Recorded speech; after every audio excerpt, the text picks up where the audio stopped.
6 months. Let's go.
Wow, 16 months.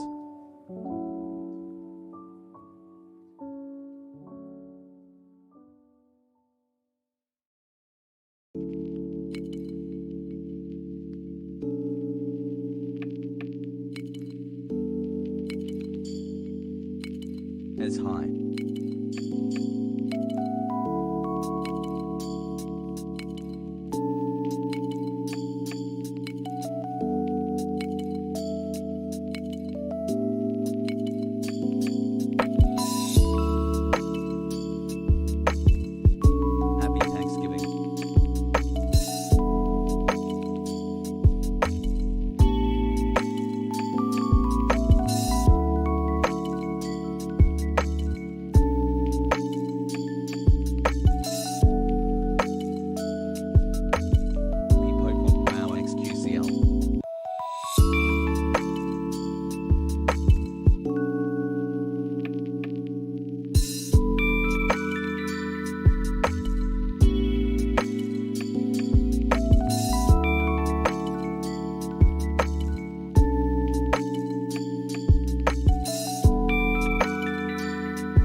Uncle Fight 2021. Let's go Pog Uncle Fight.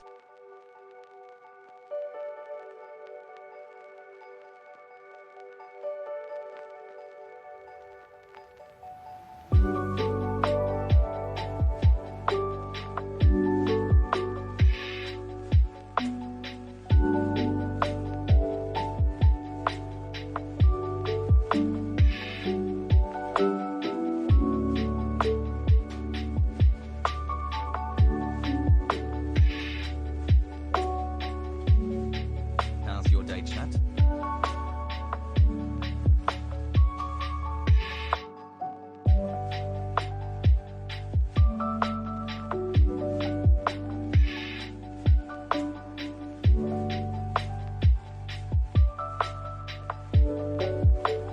Hasan, I am thankful for you, Hasan.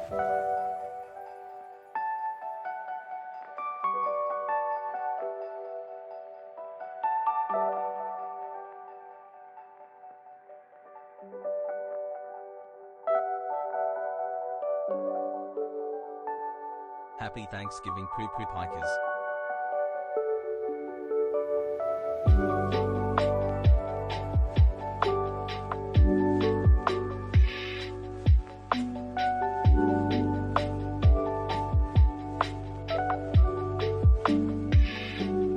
Yo.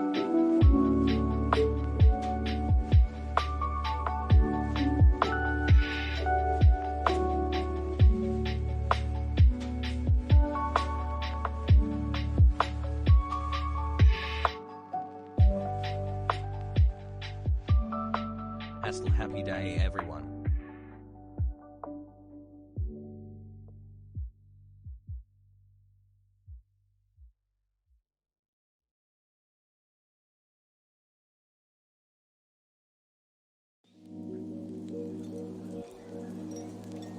Less than 3. Waiting for Hasan. Gonna go watch some videos and just do a lot of commentary on his stream. It's all a meme. So now what are we waiting for? Waiting for Hasan. What will he do when he's live? Open up the casino, let the gambler in. It's time to sit. I bet we're gonna be sitting here waiting for Hasan. I used to come here for politics. Now I watch him game and yell at great names all day. God, how long have I been sitting here waiting for Hasan? Waiting for Hasan. Waiting for Hasan. Waiting for Hasan.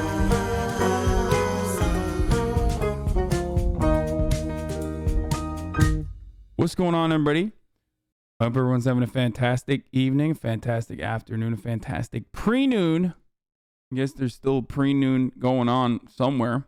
No matter where you are in the world, I'm Hasan Piker, and this is the HasanAbi broadcast coming to you live from sunny California, Los Angeles, folks. We are live and alive, and I hope all the boys, hope all the girls, I hope all the MBs are having a fantastic one, because it is a beautiful day here. It's 76 degrees and sunny here in Los Angeles, California. It's a beautiful Thursday, November 25th, 2021, 1 p.m. And I'm obviously 2 hours later than I normally would be broadcasting, but that's because, 8-month hassle. I have a very special guest here with me today.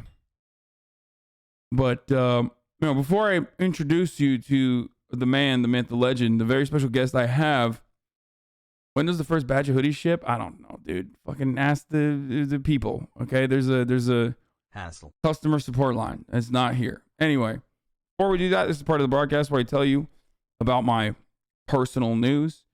This morning I woke up.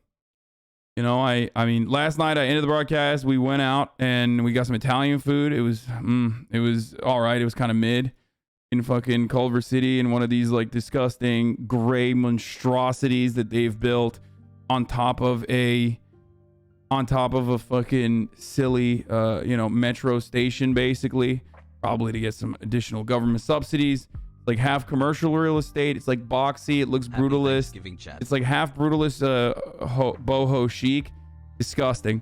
And the Italian food was also fucking mid. Obviously, that's what happens when you get Italian food in Los Angeles. It's like literally, Culver City's fucking badass. Bad move, dude. No, it's not. It is not. Stop trying to make Culver City happen. It's not gonna happen. 1 year. Thankful for all. Was your mom really asleep? Yeah, she's got fucking hella jet lag, so she fell asleep at the meal. Anyway, I tried to do right by my diet. Pasta Sisters is pretty good. Yes, Pasta Sisters is actually good. The food there is good. We had a fucking steak. Okay, we ordered a steak, and it was $57. And I thought, like, they're gonna bring a fucking cow. You know what I mean? Because it's like shared meals. This is like the new thing. I guess it's not. It's like the new tapas. Tapas used to be popping back in the day when half of you guys were just being born in like the early 2000s. Everybody used to eat tapas, which means like small plates, right? So that was a way for them to overcharge you for like way less food. And now it's like, oh, this is an Italian restaurant, which of course means, you know, we are going to do shared plates. And usually if you go to a place like Rayo's, for example, the original one's in Harlem, but like there's one in LA too. If you go to a place like Rayo's, they actually give you like meatballs that are the size of like fucking bull testicles. You know what I mean? It's like this. Like, you want meatballs? We got you fucking meatballs over here. Like, there's so much. They're actually enough to feed like an entire family. $57 at this place called Etta gets you literally just like this much steak, bro. And it wasn't even good. So I only eat Wagyu beef. Yeah, that's true. I mean, I would if I could. But, you know, I did that last night. After that, I woke up early this morning and I worked out. And feeling pretty good. Feeling pretty great. We got... my brother rented out a Toyota Tacoma for me and my mom. And I've been driving around in that, and it feels fucking awesome, dude. It's like, it's a powerful thing, you know? It's like I got the Tacoma. And I already got ladies DMing me after I posted about my Tacoma on my Instagram. Immediately, ladies were like, finally, you got an upgrade. It's like, all the ladies want me now that I got my fucking truck, dude. It's crazy. And I'm like, I just rented it, you know? I'm like those fucking up and coming rappers who rents and then makes it seem like they got, you know, a sick Lambo or whatever. But instead of a sick Lambo, I got a Tacoma. 16 months. Happy Thanksgiving, chat and Aja. Anyway, it's an honor to be part of. But it's a special day today, and I hope you guys are enjoying it. Obviously, you know, we're not celebrating the genocide of indigenous populations or the largest debate that the pilgrims ever pulled or anything like that. But Thanksgiving for me, at least as like first generation Andy over here, is about sharing, you know, eating a lot of food and hanging out with family, which I love. Very fortunate to have a lot of my family here. And so I hope you guys are doing a similar thing, you know. And if not, I hope I can make it as enjoyable for you as possible while you enjoy probably meats that are better than turkey, because turkey is a absolutely subpar meat. Or maybe you're not in America and you're watching from Europe and you're thinking to yourself, girl, what is this live editing drama? What the fuck is this? What is this shit, dude? What? Oh, I raided Sushi Dragon last night. I'm a demon. Into a girl. Dude, I'm not the one calling out G4, okay? Wait. That is like, he does it really well. He's the best in the fucking game at doing shit like that. Meanwhile, he's talking shit about me knowing it's gonna get clipped, and he's farming his Twitter. This dude's the worst. But it's so funny how fucking delusional and childish some of you motherfuckers are. That people count a better future is possible. Here's to a better future. I missed you so fucking day, dude. Like, what do you mean? What do you think he's doing? He's doing content. Dude, you're so jealous, you fucking pussy. You're so jealous. Oh! I got Oh, that. this is so much trauma for me. Oh, wait. I shouldn't be live editing this. This is okay, hold on. I had never seen Misgift's reaction to that. God damn, he's like, damn, bro. He fucking. I had never actually seen Misgift's reaction to that. 50K Andy changed, dude. OTK changed him. He's saying like, you're so jealous, you fucking pussy. He was big mad. He was like actually mad. He was mad. That's kind of weird. You don't see me fucking crying out here, dude. I think you're doing a great job. I'm proud of him for being a consistent 50K Andy. God damn, dude. That he was not joking on that one. I mean, I know he was like making Sushi Dragon was making an edit, but I actually had not seen that clip before.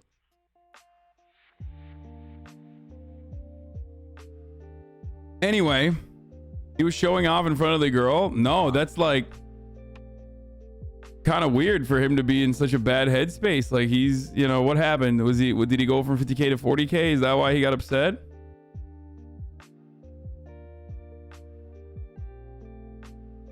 He's always joking, lol. Yeah, dude, I know. He was always joking. Totally. I'm sure he was joking right there. Definitely.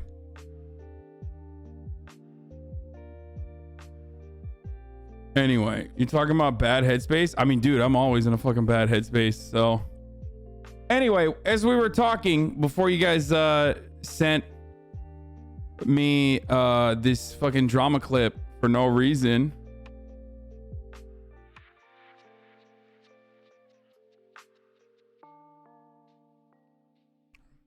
I was talking about family.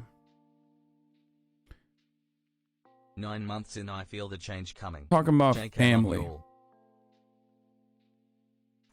How important family is.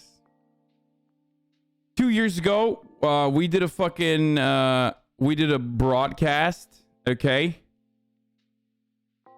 From New Jersey. I live like a capitalist every day. We did a broadcast from New Jersey. And it was legendary. I had a legendary guest on. The last time you showed Jake what you do, that was 2 fucking years ago, dude. Okay, dude. Okay. All right. Like that was Chatterino 215. And guess what? This entire time, he's been sitting right here, dude. You gotta come closer though. You gotta get closer. Yep. All right, here we go. Hold on. I'm gonna also do some tweaking here so they can hear you, because right now it's like noise gated out the wazoo. All right, put the gain up a little bit. There you go. All right, you can hear me now? They can hear you now, dude. Okay. I can't believe that was only 2 years ago. That was 2 years ago. I look like a fucking baby. I look so hot. What happened to me? No, that's actually kind of true. You look like way younger in that clip. I know. I look like... Well, you look the same. You got the Bernie Sanders thing going on. Yeah. At this point, you're that age until you're not. You know what I mean? Yeah. One day we're gonna be like, oh shit, Jake got old. But like, you're this age now for like 20 years. I hope so, man. Like, I feel like I'm solidly middle-aged. Like, I'm just gonna ride middle-aged for a long time, because you're right. I look identical. And I look, if I gotta say it, I think I do. I look pretty good. You kind of matured up in, you know, I don't know if it's a good thing or a bad thing, but it happened. Jesus Christ, dude. Fucking Jank is out here calling me washed, old. Okay, dude. But look at how you look like a baby 2 years ago. Look at that. No, it's like, I keep telling people and they don't realize this, but like, it's literally hair. It's hair and beard. So the beard is like around the same, but if I cut my hair in a similar capacity now and just like put it forward, like the e-boy shit, it would still look like I would look similar. I wouldn't look like I felt like you were 28 forever. Yeah. That's kind of true too. Yeah, I was like, yeah, I was 28, now I'm 30, okay? Like I went from 28 to 30.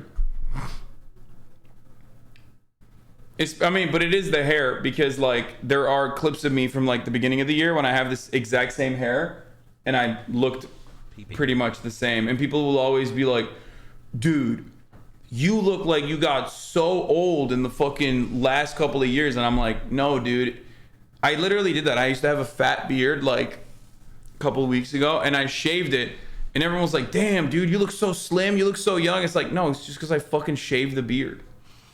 Yeah, I believe it. So I was afraid that you were already like, you're 6'4", so you were gonna pull that chair up, and I was gonna look like I was 5'3". But we look all right here. Yeah, you lowered your chair. No, this is just like, yeah. The chairs look good. Like they're perfectly aligned. You know what I mean? Yeah, they look good. But yeah, this is what happened last time when I tried to describe to you what I do. You weren't really on Twitch back then, right? No, we are now. Before I get started, we're only fucking 20 minutes in, but this is I'm gonna fucking promote. Wait, it's Hasan Tweet Selfie Day today? Chat? I didn't even realize. Daycare is open and I got the big man. Here we go. Cenk Uyghur. Debate him in the marketplace of ideas. There you go. When? Let's do it. In the spirit of Thanksgiving. Remembrance Day, everyone. Get in now. You don't want to miss this special. I don't fucking know. Broadcast. That's a very special broadcast. Also, they're already missing it. Also, it's Hasan TWT Selfie Day. I should find an old school one of me and you. What do you it's mean? a selfie. So like an old school one of you. Yeah. To put up. Yeah. Yeah, exactly. Wait, you know what? Actually, this is the most amount of fucking. I'm gonna try hard right now. This is the most amount of effort I've ever put into a fucking one of these tweets. Okay. So we're gonna take a selfie together. The full year. All right. Let's do it. I gave half blue steel, half smiling. You did great. You're smizing. I'm slightly You're smizing. smoldering, dude. Yeah. And that was pretty good. Good job. That was a good smile. Man, look at me. So we're on Twitch now, but I didn't understand half of what you said in your intro. I'm gonna get like Bernie for real soon. Like, who was mad at you? Who did the thing? The Sushi Dragon? I raided someone called the Sushi Dragon who was like live editing drama between me and this like memer friend of mine. Well, ex-friend apparently. Who is like was upset at me when I was like, you guys are fucking calling him the hero when he was like farming this shit the entire time. You guys are so fucking stupid, which is another drama. Twitch is just a string of different fucking dramatic sequences in the end, and it's just really stupid and silly. Don't worry about it. The fact that people know what that is really sad, and I'm a sad person for knowing what that is as well. So. Well, now everything is drama. Yeah. So there's YouTube drama, there's Twitch drama. Yeah. Drama is a really good way. Here, I blasted the tweet out, boys. Get to it, But drama is the way that people can especially in the political realm and like what we do. Drama is like a more palatable way of like thinking that you're learning about politics, but you're not. You're just fucking parasocially invested in your favorite brand of political content creator. Makes sense. Yep. Maybe get some people in, but it's now done so cynically that it's annoying. And yeah, that's why we say no free clout. Like we have a saying in this community because I'm one of the biggest leftist content creators out there. Not a big now. There is like a whole string of people that try to basically develop a brand for themselves just by being like, this guy actually sucks. Like, I'm more leftist than he is. I wouldn't know anything about that. No, I know you know a lot about that, but like, but it's like, it's really weird. You know, depending on how invested some people are in like seeing my downfall, you know, I'm like a fucking rapper, dude. Yo, they're preying on my downfall, you know? Yeah. And because of that, it's like, I just try not to give him clout, but I can't stop myself. I'm such a fucking idiot. Like, someone actually drinking alcohol? No, this is cold brew, brother. I like that Frigidaire thing you have, man. Yeah, it's tight. I love it. Yeah, I should get one of those for downstairs. You should get some Rode wireless go-to mic so that you can mic your guests and leave the noise gate on. Why? Like, this is fine. It just give in. It's fun falling off. What up, Dr. Lupo? What's good? No, I'm never. That's not happening, dude. I'm falling up. I'm falling on. Tell Jank he's hotter than he is his friendly lich. THX hasn't chat. As usual, I understood only half of that. I got the hot part, and I'm good. I don't need any more explanation than that. But yeah, What's the lich thing? What? No, that was their username. Oh, I just read out their username. Okay, well, thank you. I do feel kind of hot today. I do. I feel like I got a good haircut. I feel like there's a good shirt for me. This motherfucker still gets like $5 supercut haircuts. I do. Yeah. It's not even a joke. It's just the most frugal man in America. Like, I tried to tell him for years. I was like, dude, you're on camera. Like, this is what you make money from. Make yourself look better. It's like, it's straight up your job. And he's like, nah, it's fine. Mankiewicz tells me the same thing every day, twice a day. And the reason I don't do it is, one, I'm too busy. I don't have time to like schedule an appointment and go and have it take so long and have the hairdresser know me and we get into chit-chatting and next thing you know, like half a day is gone. I just bulldoze in. I'm out in 20 to 30 minutes. Plus, I can't tell the difference. I mean, you can have people come to your house and cut your hair. I'm never going to do that. I mean, I do that. I do it on stream. Like, I literally get my hair cut on stream while I'm covering the news. Maybe I could get a cut on your stream.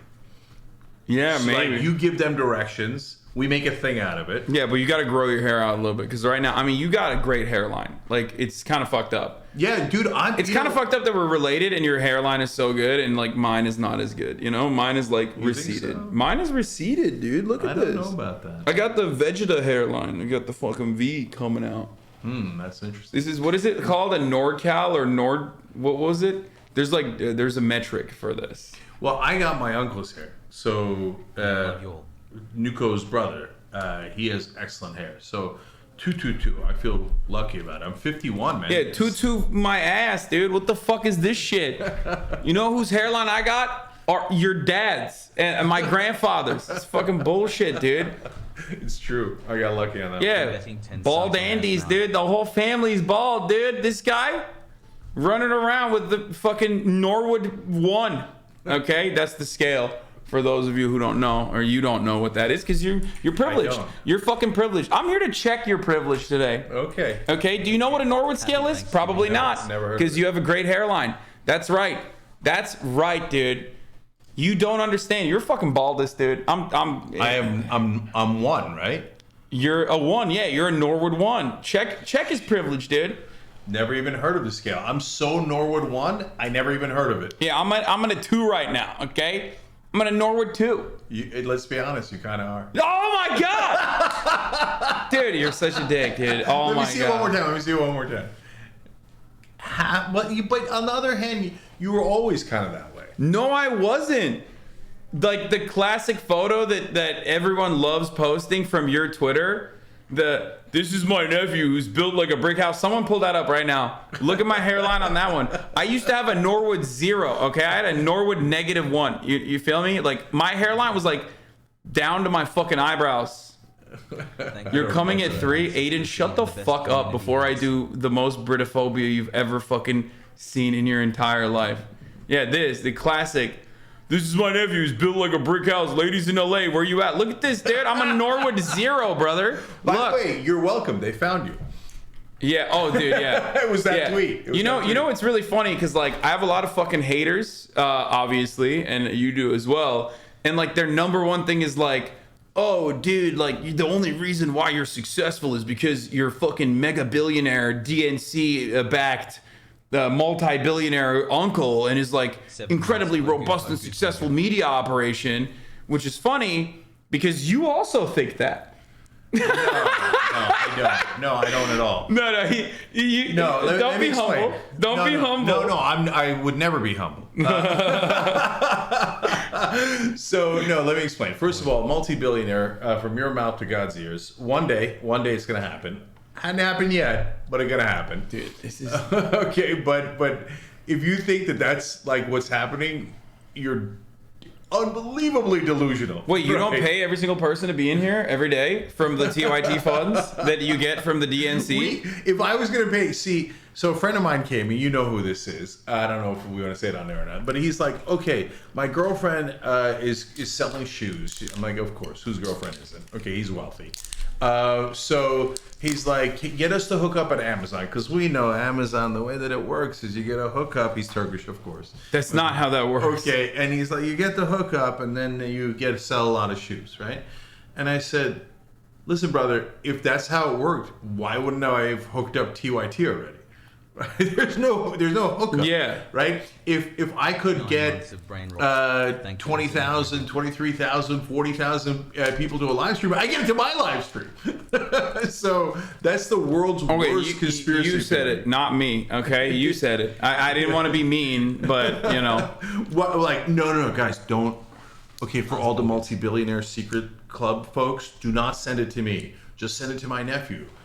Why? I mean, I love you. I'm glad you have it. But if we could do it, we'd do it over on our channel. What is this? Explain yourself, Hasan. Oh, this is like, bro, I was goated on the hairlines, dude. I was like Ethan Klein level hairline king back then. Look at this shit. How long ago was that? This was like the Brentwood apartment. Like the first. Look at that fucking asbestos ass, like, what is that called? SpongeBob ceilings? What the fuck is that called? That shit is like, that ceiling is like straight. You had a weird hairline back then. It's in both pictures. Half of it is up and the other half is down. It's like, it's uneven. What are we doing right now? I don't know. You want to talk capitalism? You want to fucking dial it back a little bit, dude? What is this? He's just like ripping into me. This is ridiculous, dude. Anyway, look. I think that you're going to be okay. On the looks department, I think you're going to be okay. Yeah, we got that stucco popcorn ceiling bullshit, you know? This was my first ever apartment, built in like 1912. And the fucking... And you know, the landlord is like, well, you know, yeah, we have to do rent control because it was built in 1912. But also, like, you know, we don't want to knock this down and like actually build a living space where people can actually survive without getting asbestos. But... you know, you're in the hood when the ceiling's got the popcorn. No, this was actually like a really nice neighborhood, but it's like typical of LA to have like, you know, popcorn ceilinged houses. It's everywhere. Yeah. Anyway, this is like years ago.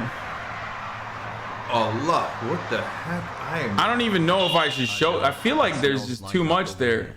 There was that made me uncomfortable. Yeah, there's too much going on there. I'm trying to avert my eyes. Yeah, don't look, dude. Don't look. We should not look at that. I'm actually I feel like it's begging too you much to get it off the screen. Okay, all right. Well, okay, I'll think. We'll move on from that. People are saying this is what my hairline looks like. Anyway, dude, when did this become a hot tub stream? Yeah. Giving us porn reacts, dude. Yeah, I flop too. Happy Thanksgiving. Least deranged ANCAP. Okay, we'll look at this in a second. America loves democracy. Okay, we'll look at this in a little bit. Okay. Anyway, this is why, dude, I love Twitch streaming because like I just have psychos in here, like, and they will say absolutely anything that comes to their minds because they think like I won't see it. His ding looks way fatter than mine. That's what he said.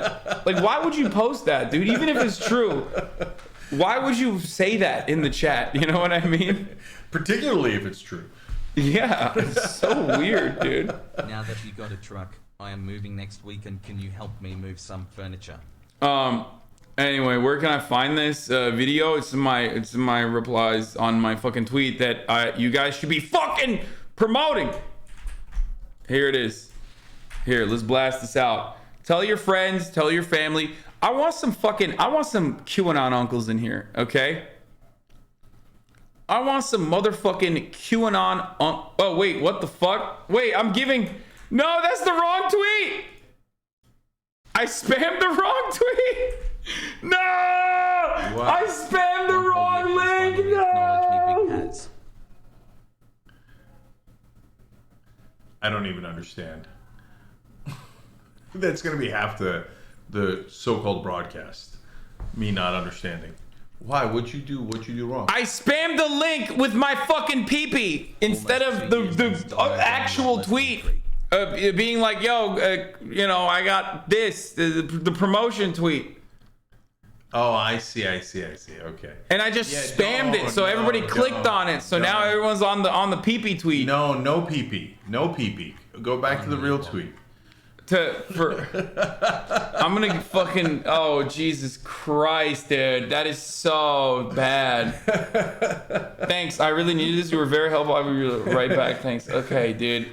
No, boost the right one, dude. Fucking RTBA, you did this, you son of a bitch. No, boost the right one, not the PP one. Fuck. Anyway. Accidental self ratio, no shot. Okay. Yeah, it's Joe Rogan. I brought Joe Rogan here today. Anyway. Hey, Cenk, where did the of course saying come from? Says Comrade Spaghetti Joe. Okay. Nowhere. I just say stuff in real life, and then since we are on the air for like 3 hours a day on average, I say the things I say in real life, and so it just occurred to me one day. Who knows? I was probably drunk when I first set it off air. I don't know. I've been saying like, come on for 100 years. Of course, there's a new one, which is, I guess. They just come out, and I like him, so I keep saying it. Good luck to everyone celebrating with. That's what yeah, it's not that interesting a story. Yeah, I'm gonna no longer, bring you. Uncle Cenk looks much better and younger on your camera stream. Yo, what's up? Why are we not complimenting me at all? What's going on here? Can I get some? Ludwig's mod is dating one of the crazy sorority girls from the meme, by the way. Wait, really?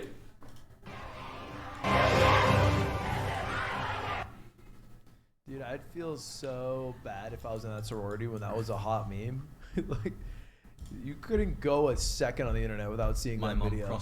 That's literally not even true. There's not even. Oh shit! Fiona! Hi! I missed you so much! Oh my god! Get over here! Come here! Come here! No! Get over here! Put your legs up here. 5 months. Oh, Fiona's here. You won't be able to see her, but you never read the positive messages? No, I will. I promise. You look great today. I love the bracelets, but Fiona looks better. There you go. I'm reading the compliments now. We're reading. This is a compliment only stream. Anyway, why are you hiding your hairline always behind a hat or beanie? Be confident and accept it, bro. You're like 36. Is bound to happen eventually. So like here. So this is why I love Twitch and I also hate Twitch. Okay, because you have like people who know you very like your habits very well because I'm live all the time. So they know like what pisses me off. People know like my insecurities and stuff. First of all, the reason why I have a beanie on right now is because I've been growing my hair, and right out of the shower, it doesn't stay. But that person is like saying, one, you have bad hairline, and two, you're 36, like you're old and like you have bad hairline.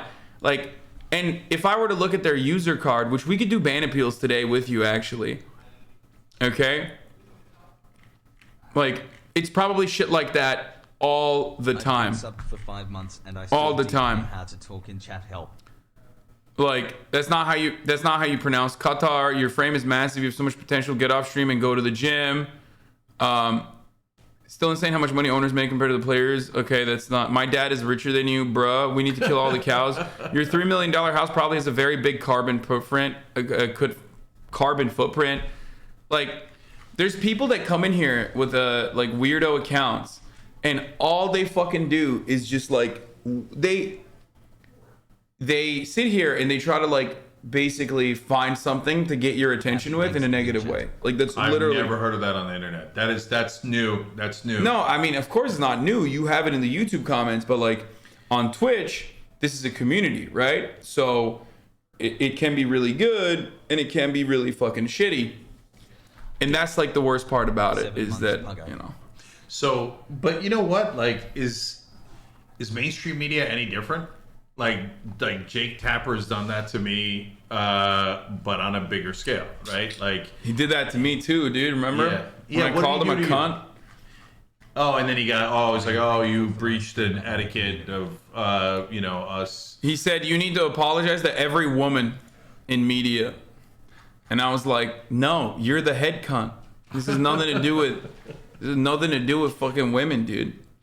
That would be a good question for Jake Tapper. Who does he hate more, me or you?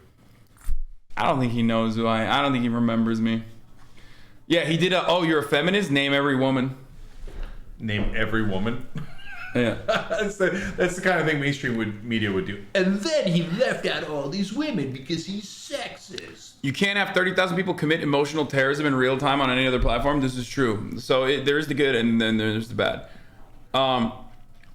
That's a fun game. Who hates who more, right? Between me and you, right? So Jake Tapper, I think he hates me more. Ted Cruz, I think he might know you or hate you more than me. No, everybody hates you more. No shot, dude. You're the OG. Like, everybody hates you more than me. 100%.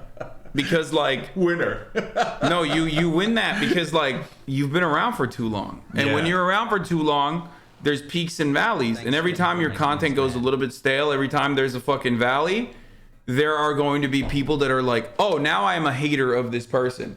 So you have basically collected the haters over the course of like what 20 fucking years that you've been broadcasting. So like of course these people know you and hate you. Some of these people hate me because of my proximity to you. Yeah, like they even when people still like shit on me, especially like that's when I know someone is like a 45-year-old incel is that still is on 4chan and that's really sad. They should maybe self-defense themselves or something in a video game, who knows.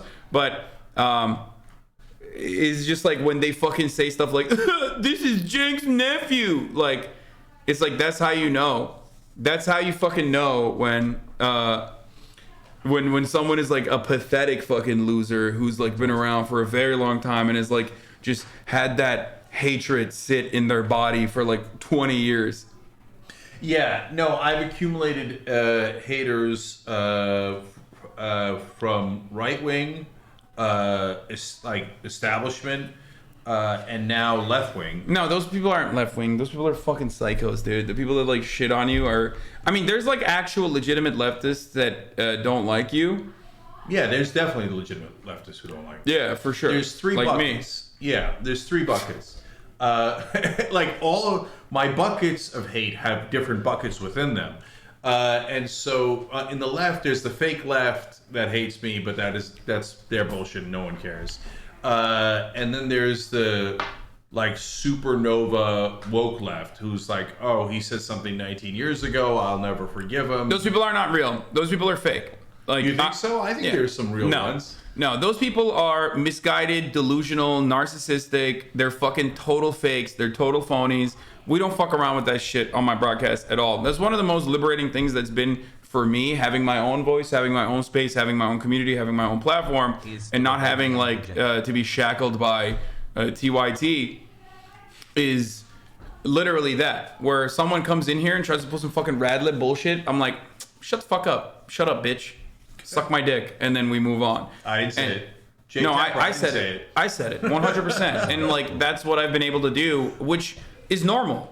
And it's fine to be normal. It's fine to be a normal human being. And I feel like there are a lot of like radlib people who try to hyper focus on the aesthetics of progress and try to like clean up culture and clean up language and like instead of like opening up spaces of opportunity or rather improving the material conditions of marginalized people, they only are just like, oh yeah, like I'm gonna be a landlord, but also at the same time, like, I want I don't know, I want to offer like tax credits to black people that were able to make it through like a HBC, historic black college or university.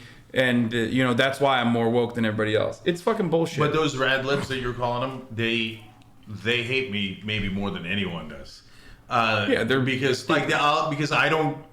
I'm stuck somewhere between, I don't give a shit what you think, but I'm not going to call you the names Haas calls you, right? So that's like, for them, it's easy picking. So I'll call the Republicans welfare queens. They're like, that's an illegal word. You cannot use that word. It doesn't matter if you're using it against Republicans. So like, that's such boomer shit. I don't even know what the fuck you're talking about. What, you call Republicans welfare queens and people get mad at you for that? Yeah. Like, there's no end to it. But even then, it's like why are you calling them? But mainly, though, you're 100% right that it's like a tiny crap. No, I'm saying it's boomer to even do that, though, for the record. I'm not supporting the welfare queen take. Not because, oh, I'm more woke than that, but because I think it's okay.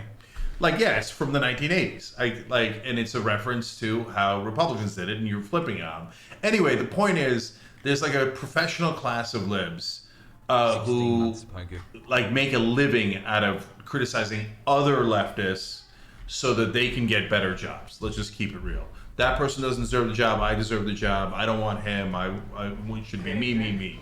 Yeah. We gotta go pick up Nico. Already? Yeah, she just called. She's ready? Yes. God damn, dude. Okay, well, when you come back, we can continue this.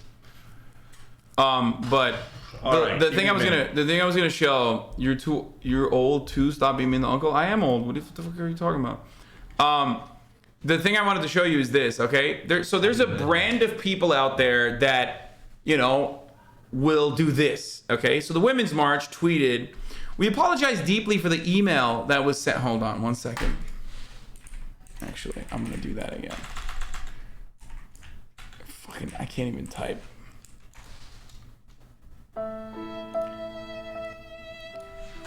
"We apologize deeply for the email that was sent today. $14.92 was our average donation amount this week.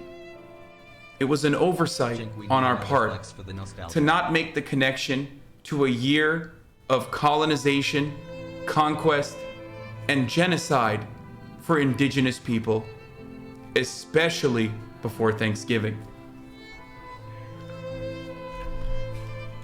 It's the dumbest fucking... You're so stupid. You're a stupid person, okay? You are an incredibly stupid person. The only reason why you have the job as a social media manager at this fucking place, or the only reason why you're an executive at this fucking NGO, is literally because you went to the right college, your family was fucking affluent, and now the only way that you can actually exert moral superiority, because you will never, ever institute like a dialectical materialist perspective that truly wants to improve the material conditions, that's like pro-union, pro-workforce, whatever the fuck, is by being as woke as you possibly can. And it's not real. It's fake. This is not a real thing. No one on the fucking planet was like, I'm so traumatized. I'm so incredibly traumatized by seeing the dollar value $14.92. Like, what is this? It's like liberal QAnon, dude. It's literally fucking liberal QAnon.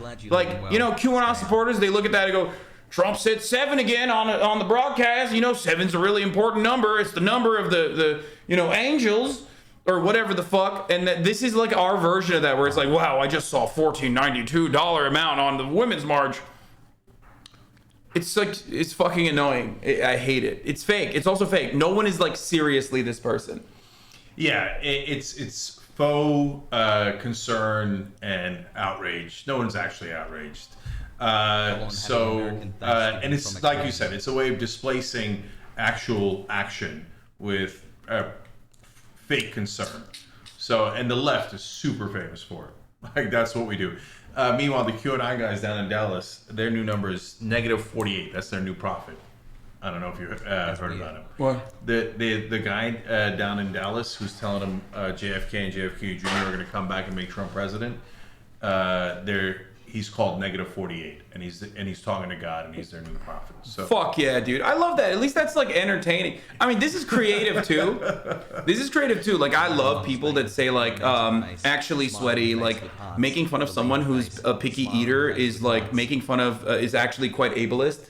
And it's because I'm fucking neurodivergent and a minor, and like that's the reason why I'm a picky eater. Like, it's like, no, you're ridiculous. Like, I mean, it's creative, and I love watching it. I love watching stuff like that, like the Tumblr era, radlib weirdos just like fucking find new ways to be like, I'm actually, I should be centered around this conversation. Or like that other person that was did the cereal tweets during the fucking Kellogg strike, where someone was like, telling me that I need to participate in boycotting Kellogg's product is really ableist, because like, you know, frosted flakes is the only thing I can eat. I'm neurodivergent. It's like, you don't have to tweet that, dude. I don't care. Okay, shut the fuck up. we all have issues, but that doesn't mean the rest of the world has to stop around our issues. It's just like, it's so stupid. It's so ridiculous. And it is not a real one. It's just like, you are utilizing progress and empathy, which you may very well hold, okay? You may very well hold on to. You're utilizing that as a way to bully people and as a way to center yourself in the conversation. It's me, me, me, me, me. You see collective action and you think, how the fuck will I make this about myself? And that's what everybody does on the internet. Everyone does this all the fucking time. It's so annoying. So in that particular tweet, he's like, you know, you're telling me that I can't eat this thing because of the boycott. No, we never told you that. I don't know who was doing the boycott, but they were doing a boycott. They didn't put a gun to their head. The Kellogg's people were, the Kellogg's workers were striking. And someone said, anyways, y'all know what this means. Don't buy any Kellogg's products. Stay in solidarity with the Kellogg's workers and don't cross the picket line no matter what.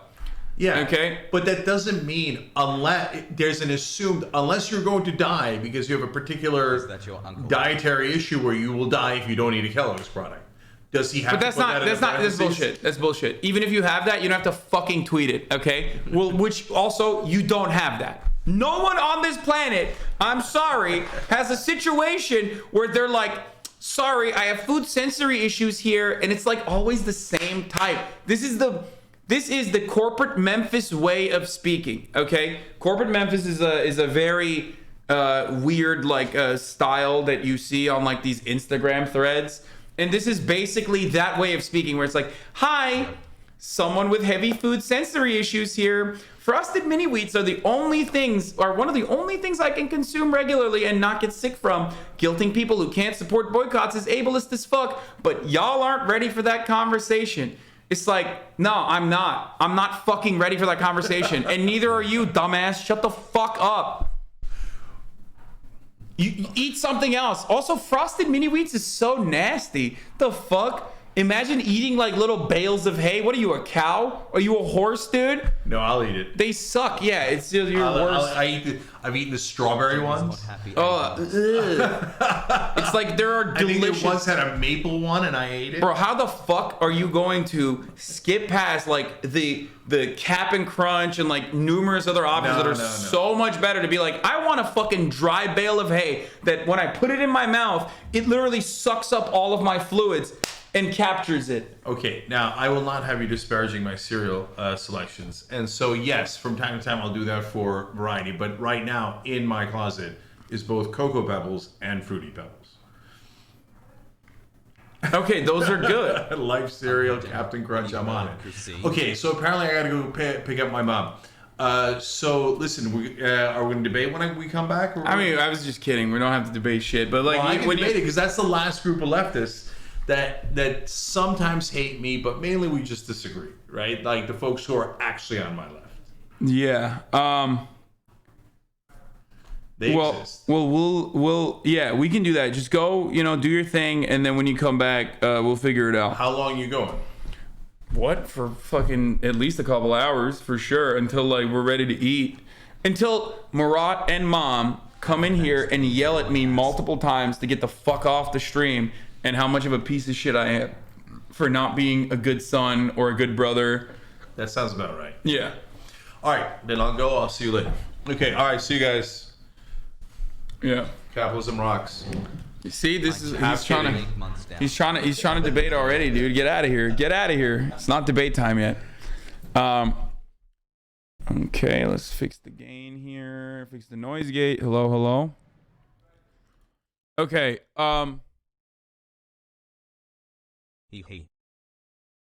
Boom.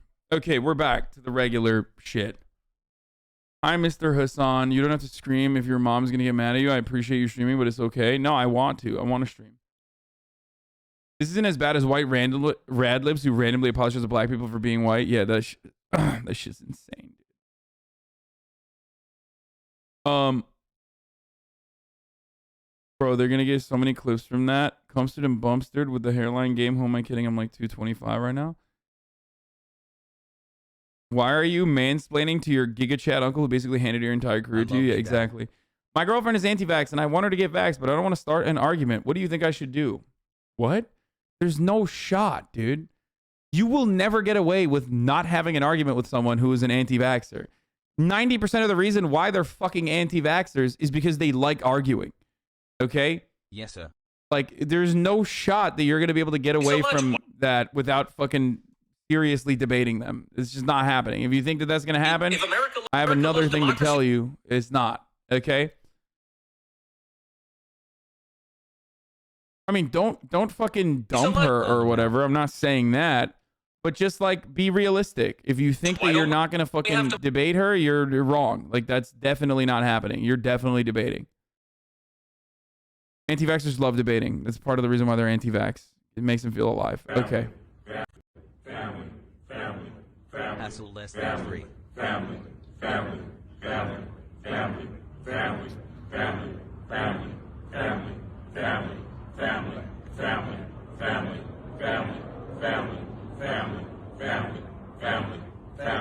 Also, let's be real. It must be good. That anti-vax, ooh, that anti-vax, must be fucking good, dude. No shot. No shot are you staying with a fucking straight up anti-vaxxer if, you know, other stuff is not, you know, perfect. You know what I mean? Look at that. Look at that little BB, dude. Look at the fucking cutie patootie standing on top of Hezbollah. Pog. Hasan, tone it down today.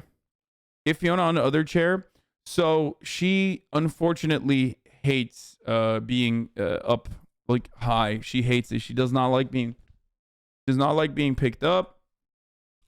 And she does not like you know, even sitting on a chair or whatever. She hates it. She's scared of heights. You think you'll ever have another pup? Oh, I'm this close, dude. I'm literally this fucking close to getting another puppy. Has weird. Anyway. Tory MP blames a female Doctor Who for rising crime in young men. Oh, fuck yeah. Oh, give me that good shit. Anyway. I have a headache. I don't know what the fuck's going on. I think I might have had too much coffee. Is that a tiger stripe pit bull? No. Dude, my trainer has a Belgian Malinois that he like found on Craigslist. This like people, they're not like a breeder or anything. They just like, but they bred their 2 Belgian Malinois, and there was like a big litter, and he went and he snagged one. And dude, now since I've been playing around with this dog, I fucking love them, dude. I'm thinking of moving to LA. How bad is it there? I mean, if you ask me, LA is wonderful. Obviously, there are some issues. Most, like 90% of it revolving around 90% of those issues revolve around the fact that we do not take care of our poor. We do the most brutal shit to them. And that's why there's a lot of crime. Well, not even a lot, but there's definitely crime. But But other than that, it's a beautiful place, you know. CIA assets are finally together on Twitch. Yeah, Casey Neistat. If you ask me, it's I love LA. If you ask Seth Rogan, he loves LA. If you ask Casey Neistat, he thinks it's a third world shithole. Why does he think it's a third world shithole? Because they stole, I think, like they broke into his car, which happens regularly nowadays, okay? Mr. Beast got 34 million views in 18 hours and 600,000 new subscribers. It's crazy. 34 million views in 18 hours.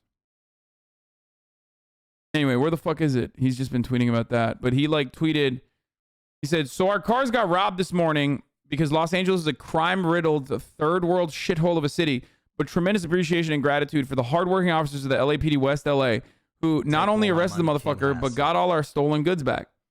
So, the thing is, like, first of all, I mean, dude, I've dealt with these motherfuckers, okay? They are, let's be real. I lived in West LA for a very long time. I dealt with them for a very long time when I had a bunch of fucking stalkers and people who wanted to kill me and shit. Wouldn't say they worked super hard, okay? This is like one of the unique instances where they actually found and stopped or at least, like, you know, figured out the crime that had took place. Okay? Like, that's like ridiculous. And then you find out what the thing was. Seth Rogan says, dude, I lived here for I can't do Seth Rogan voice. Whatever. He said, dude, I lived here for over 20 years. You're nuts. Ha ha ha ha. It's lovely here. Don't leave anything valuable in it. It's called living in a big city. I can still be mad though, right? I feel so violated. You can be mad, but I guess I don't personally view my car as an extension of myself, and I've never really felt violated. I've never really felt violated any of the 15 or so times my car was broken into. Once a guy accidentally left a cool knife in my car, so it keeps happening. You might get a little treat. I didn't get any treats. He just took the decorations for my daughter's 7th birthday party and left bloody handprints. Serious question. How did you get your car broken into 15 times? I lived in West Hollywood for 20 years and parked on the street. Also, it sucks your shit was stolen, but LA's not some shithole city. As far as big cities goes, it has a lot going for it. So, I don't know how the fuck Seth Rogan got his car broken into 15 times. That's insane. But having said that, it's like, dude, if your car gets broken into and like your fucking party supplies get stolen, like, I don't know if that's like warranted for being like it's a third world shithole. Like, I've had my iPhone stolen from basketball courts, like at a time when I certainly could not pay for a new iPhone. You know what I mean? Like, I've had a situation where I've had many situations where like it really fucked me up, and I could track the iPhone and shit too. And I've like tried to get the cops way back in the day to like fucking figure it out, and they of course laughed at me. They're like, "Get the fuck out of here." You think we got resources? We got fucking, we got teenagers' skulls to cave in, you know? We got fucking dogs to kill. Like, I can't be dealing with your fucking iPhone shit. And it's like, anyway, it's just like party supplies. It's like the least important thing that you could ever steal. The reason you don't care is because the weed makes you not care. That's what insurance is for, I think.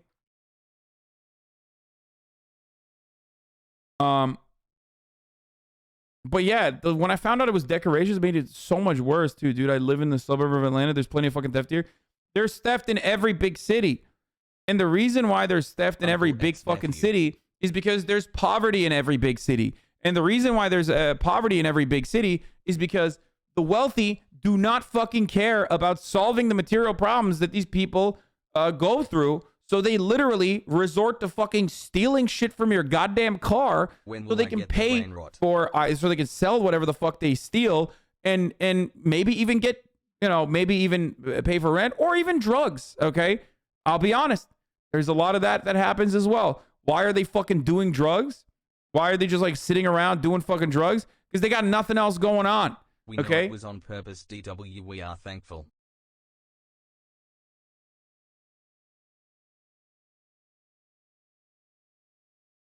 So we starting a communist uprising now or later, bro? It's just like not gonna fucking happen. It's just not happening in America. Yes. Happy Thanksgiving, turkey, black Chunk heart, yogurt. fried You and other rice. leftists perpetuate and spread propaganda about the police being racist and bad, which results in violence just because you see one bad cop, then you paint all the cops the same. Dude, I'm sorry. Okay? I'm sorry that you're a fucking cop, or worse, a lover of cops. Okay? Explain. We here in if this you have community weird- also love cops in a different way, by having sex with their wives. Okay?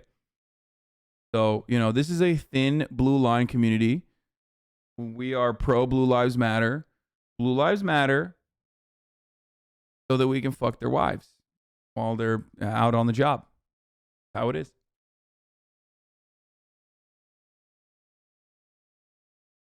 But yeah, I mean, it was a wild thing to say. I have no compassion or curiosity towards criminals who victimize others, only disdain. I hope he's prosecuted to the full extent of the law. So, like, 11-month I'm somewhere in between, right? Because like, I am a bit of a, I am a bit of a fucking person who believes in, you know, law and order as well, obviously. But I personally believe that the way to solve issues like this is by analyzing and appropriately offering restitution to marginalized people. And not just like from not just from a race point of view or anything like that, but also from a class point of view, right? But ultimately, like, yeah, I think crime is not good, right? Like, we want to solve it. We don't want to have people breaking into your shit. Like, that fucking sucks. Don't get me wrong. So I'm not also on the I'm not on the other side of it where it's like, oh, dude, just let them steal your shit. Come on, it's fine. Because, like, come on, dude. I mean, because you get scared.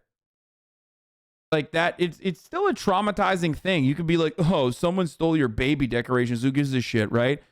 It's not the baby decorations. It's the fact that, like, you feel incredibly vulnerable in that moment. You feel so vulnerable because, like, a person could just, like, do such a thing that is outside of your fucking norms, right? That they could just, like, violate your space like that. You know what I mean? And so I get that side of it too. You sat with Cenk for a second and all of a sudden you became a centrist with this take. I'm being sarcastic. Please don't ban me. 12 months Lil Cenk has rant. But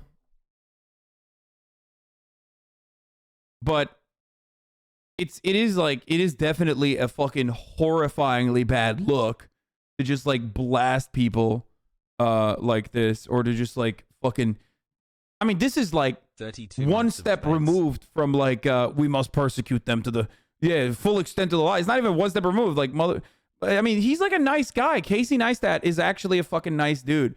So for him to, like, go from an understanding, open-minded, empathetic person to, like, literally, we must make sure that the streets are cleansed. Like, it's wild. Like, how the fuck? And he lived in New York too. So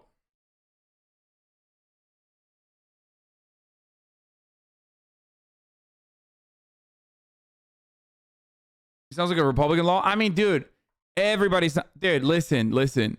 Not everyone is going to be like fucking the most woke motherfucker on the planet. Like, I had a fucking 3-second Republican moment when a dude took a shit in a fucking towel and left it outside of my house. Like, that wasn't great. You know what I mean? But obviously, my immediate inclination wasn't like, we need to kill every homeless person. But it was more so like, well, this fucking sucks for him more than it sucks for me. You know? Because he has to take a shit in a fucking towel. Obviously, he's unwell. Okay? Obviously, he's unwell. There's no place for him to take a doo-doo. Okay? So he's taking a doo-doo on a towel. And he's just leaving it out there. No, I didn't fucking clean it. I'm not touching that shit, dude. Get the fuck out of here. In a video game? I'm convinced that people need to at least a small baseline level of crime or grittiness around them to get used to it so they don't turn into fucking reactions the second they step outside of a suburb. Yeah.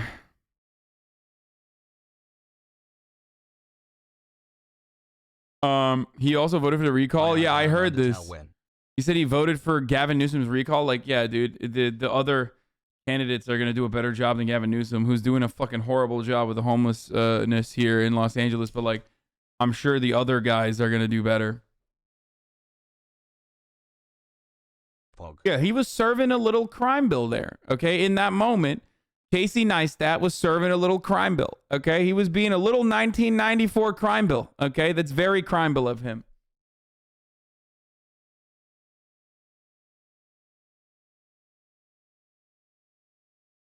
Hassle.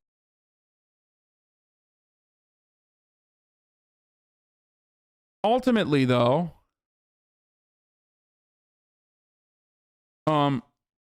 seriously, where is Cenk? I'm gonna have a mental breakdown. Cenk hobby now today. If Cenk is not coming, I'm leaving. Where is Cenk? God damn it! Seriously, where is Cenk? I'm gonna have a mental breakdown. He was here earlier. He's gonna be back in a little bit.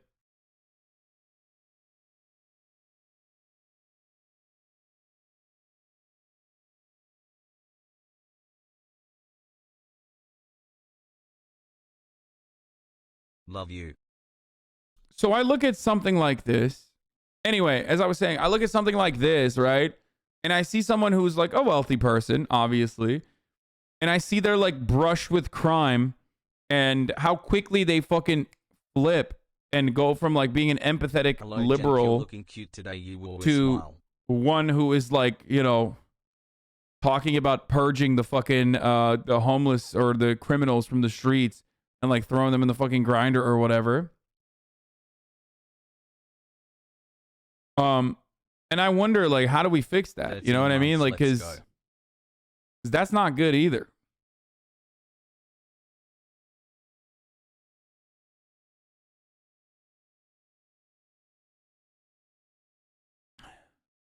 Not good. Best info source around. When you have a fascist base, the superstructure follows. Yeah, but why is crime in the U.S. so much worse than Europe? I wonder. First of all, I don't even know if that's true. But Happy Thanksgiving, everybody. I Don't wonder. bother your last grill today. I Be wonder safe what on the the fuck's roads going and on. don't drink Like, and I drive. wonder, even if it is true, I wonder what the reason is. It's almost like there's more wealth inequality and a severe lack of social safety nets, like the social safety net you get from the top of the hour when you subscribe. Because at the top of the hour, every hour, there's a 60-second ad break. Now, of course, a lot of people, what do they want? They want an ad-free broadcasting experience. They don't want to see fucking ads. They want ad-free experiences. So the social Happy safety net in that Thanksgiving, situation is a Twitch Prime or a $5 subscription. If you subscribe for $5 or for free, which is how Twitch Primes work, you will no longer see those ads. Or you can wait for someone like Haven't been able to Guano, tune in a while, but I love who to will come allow back and 5 of support you as I can love. to no longer see the ads. You fucking freeloaders. You know what I'm saying? With the 5 gifted subs. Thank you. There's less crime here in the EU because we're homogenous as fuck. Oh, yeah. Here it is, dude. That is literally the I'll never forget easiest, the time you said Buzzy on dumbest, TYT, most and Cenk looked disproven so fucking scandalized take at on the HasanAbi. planet, brother. It is so incredibly fucking stupid. I just, like, I don't know why there's still so many Nazi ethno-staters in here. Like, I don't know why you do that. It is not even true. Like, the Delmer 9713, thank you for allowing 10 people to no longer see the fucking ads. Here's the 1 minute ad break now, by the way.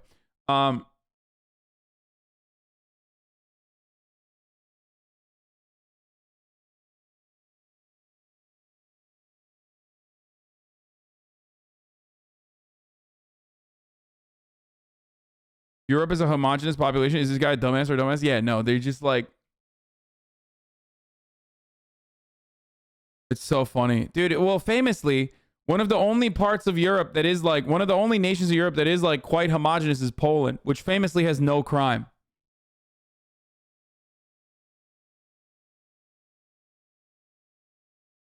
Hoss giving is trending? Hell yeah.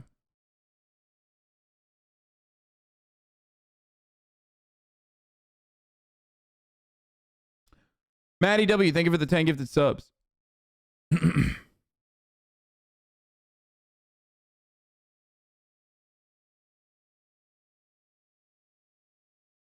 What if I put 1,000? Poland is non-homogenous. That's the right-wing narrative. I mean, isn't Poland demographics like pretty fucking white?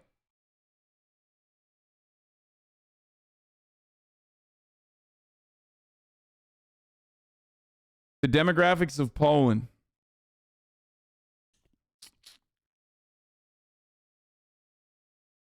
Like the ethnic or racial background of Poland. Thank you, Hemingway, for the 5 gifted. Thank you, Lizard Brain, for the 5 gifted as well. And thank you, Delmer9713, for the 10 gifted.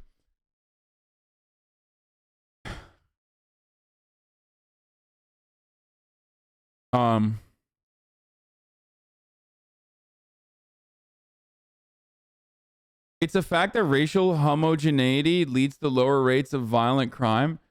Boy-faced liberal never had to struggle once in his life. What? Dude, what is happening today? Bro, it's Thanksgiving. Like, why don't you go fucking bother your family, you fucking weirdos from 4chan? Go spit some fucking white nationalist ethno-state takes there, idiot. Why are you in here writing that shit? Oh, wait, you literally do not have any. There's no other reason why you'd be this way. Nobody's talking about the fatherlessness in 4chan posters. And motherlessness and just overall fucking hikikomori style lifestyles that these fucking weirdos lead. Anyway. Those goblins are the recent tweet that came to be edgy? Yeah, probably.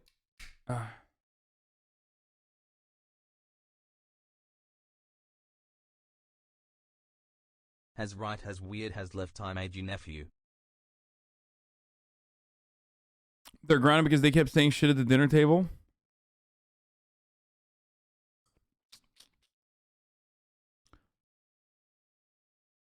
Okay, so as I was saying, like,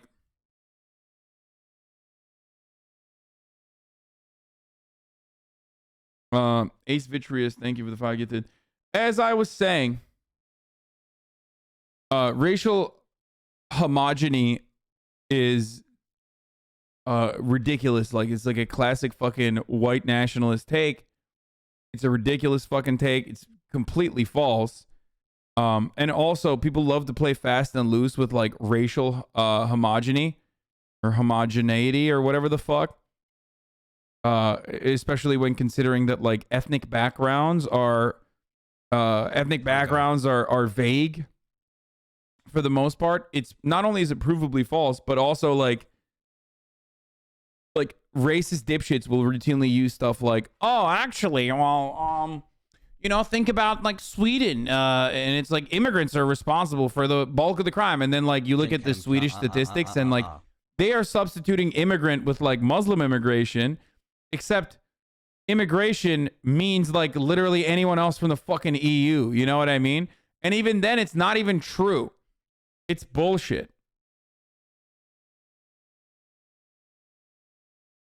The Polish population is 98.6% European and 97.7% Polish. Like, that's a great take. Do you understand that the European population is automatically diverse? Do you get that? So when you say it's like 98% European, like, or even Poland has like a different ethnic backgrounds within it. You could be Polish, but still, from a different fucking the ethnic background.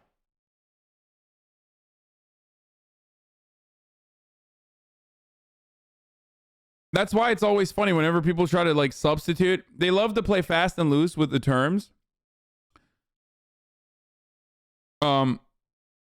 Norway, they have almost total homogeneity, a culture of similarity. Only bad take I've heard from you. Dude, it is not the fact that people look like one another. It's the fact that they have adequate social safety nets. It literally does not mean anything, okay? This notion that there are cultural differences is fucking idiotic. I was just kidding, lol. Oh, Jesus Christ. Fucking losing my mind over here. Like, Canada is a perfect example of this. It's like one of the most diverse countries on the fucking planet.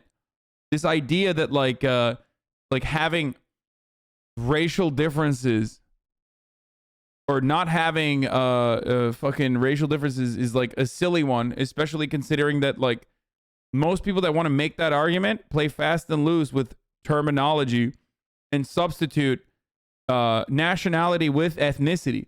Oh, Norway's 100% Norwegian. Oh, okay, got it, dude. No brain rot yet, baby. E. It's so stupid.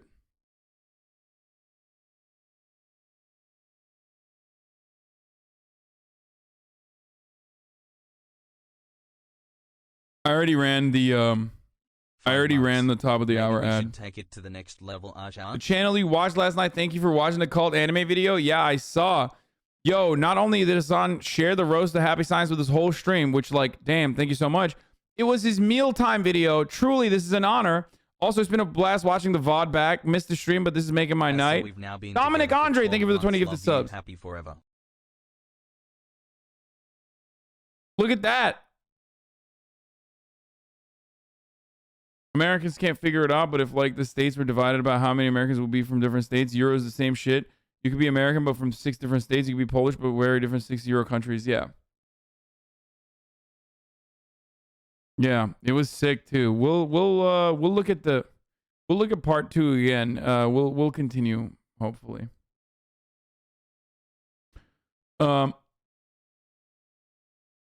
Wild, how many LSF people mauled at you watching videos on stream, but all the creators seem to love it? Yeah, of course they fucking love it, dude. I would love it if people just... I would love it if other Twitch streamers literally sat around and watched my YouTube videos too. Like, it's just silly as fuck. You roasted me on the Jubilee video yesterday, Law, because I only have 250k on Insta instead of 800k like you. Wait, Dominic Andre, I'm sorry, I was wrong. I was wrong, okay? I know that one of your homies watches me. Or no, your brother I think watches me. I saw on Instagram. I said, I thought the way that they presented you, they made it seem like you made one fucking Snapchat video and made $1 million. So I was like, oh, that's not like fucking real content creation. But then I found out that like you had a fucking fat TikTok and you were like consistently making videos and also on YouTube too. So yeah. 14 months, what am I doing with my life, Sag? Chef Boy Armando, you were a part of my podcast? Yeah. Yeah, I checked your TikTok and I found out that you were making fucking content.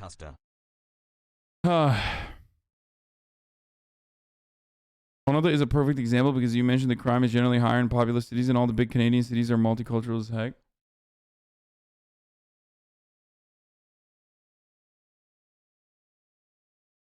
Woo 6 month.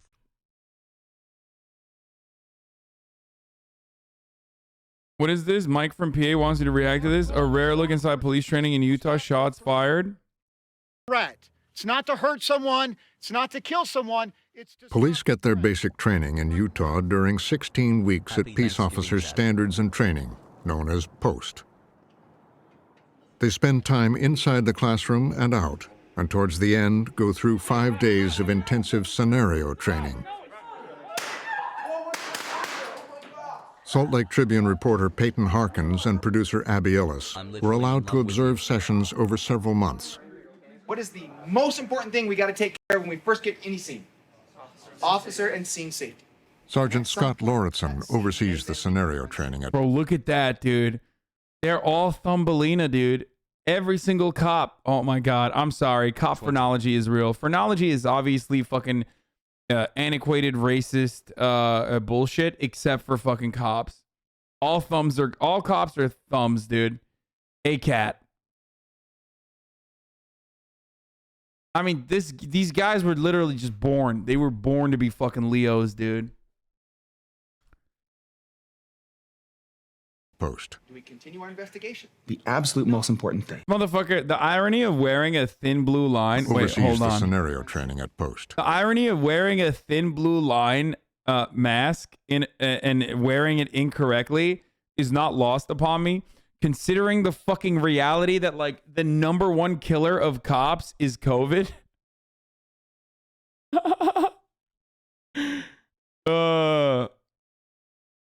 It's like the #1 killer of American cops is COVID.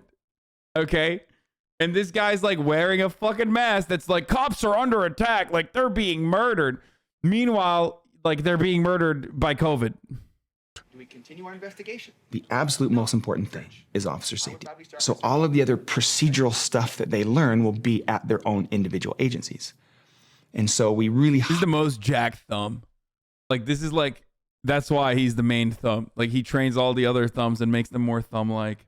Highlight that officer safety issue. Do we allow people to point guns at us? No. We go home. Those that we're dealing with will go home if they choose to. No. Right? But we go home, we protect ourselves, protect our partners, protect those innocent bystanders. Was there anything that happened during the argument? Hey, why are the cops here? The cadets are put through role-playing, from traffic stops, You ran that stop sign over there. domestic violence situations, to dealing with some... Why aren't they shooting? Wait, when they're doing GTA roleplay, why are all the people that they're dealing with white? Is that why? They should put some black people in the situations so they learn not to fucking be so trigger happy, you know? Someone experiencing a mental health crisis. We have role players and an evaluator. We have guidelines and kind of how we want the role players to respond to certain stimulus that the cadets are giving them. Is there a weapon behind there?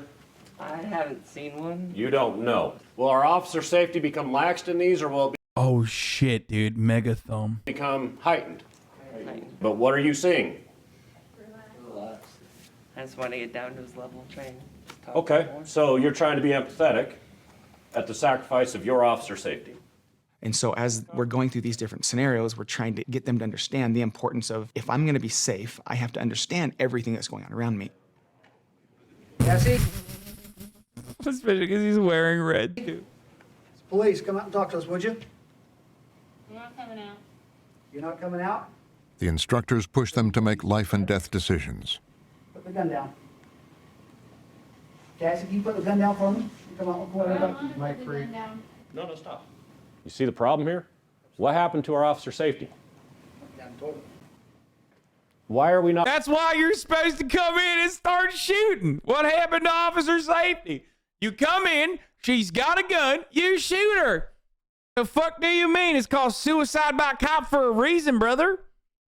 You're supposed to do the suiciding. Okay, you're supposed to assist. It's called voluntary active euthanasia. Okay, it's the most liberal point that us cops or otherwise hogs have. We are engaging in a process where we do voluntary active euthanasia. We oblige. Not recognizing that as a gun pointed at us. When you think of a gun be pointed at you, what do you think? You think this, right? Do we think of this or this or whatever it is? Is that what we think of? No. Seems casual. It doesn't seem threatening. Okay. Well, she's spinning it. And where is her finger?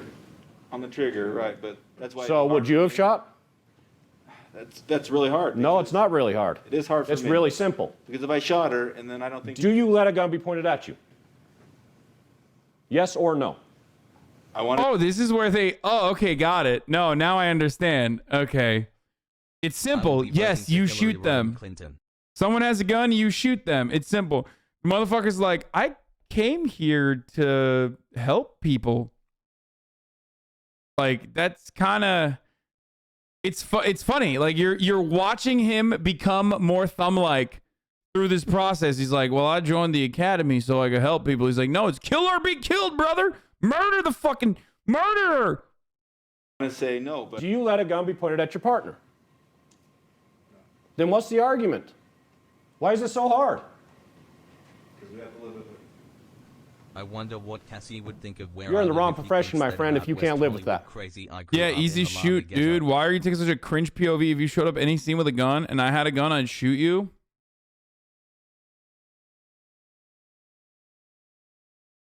Okay. Born in 1964, he paid for me to skip the top of This the is hour. fucking insane. Thanks, Daddy Bezos. And it's like people who are there, like their whole point is to de-escalate. Okay? The entire point of a police officer in that situation is to be a force that de-escalates.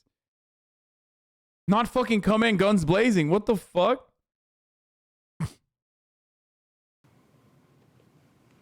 How many of you made that decision?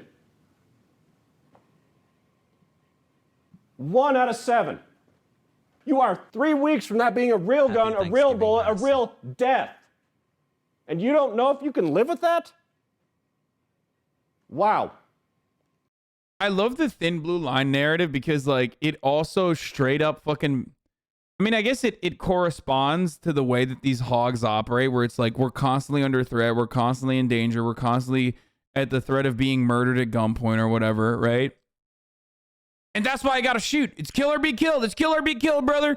It's like, dude, you literally have a guy who wants to put his life on the line to de-escalate the situation. Okay? Like, this person, in that brief moment, is like, I want to put my life on the line. I thought that was what being a cop was about. Okay? Because it's supposed to be that. That's what they show you in the movies. When you watch movies, cops are like, you know, they're rushing in and they're trying to help, and, you know, they put their fucking bodies on the line. They put their lives on the line. But in real life, especially in America, it's like, fuck that. I'm not going to run. Dude, I had 3 hot dogs earlier. One was a chili dog. I don't want fucking shit coming out of the bottom of my shoe because I'm about to diarrhea poopy myself if I run. You know, fuck that. I'll just shoot him from afar. I'll shoot him from my fucking cop car. You know? So you have a brief moment where someone's like, I think I should be heroic in this situation. I should do what, like, we fantasize what cops do all the time. And it's being violently beaten out of him. There's a very famous case, I forget, I think it was in Virginia, where there was a military veteran who was fired from the fucking force because he showed up first to a suicide by cop situation and he didn't fucking shoot. And he was in the process of de-escalating. A second fucking cruiser comes in and immediately pops the dude. Okay, there's a guy, he's very clearly going through a mental breakdown. Okay, the first cop that rolls up is a military veteran. Okay, and he's just like, whoa, whoa, whoa, calm down. He's like trying to fucking talk to him, right? He's trying to talk him down, trying to talk him down.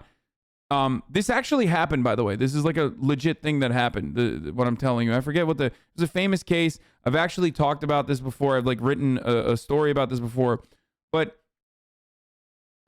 he's trying to de-escalate and he's in the process of de-escalating. Okay. Oh, here it is. West Virginia. Yeah. There's a lawsuit too. A cop was fired for not shooting the armed suicidal suspect. Former police officer Stephen Mader went up and was talking to a person. Second fucking cruiser rolls up, immediately pops him. Okay, and then they fired this dude. They fired him because he was trying to be a good cop. Okay, he was literally trying to. 40 officers patrolled a small town in northern panhandle of the state, which between Ohio and Pennsylvania has the distinction of being the only U.S. city that sits in one state while its borders touch 2 other states. He's a Marine vet who was in Afghanistan. And he filed a lawsuit against his police department because he didn't appear angry or aggressive. He appeared depressed, he said. He was 26 at the time, or a little bit younger than that, actually. And the person that was 23.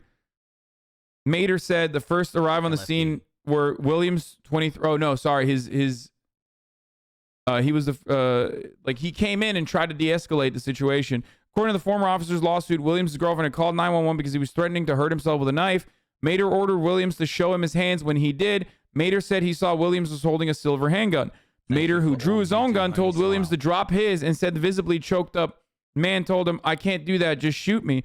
Over and over again, Mader said Williams pleaded for Mader to shoot him. Mader said he was certain Williams was trying to commit suicide by cop. He didn't appear angry or aggressive. Said Mader, he seemed depressed. As a Marine vet that served in Afghanistan as an active member of the National Guard, all my training told me he was not a threat to others or to me. Because of that, I attempted to de-escalate the situation. I was just doing my job. How is this possible? And as Mader was trying to get Williams to drop his gun, 2 other Weirton police officers arrived on scene. And when Williams raised his gun, one of them immediately shot Williams in the head, killing him.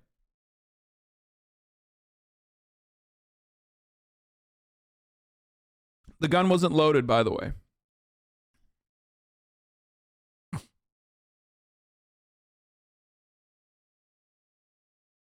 They fucking fired him. The Weirton Police Department notified Mater that his employment had been terminated 1 month after the shooting. And they said it's because you didn't prioritize the safety of your officers and yourself. So they fucking fired him, dude. Yeah. So remember, when I say fucking ACAB, or when I say the system is completely fucking broken, or when I say like policing in this country is just like fundamentally broken, this is what I mean. I mean, that's one anecdote, right? That's like one singular instance. But it's an entire culture that revolves around like pinning police officers as an occupying force against every single person that they're supposed to exert their authority over. Like they are an enemy combatant. They treat everyone like they're a fucking potential enemy combatant. That's not what it is. These people are not a part of our communities. They're not like living in our neighborhoods. They're not. They live in fucking auxiliary neighborhoods where they're surrounded by other fucking cops and other reactionary pieces of shit, and they come into the city and they fucking supposedly police the city. Why the fuck would they do a good job? And then our tax dollars fund their neighborhood, their reactionary neighborhood, to have the best possible fucking, they fund their salaries, and then also their property taxes, and also their schools.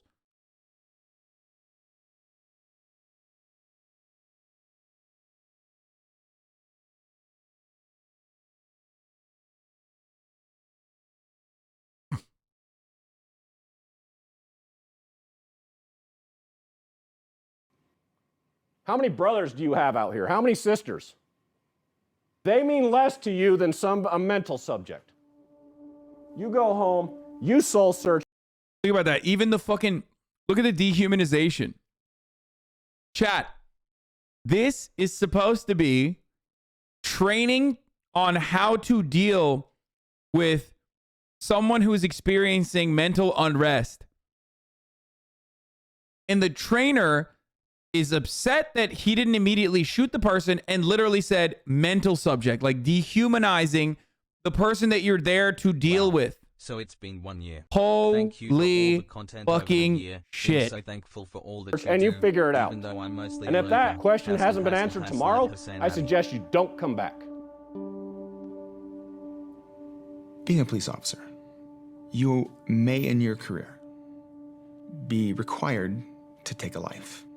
When you're faced with that situation, if you have not come to the reality that you may have to do that, and now you're processing through it. By the way, remember, chat, they're doing this on camera. Like, that's not like, ooh, oops, you got caught on candid camera. Like, no, they know that there are journalists in the room with them. Okay? There are journalists in the room. Pussy ass, lip tart ass, socialist ass PBS, frontline journalists collaborating with the Salt Lake Hey, it's Tribune. Dominic from the Jubilee video. More like I didn't Socialist win $1 Lake million. Tribune. I just used the word. And win these because fucking influencers hogs are just like, you need to murder. You need to fucking murder them. You need to... 5,000 filmed videos to earn the money. What do you say? Wait, did you just gift $100? What the fuck? Hey, it's Dominic from the Jubilee video. I didn't win the $1 million. I just used the word win because influencers are overpaid like myself, but it took 800 posted videos and 5,000 filmed videos to earn the money. Oh shit. I thought it was like a one-off. See, I misunderstood that. Anyway, thank you for the $100, dude. Imagine thinking Avenged Sevenfold's a good band, broadcasting your badass taste and daddy issues with all one shirt. Months for Hasan Jr. He also gifted fucking 25 big ones after too.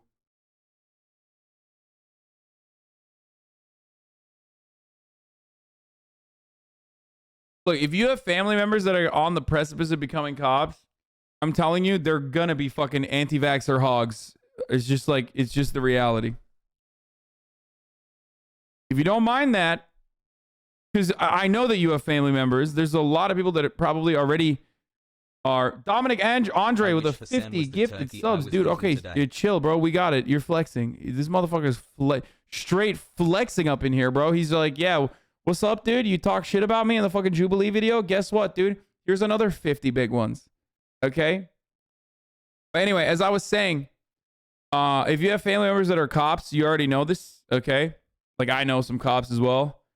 Not in my family, but I have, like, close friends that I see as family who have family members who are cops who I know very well. They're hogs. It's just how it is. They just literally they get fucking a brain broken into you know, becoming straight up hogs. There's a reason why like 84% voted for Donald Trump. 84% of police officers voted for Donald Trump. What? How effective is I your gotta pee. I'll decision be gonna back. be? So yeah, absolutely. To put on this badge and to put a gun on your hip to go into somebody's house to protect them, if you haven't made that decision that taking someone's life may be a possibility, it's too late then. We don't want to shoot people, okay? But who makes that decision? Hope everyone is having a good Bear day with me for a today. minute. When you picture criminal, what do you think? Have you pictured somebody you love? Look in the mirror and ask yourself, can I kill a kid? Can I shoot a grandma? Can I shoot a mom? Can I shoot a dad? Can I shoot a brother? Because if you can't, it's not you that's going to get hurt, it's your partner. How many of you have been to an officer's funeral? How was it? I didn't remember. Did you know him? I didn't. How bad would that be if that was your partner and you knew that was your fault? Life changing? Way worse.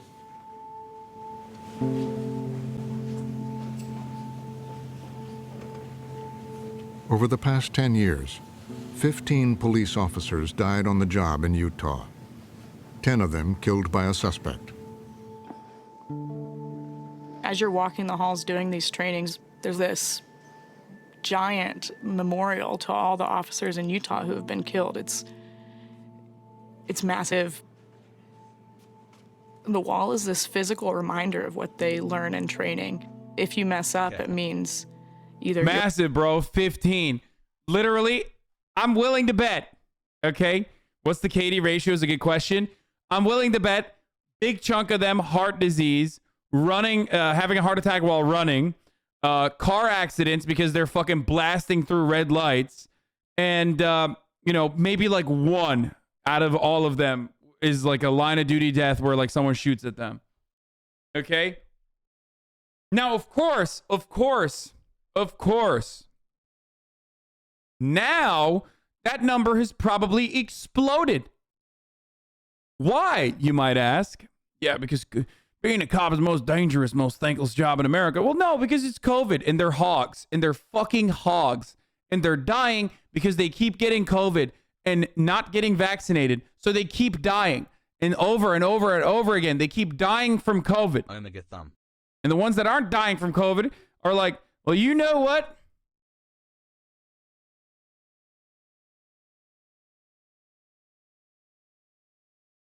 I love looking at this shit to fucking dispel the notion that like they're all dying on the line of duty and what they're dying from is like always like they put the canine units too.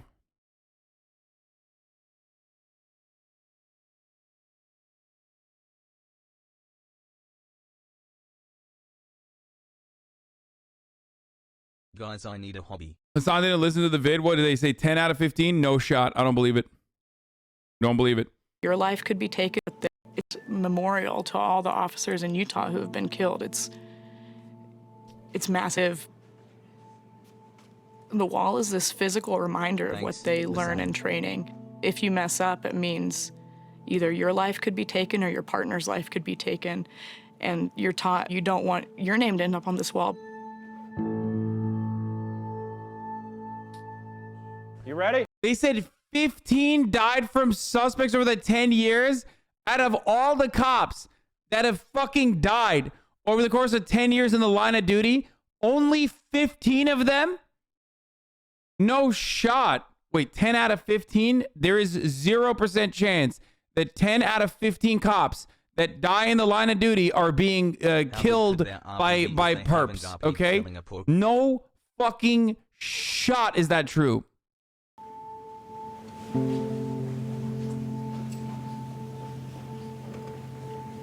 Over the past 10 years, 15 police officers died on the job in Utah. 10 of them killed by a suspect.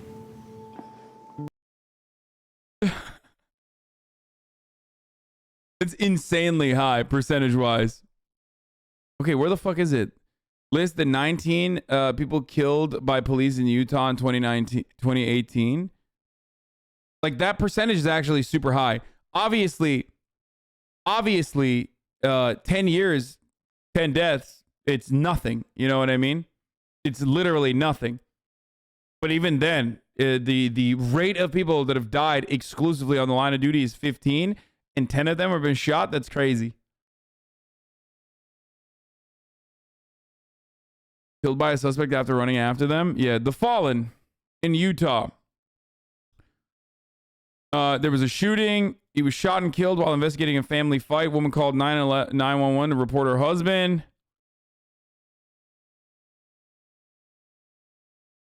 Wait, what? The suspect opened the door and shot Officer Lindsay in the head. Age 29, Provo Police Department shooting. Salt Lake officers responded to business burglary. She's got blue. Brigham City annual physics standards test. Yeah, 911. Sorry, I keep fucking it up. The number of people shot by police was 30 in 2010. Utah Attorney General Office surprised police shot at so many people in 2020. Tribune and Frontline collaborate to investigate police duty. Going vegan. Oh, they shot 30 people. So over the course of the past 10 years, 10 people have been shot at and killed on the line of duty. Whereas even in 2020 alone, they've shot at 30 people. Where are these hundreds of COVID police deaths you mentioned found? Literally all around the fucking country, dog. What the fuck do you mean? In Florida alone, let's see. Florida cops. COVID is the #1 killer of Florida cops right now. Here you go. COVID-19 has become the #1 cop killer. COVID-19 has been the #1 cop killer of law enforcement officers in 2020 and 2021 to date, according to the Officer Down Memorial page, which tracks line of duty deaths. Why would you ever fucking think that this is like not real? Like, are you fucking stupid?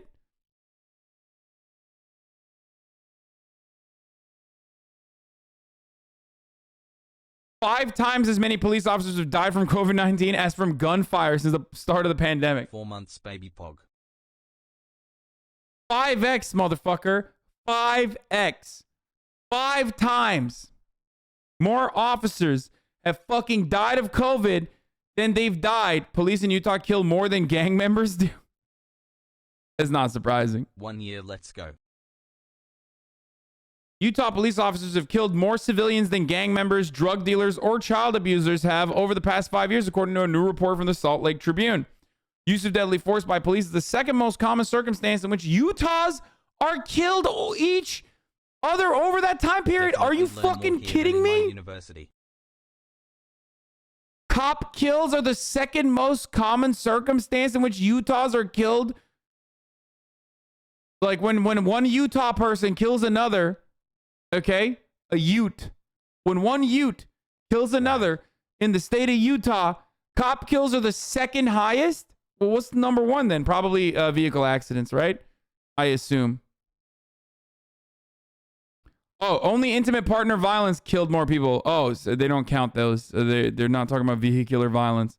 Arjan, Jesus fucking Christ, Still waiting dude. for you to return from the store with the baby formula for our sub baby. But in 2014, more Utes have died to police use of deadly force than violence between spouses and dating partners. The numbers reflect that there could be an issue, and it's going to take a deeper understanding of these shootings.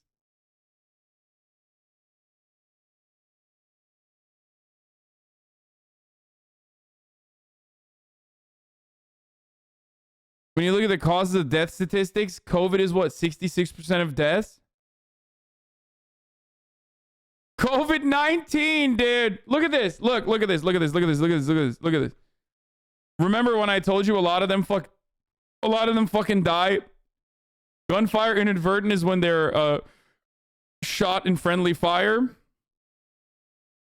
You have a motorcycle crash. You have a heart attack, 16. Motorcycle crash. You're struck by vehicle. Training accident. Vehicle pursuit. Vehicular assault. Weather natural disaster.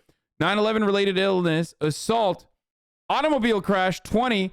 COVID cracking it, dude. Absolutely fucking obliterating.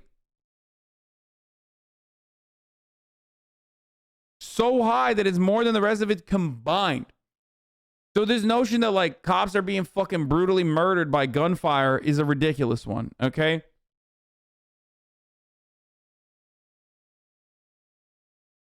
And that's just in 2021.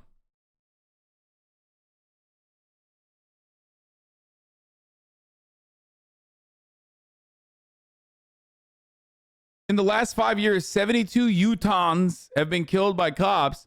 If we extrapolate to 10 years, it's like 140. So at least 14 KDR from those in the chat wondering. Yeah. Their fucking KDA is high as fuck, dude. They're doing Call of Duty on Utah. Oh, by the way, a bunch of them are dogs too. That's also true. I keep forgetting. But actually, no, maybe not. See, this doesn't seem like it because they're showing the canine do these separately. But, or wait, maybe not because it's saying total. Yeah, maybe it's not separate. Sometimes they don't fucking separate them. In a lot of instances, they'll do anything to fucking pad the numbers. They'll add the canine deaths into the situation. What's up? What are you Thanksgiving. Doing? Oh.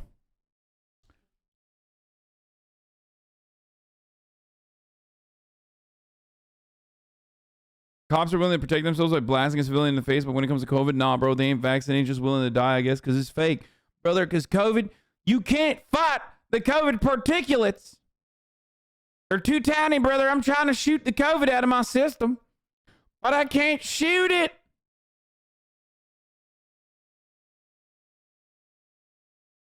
I can't shoot the COVID out of my system, brother. I'm trying. As you're walking the halls doing these trainings, there's this giant memorial to all the officers in Utah who have been killed. It's massive. The wall is this physical reminder of what they learn in training. If you mess up, it means either your life could be taken or your partner's life could be taken. And you're taught you don't want your name to end up on this wall. You ready? All right, next 13 months. Many of the scenarios we observed would turn out to be worst case and end in a shooting. I was watching Apex and somehow your stream was playing through my mic and he called me cringe for watching you. Also, he said he would rather be caught watching trans porn, asshole. Dude, who cares? What a fucking loser. And he's transphobic. 4 months, Fuck that guy. I heard shots inside and I'm too afraid to go in there, please. Like this one, where a woman calls 911 and says her husband and son have shot themselves. Police, is anybody in there? It's not long after the cadets show up that she ends up stabbing one of them. Hey, get off! Bang, bang, bang, bang, bang! Dispatch, we have an officer down, full medical. And her husband wakes up and starts firing at the others. Bang, bang, bang, bang! And this one, We're just gonna let you out for the warning today, okay? where a routine traffic stop turned into a hostage situation. One leading cause of death for cops not wearing a seatbelt. They still won't buckle up despite knowing Every this. situation that we send police officers in doesn't require lethal force. But they just keep doing it, regardless. Bro, this training is dog shit. Like, I mean, it looks... You want to know why this training is dog shit? Because it looks fun, okay? It's precisely that reason why it looks dog shit. Like, it is dog shit. Because, like, it just literally, you're just blasting. Like, no pixel has better fucking training. You're literally just blasting non-fucking stop, dude. You're just LARPing and blasting. If that's the way they train these motherfuckers, holy shit, dude, of course they're blasting. But if we take an officer's career, how many situations are they going to be in, let's say, in a 20-year career? Thousands, right? But we only have these cadets for 5, 6 days, maybe 7 days at the most. So we have to take this experience of a 20-year career and condense that into a few days. And so... Bro, hold up. I want to know a number, okay?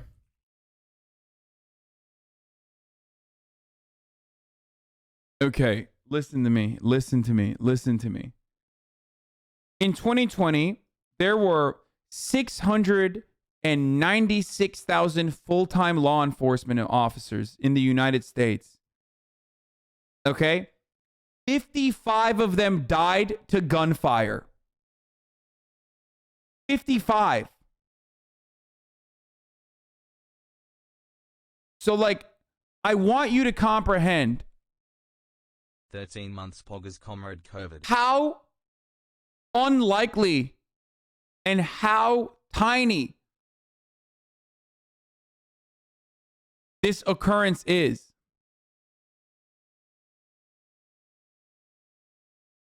And for those people saying like, oh, how many of those were like situations where they shot first and didn't die? It's like, that's also ridiculous. Because even if you add up the instances where they shot and killed someone, it's still a fucking minuscule amount. The way cops behave and the way cops like present themselves, the blue line narrative, you would think that like they're being shot at every fucking day. There's a reason why. There is a reason why.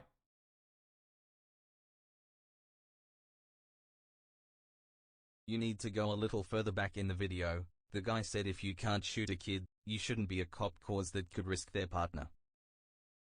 Yeah, I heard. That's why you guys kept saying. Like the way they talk about this, you'd think like, you know, 10,000 cops die a year or some shit.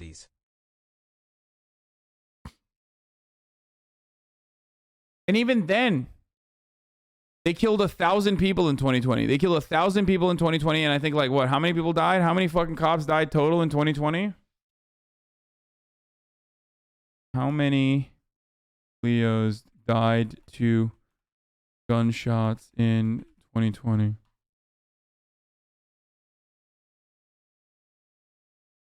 What the fuck? It's not letting me access the officer fatalities report now. What?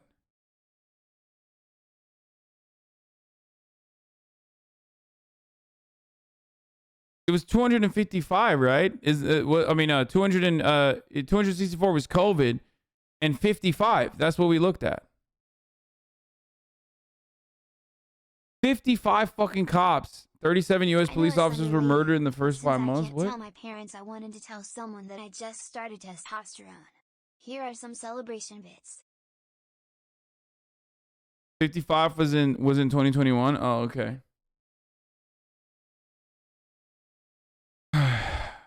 Wasn't it in DC last time you checked? No, I think it was like not including friendly fire.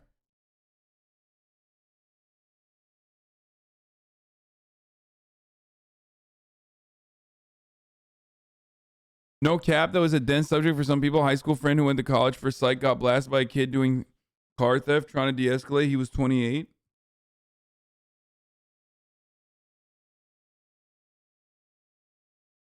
Anyway, 45 gunfire deaths in 2020. 40 fucking 5, dude.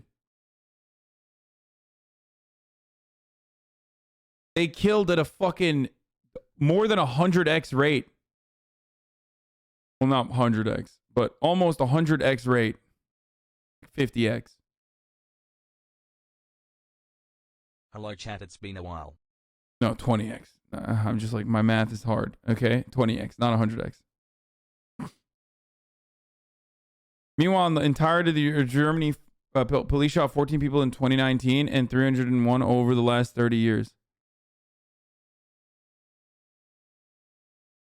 It's nuts. So we try and hit such a wide variety of scenarios to open their eyes to the possibility. I'm almost, what's the number? Don't cops kill like 14 dogs a day or something?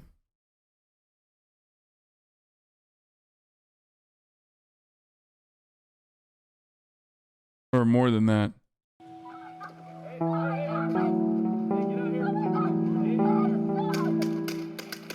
But the focus on worst-case scenarios has become increasingly controversial among experts in the field who are concerned about police shootings. The essence of what we would call fear-based training is the training on the possibility of an action versus the probability of an action. Randy Shrewsbury worked as a police. Nice misinformation. What's the misinformation? You have 30 seconds to respond before you get banned.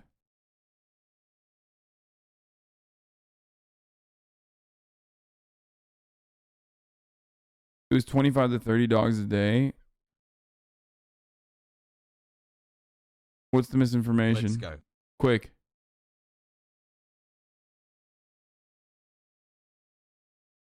Dude, what is happening? Why can't I fucking go into any of these websites? DOJ, police shooting family dogs has become an epidemic.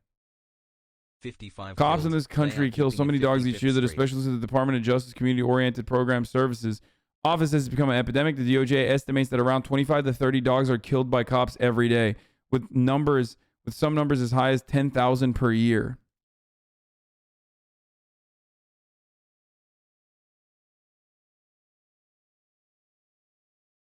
I said 14. Where's the misinfo? Where's the misinfo? Where's the misinfo? My bad, I was wrong. Shut the fuck up then, bitch. Dummy. Don't come in so fucking hot. Police officer in multiple departments around the country. He now advocates for reforming police training. We showed him some of the scenarios we filmed at Post. Part of the problem that we have resides in this scenario-based training because it's this kind of endless exploration of what could happen, for which then officers in every circumstance of their job is feeling some level of threat. But the problem becomes is that when you're reacting to anecdotes or to situations that could possibly happen, you start to kind of create a narrative into the officer's mind, which is placing them on edge. Get on the ground or I'm going to shoot you! Get out! Get on the ground now! Hands are up. Black Lives Matter. You guys know the drill. Why did you shoot? What? Black Lives Matter? You guys know the drill, by the way. Dude, vegans are so fucking brain dead. Dude, eat some fucking red meat, dumbass. Like, your brain is clearly not working.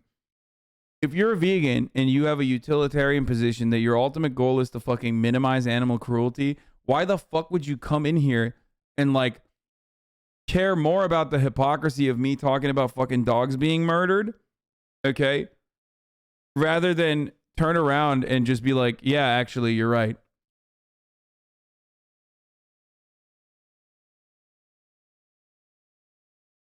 But you can't fucking help yourself. Because you're too stupid. You're like one of those fucking cringy LARPer anarchist ass fucking vegans who's like, you know, making video compilations about how he's like gonna fucking free a pig farm or some shit. Because large guys, they jumped out of the vehicle, they're both coming at us. What's the point you're trying to make? The police training is too short, yet you still want to lower their funding? I don't get it. First and foremost, I want to make sure that there are less fucking cops overall, okay? Over-policing is a significant problem. I want to make sure that there are less cops. I want to make sure that it's also a higher standard. I want to make sure that when there are less cops that you need to put on fucking payroll, then all of a sudden you have more funds to be able to shift over to training and making sure that these people have like actual adequate de-escalation training. I also want to make sure that all the cops that work inside of a fucking city are actually from that city to ensure that they live in the same communities that they're supposed to be policing. I want to demilitarize the police force. I don't think they need the amount of guns that they currently have. I don't think they need the fucking cool toys that they currently have. I also want to make sure that it's not 3 weeks of fucking training and it's actually years of fucking training. You have a person who's out here with a weapon, who's above the law, who can kill you and not even face financial or criminal punishment. That's completely insane to me. Okay, if you're gonna have that kind of responsibility, then the training should be a lot longer. Now, if you think that cops have not been adequately funded this entire time and like giving them more money is going to somehow solve this problem, and they're finally going to train themselves. Well, I got a bridge to sell you. I got an NFT of a bridge to sell you, you fucking dumb hog-brained dipshit. Clearly, we've been giving them more and more money every single fucking year, and yet police brutality is an ongoing problem. As a matter of fact, it's gotten worse over the fucking years. So what's up? Their funding keeps You growing. need a college degree to teach Their children funding not to keeps carry a growing, gun. and yet they're still be 4 ever years more training. brutal than they ever have. So shut the fuck up. Perhaps that's not working. Perhaps we should try something different.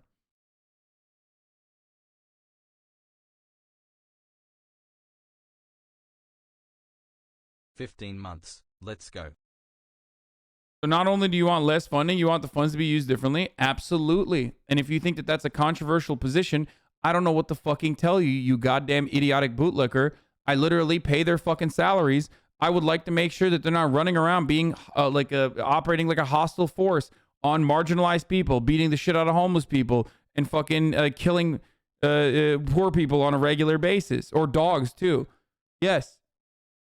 We pay their salaries. They're public servants, okay? They're supposed to serve and protect us. It doesn't, on the side of the cop car, it says protect and serve the people, okay? Protect and serve. It doesn't say, I'm here to kill you, okay? Maybe they should change that. Why are you advocating to make your life worse? You have a mansion security guard, Checkmate? Of course, totally, I do. Yes, I do. Don't come to my $7 gazillion mansion. I have a security guard and a fucking turret on top of it. Okay, anyway, they're fucking peace officers. They're supposed to be creating a presence of peace. I'm not one of these people that thinks we literally just should abolish police in its entirety, okay? I think there's always going to be a need for a group of individuals, either that we democratically vote on or whatever the fuck, that still needs to maintain the presence of law and order, okay? It's just the reality. There's always going to be edge cases that want to do fucked up shit. That needs to be stopped. There's always going to be need for someone to solve crimes, okay? That's not what cops do currently for the most part. But there's always going to be instances where there's a need, right? For a group of people like that.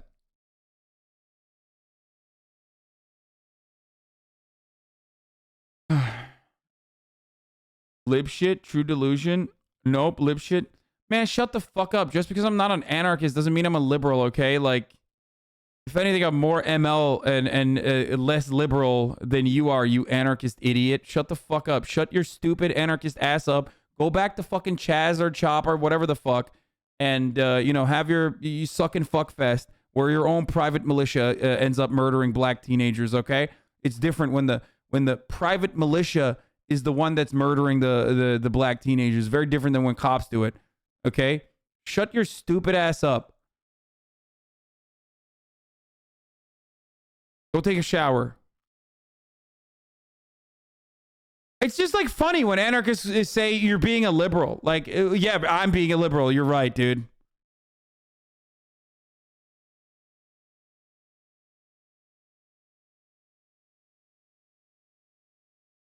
Different opinion ban? I mean, I just straight up didn't do that.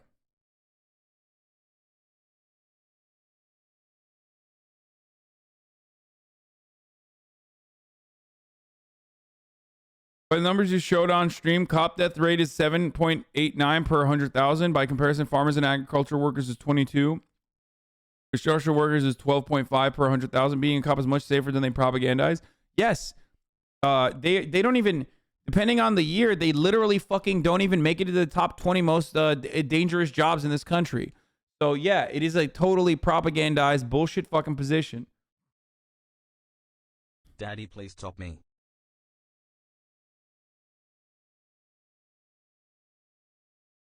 What did he say?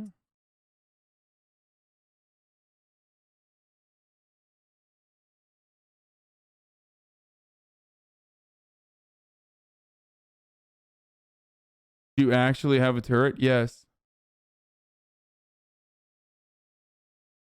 Yeah.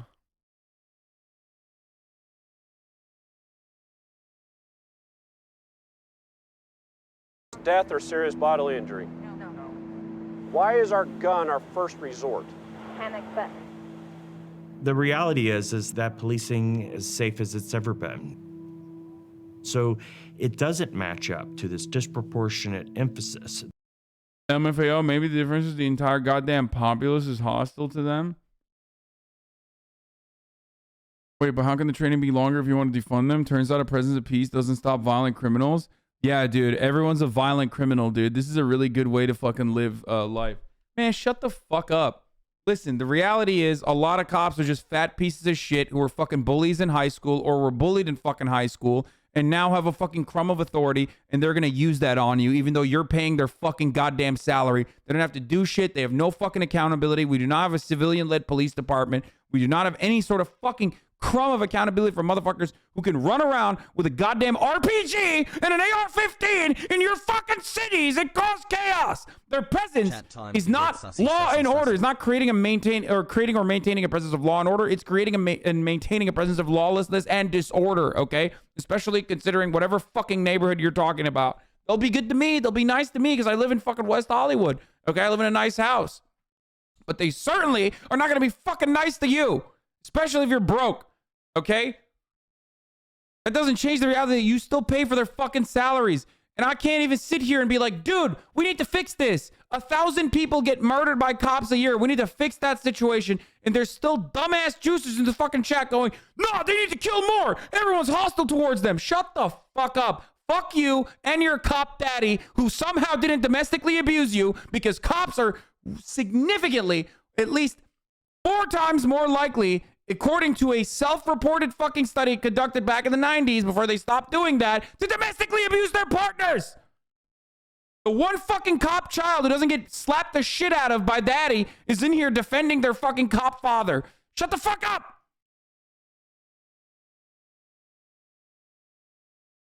You're right. Cops never get tried or held accountable for unjust uses of force. Are you fucking stupid? Are you fucking idiotic?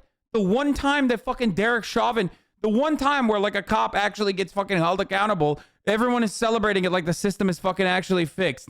Are you stupid? 1,000 on the line murders that police officers engaged in. Holy fuck.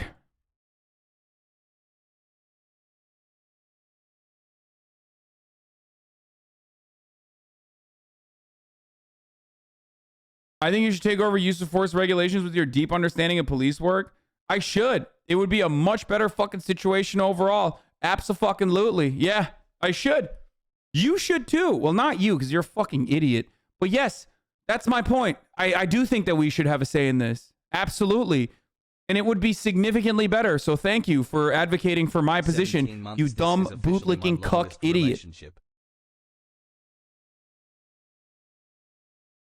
It's just like, this is what happens when you live in a fucking conservative family. And this is like literally how, this is the kind of worldview that you have, you fucking dumbass.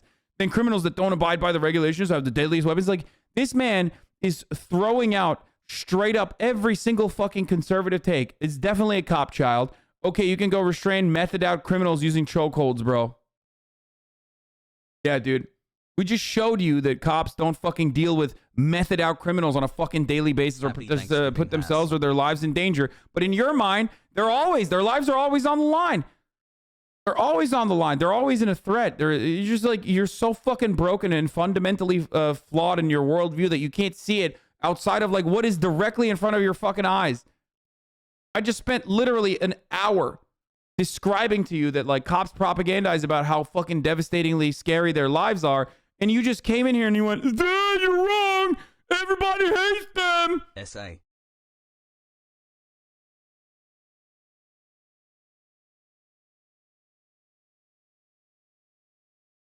Yeah. One day you will stop watching Steven Crowder videos and then maybe you can fucking, see the world for what it actually is.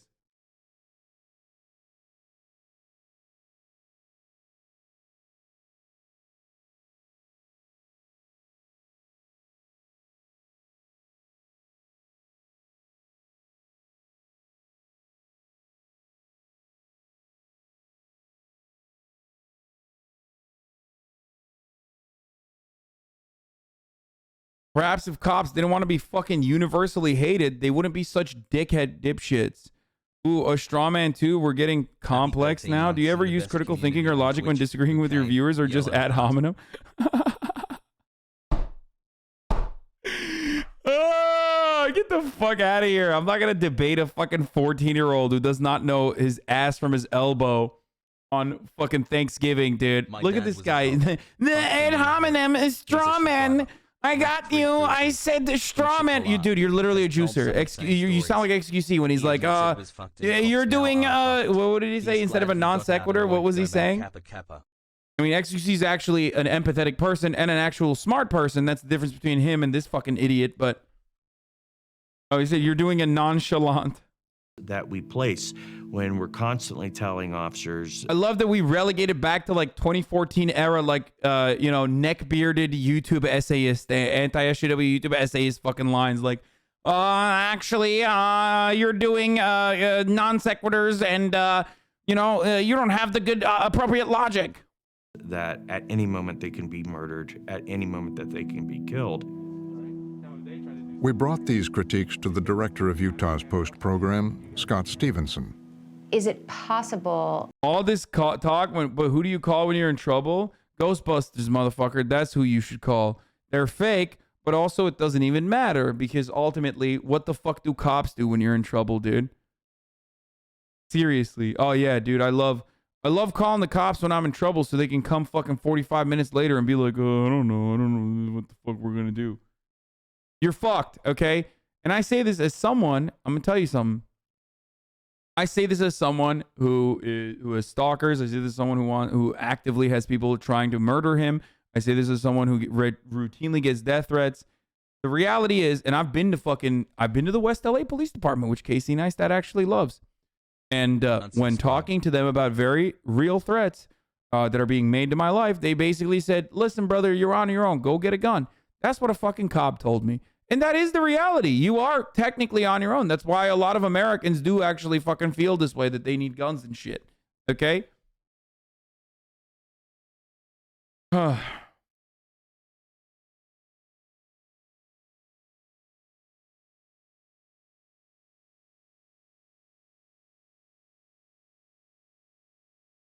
A cop dove in front of a penis and saved me from sexual assault. He took that penis from me. Cop saved me. Yeah, exactly.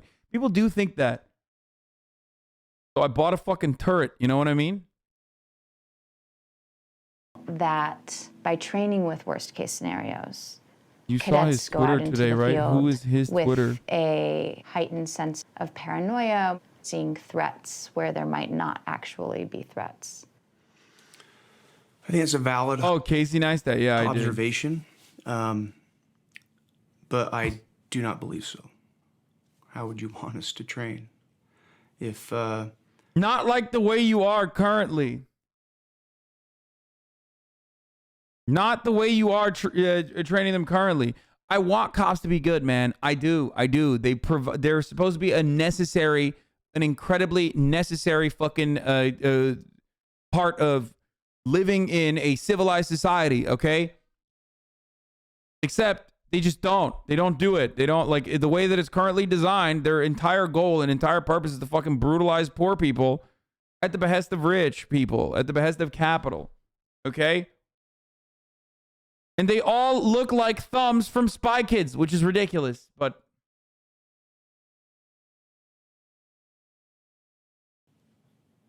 if those situations are so infrequent, do you want somebody going in without any type of experience at all? And if so, how do you expect them to perform? We put officers in ugly situations. We really do. And then we expect it to be perfect every time. If I can teach them in that situation where the potential outcome is a shooting, then maybe they'll try to avoid it.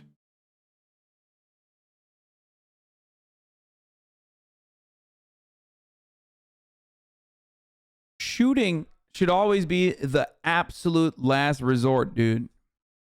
I'm not even fucking stating that there aren't, I'm not saying that there aren't cases where you have to shoot. Like, of course there are. Of course. But you have to de-escalate. More people will get even killed.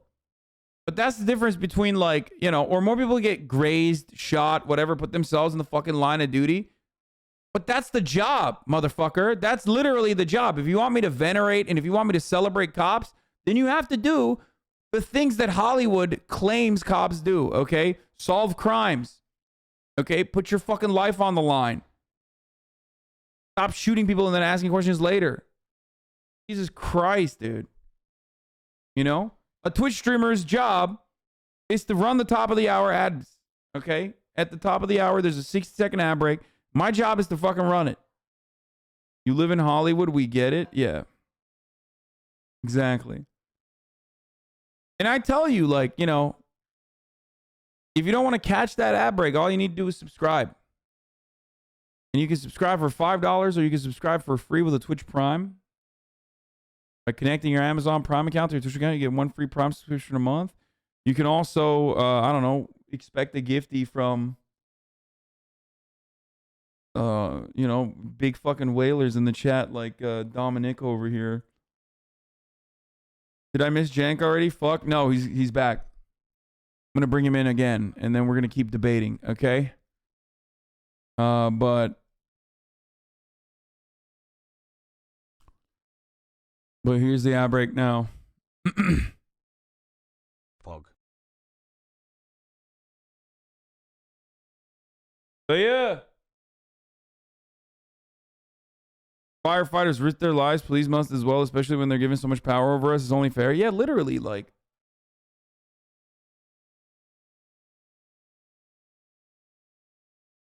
I've solved the final problem of abolition. If we abolish the police and you get robbed, I will personally come to your house, take notes, and then get in the car and drive away and never see you again. You can even pay me.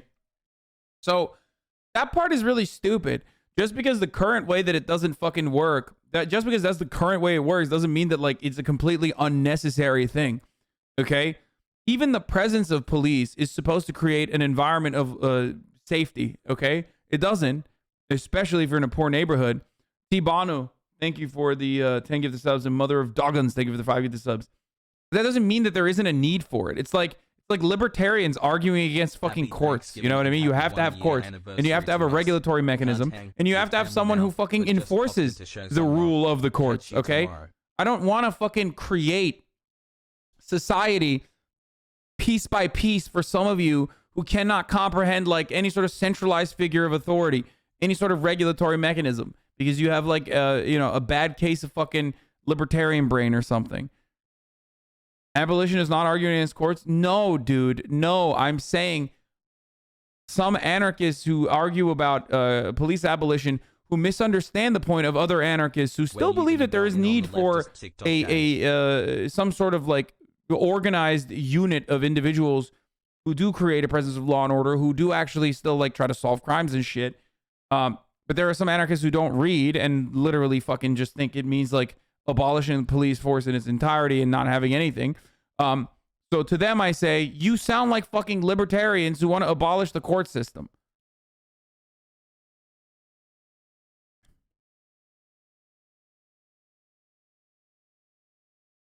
Anyway.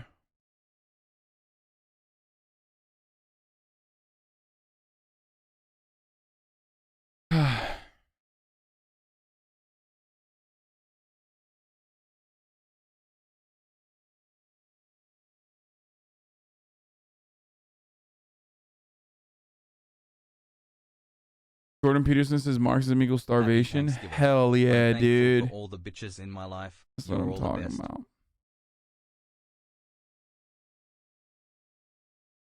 So, no, you haven't read anything. I think you need to learn about behaviorist as well as computational psychology. No, you haven't read anything on neuropsychology. Oh, is this the fucking anarchist Andy that I yelled at earlier? I'm from Pakistan, dumbass. Hey, man, look at my history. I think you understand the ML take, but I'm a behaviorist, so all I see is behavior as learned and within materialist analysis.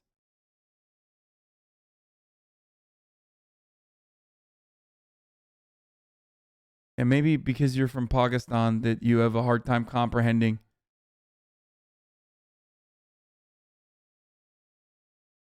Yeah, dude, we'll behavior our way out of, you know, we'll behavior our way out of it. Dude, all material conditions are not, all of the material inequality is not going to be solved, okay? So in the process, because I do recognize that the overwhelming majority of crime, before we reach like, you know, people with psychopathic disorders or antisocial personality disorders that cause them to do crimes and whatnot. Before we get to that, the overwhelming majority of crime is created in a condition Created as a cause of the material conditions that people are subjected to, that they grow into. Okay, I get that. So yes, if you solve that, you solve a big fucking chunk of the crime. I get it. But leading up to that, and even after we're done with that, there are still going to be people who want to do crime. Okay?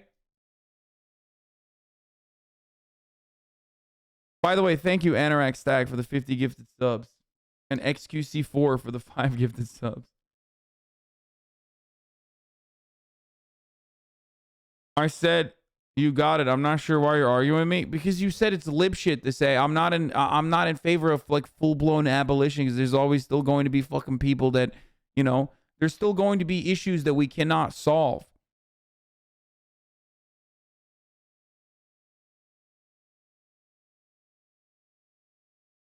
Okay? Wait, how does antisocial behavior equals crime? What? I mean, I sit in my room all day? No, dude. No.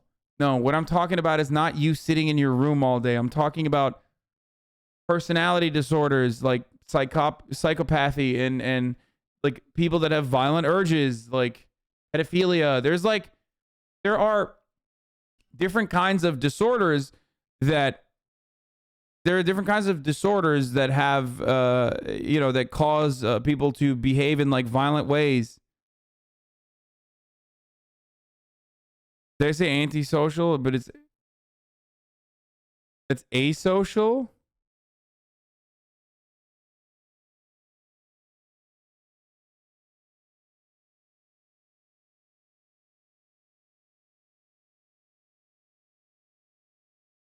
Anyway, regardless, I'm pretty sure it's antisocial, not asocial.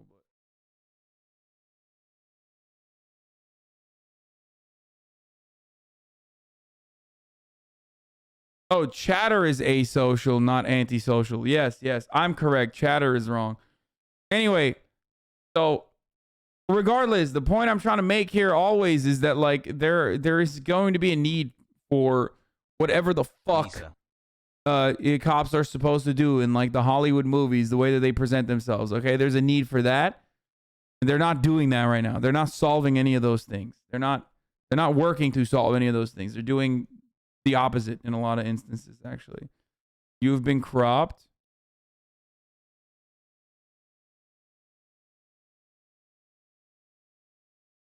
Why'd you send this to me? Is 2 likes on it.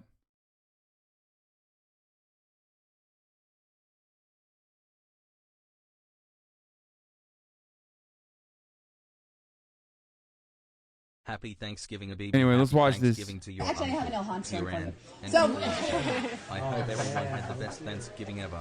And so if not, we still love the other you. night on the Pastor, House thanks floor for was what not you do, my Hasan. first Keep Jihad fighting the Squad good moment. fight. So I was getting into an elevator with one of my staffers. A whole year, let's And go chat. he and I we're leaving the Capitol. We're going back to my office, and we get in the elevator, and I see a Capitol police officer running hurriedly to the elevator.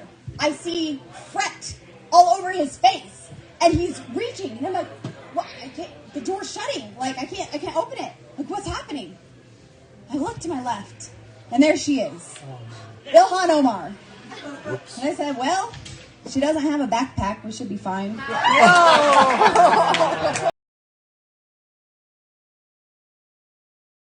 The things that I want to say, I cannot. Because if I say anything right now about Lauren Boebert, I will be in big trouble. Okay? All I'm just going to say is she's whack. She's ugly, both inside and out. She married a sex offender. And you know, she's going to lose her fucking congressional district. It's going to be redistrict, hopefully. And that, you know, she's a product of incest. And, you know, she's a horrible human being. Like, what can I fucking say here that she doesn't say about herself every single fucking time? You know? Yeah. She's going to go back to living a fucking life of quiet desperation in her goddamn stupid fucking diarrhea causing barbecue shop in Colorado. as she like desperately works and tries to get back a crumb of relevancy by being on Fox News and saying increasingly more racist shit. Okay, that's it. Not losing her district. Okay, I hope she gets redistricted. It would be great.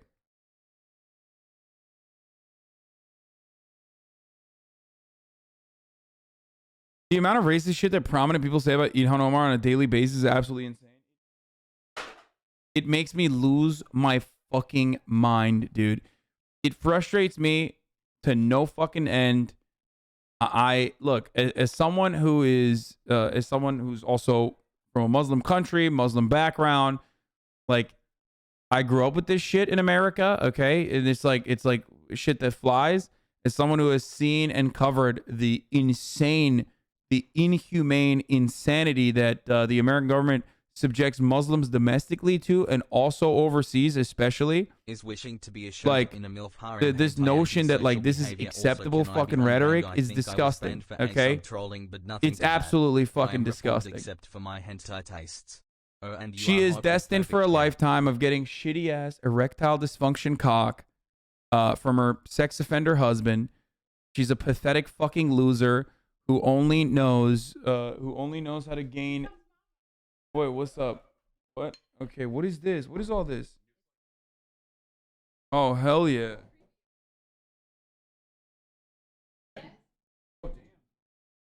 Okay. It's fire. Yeah. Sorry.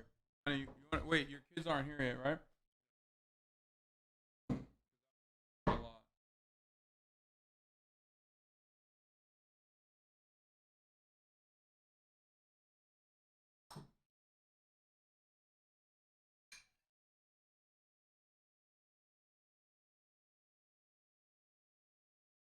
Any babes? Force in one, force in despair. Okay, here you go. You can talk again. People will hear you. Okay, what's up? Sure, I'm back. He's back, folks. Let's make this screen bigger. You need to get closer. All right, I can do that. You see this piece of shit, garbage, fucking scumbag human, not even human, subhuman worm. I survived the brain rot, PogU. With her fucking dumbass sex offender husband. So, the other night on the House floor was not my first Jihad Squad moment. So, I was getting into an elevator with one of my staffers. And he and I we're leaving the Capitol, we're going back to my office, and we get in the elevator, and I see a Capitol police officer running hurriedly to the elevator. I see fret all over his face, and he's reaching, and I'm like, what? The door's shutting, like, I can't open it. Like, what's happening? I look to my left, and there she is, Ilhan Omar. Oops. And I said, well, she doesn't have a backpack. We should be fine.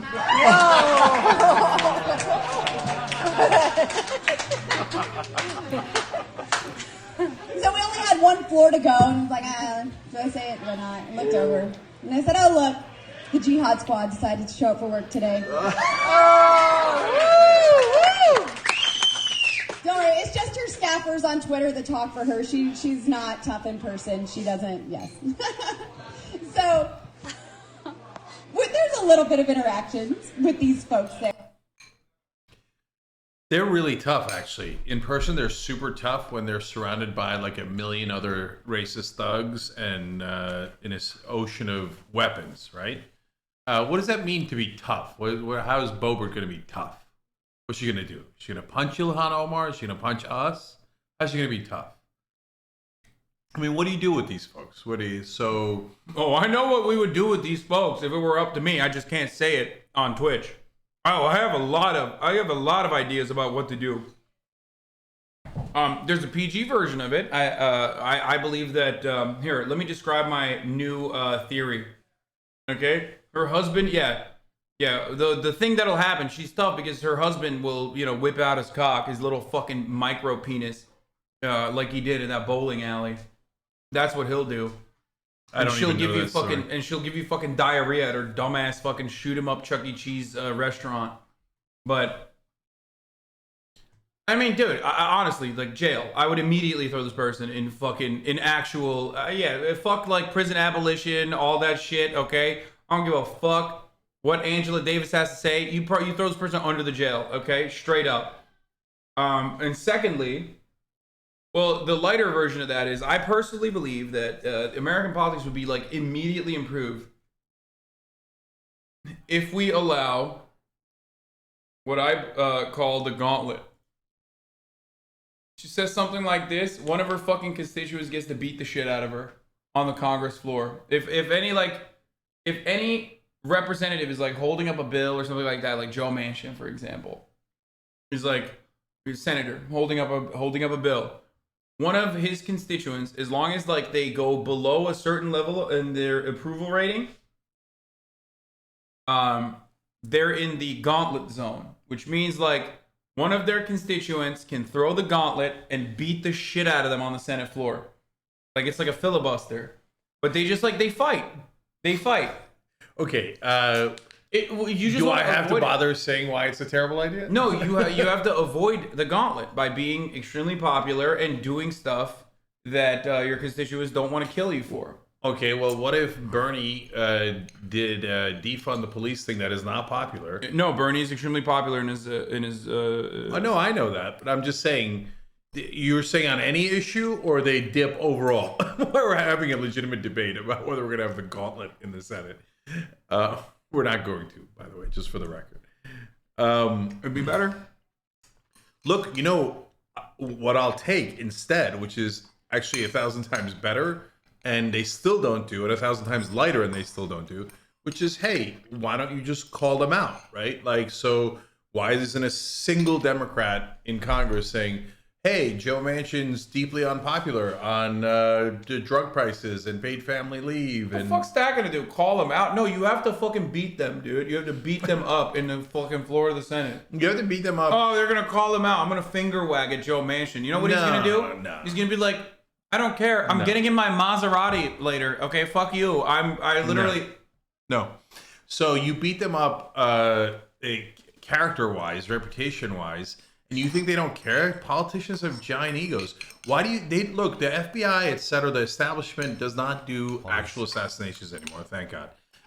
What they do is character assassinations, right? So they think that's the biggest deal in the world. So as a person who's had his character assassinated, I can tell you it's not great either, right? And so, for example, Joe Manchin has a coal company, which he's made $5 million from in the last 10 years. Not a single other Democrat has ever mentioned his coal company. And Bernie did an op-ed in West Virginia, and Manchin caught enormous feelings over that tiny little pin prick, right? So, anyways, that's what you should do with Democrats. With Republicans, there's nothing to do. They're lunatics. They love being lunatics. I think my idea is better. I think like the only way to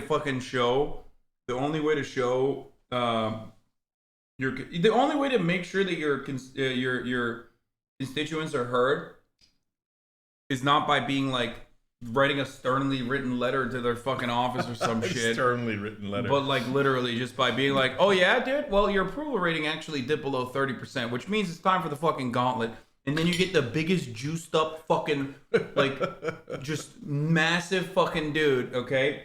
You take them, they're in West Virginia, you take them off the fucking Oxycontin for a week and they're like angry because of it, okay? And once they get through the fucking withdrawal symptoms, you make them fucking beat the shit. You make them pulverize Joe Manchin. Okay, if you were going to do that idea, which I denounce and reject, he will never, ever think about fucking putting his coal wealth ahead of the people of West Virginia ever again. But if you were to consider that idea, which I'm fully against, Ojeda could be your guy. So he's not amped up on Oxy or anything like that, and he's not huge like you want him to be. But Ojeda would do some serious damage in West Virginia. Gauntlet base. So, anyways, but Haas, there's nothing to do about the Boeberts of the world because her base loves that. So, what are you gonna do? Yeah. They love calling all Muslims jihadis. They love it. I need to figure out another way to do the gauntlet on someone like her. So I chat happy. And by the way, like this, so the Democrats hate their base, right? So everybody knows this. The right wing, the Republicans at least like their base. Yeah. Do you want wine or beer? Oh, now we're drinking. Yeah, I'll have a couple of drinks, and then maybe you'll come to your senses about the gauntlet. I'll go wine. Okay. 7 months, Pog. Bougie of me, but anyways, if the Democrats ever gave me 10 minutes on the national stage, I could destroy Manchin's entire career. No, you wouldn't, dude. It wouldn't matter because they'd be like, they'd say the same shit that they say all the time, and then everyone would only hyper focus on the fucking drama. And then also, it doesn't fucking matter because ultimately he's still getting $5 million from his coal company. You know what I mean? Well, if I was Biden, I'd find a way to shut that company down. Thank you. Okay, now we're talking.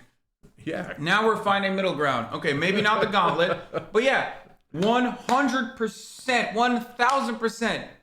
If we had like a fucking serious system, there would be, like, you would use every fucking regulatory mechanism you have to punish Manchin's entire lineage for 7 fucking generations. Okay? Investigate his daughter.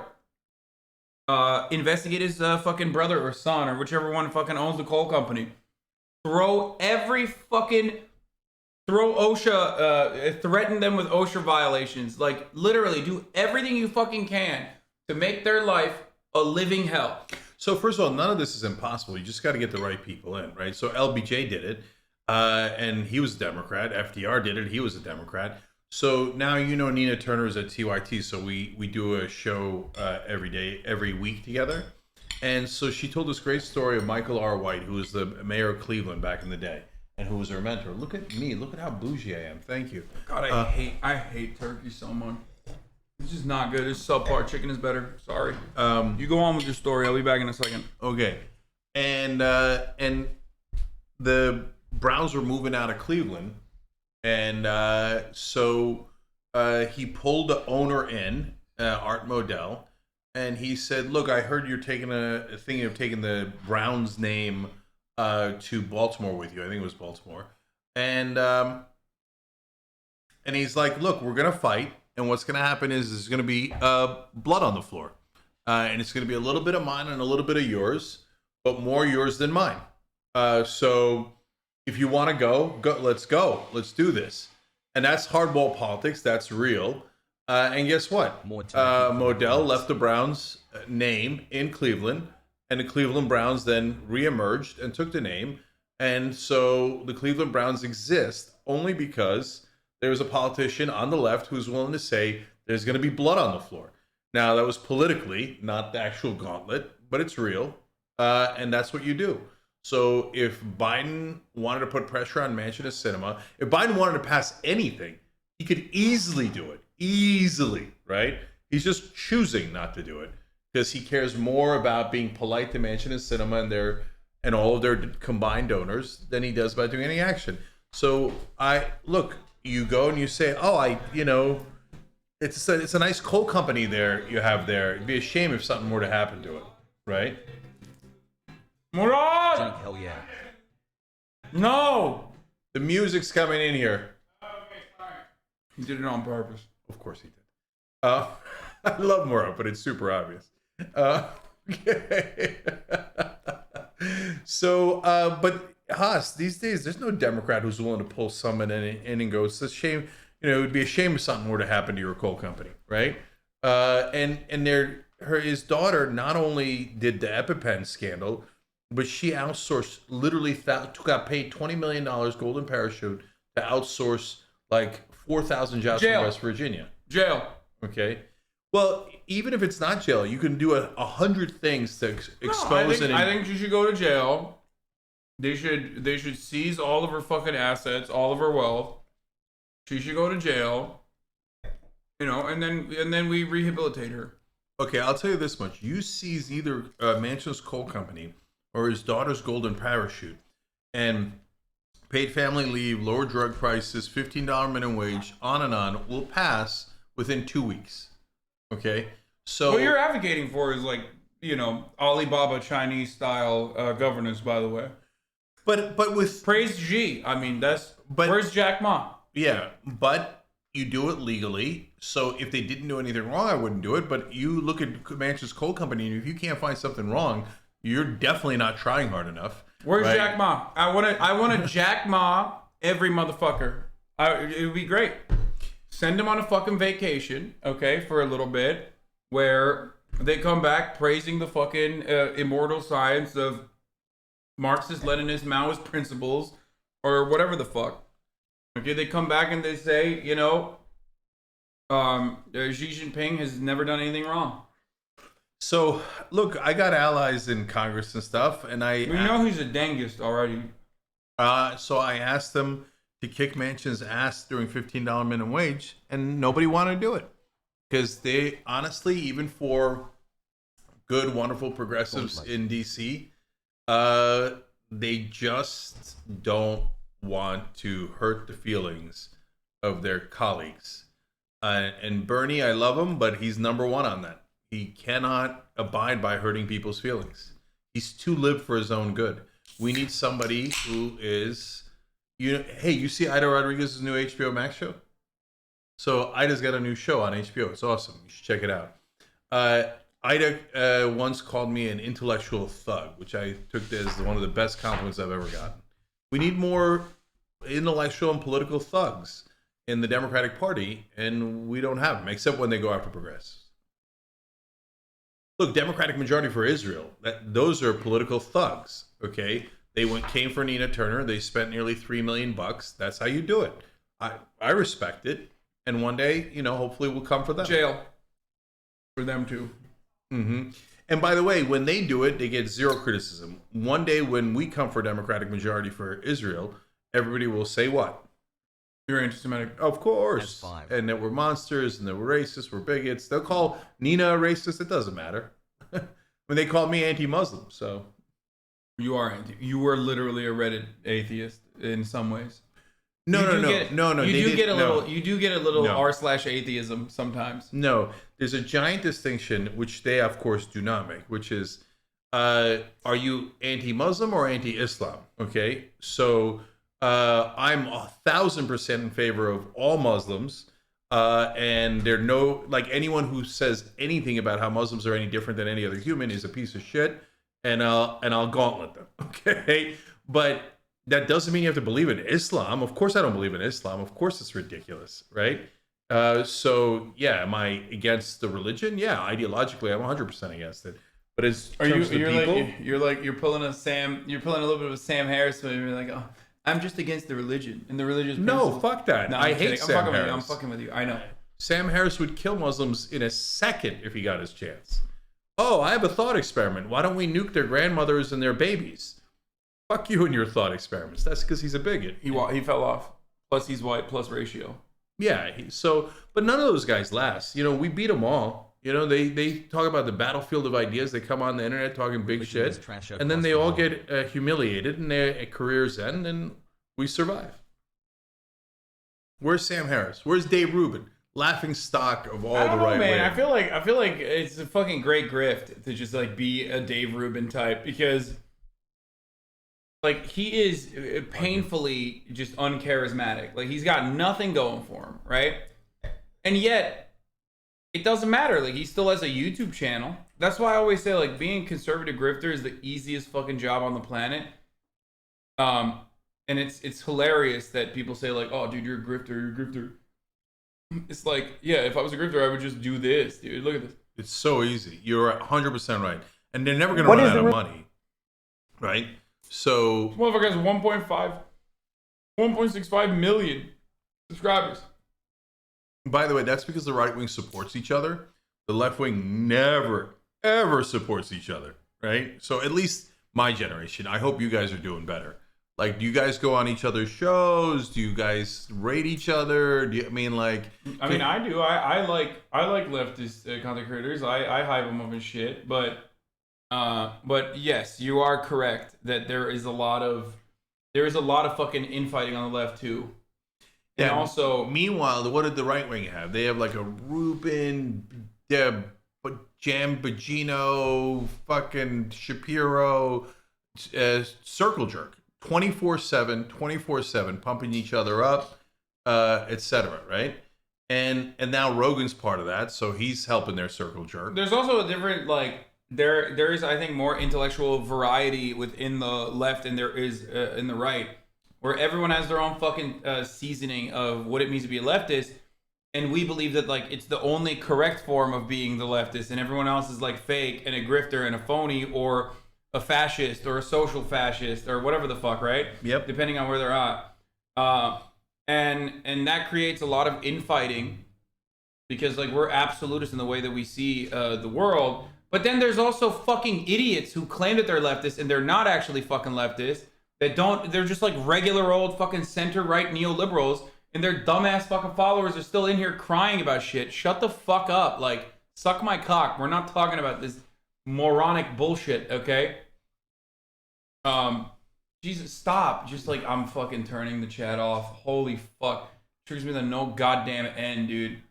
It's just it triggers me not because of the existence of a particular individual, but because of how fucking stupid my audience is. I expect you to know better. You know what I mean? I expect you to know better. That's not a thing, okay? But I still have homies in here who are dude, I don't understand. Yeah, leftist infighting, this, that. Shut the fuck up. I'm talking about actual fucking leftists, okay?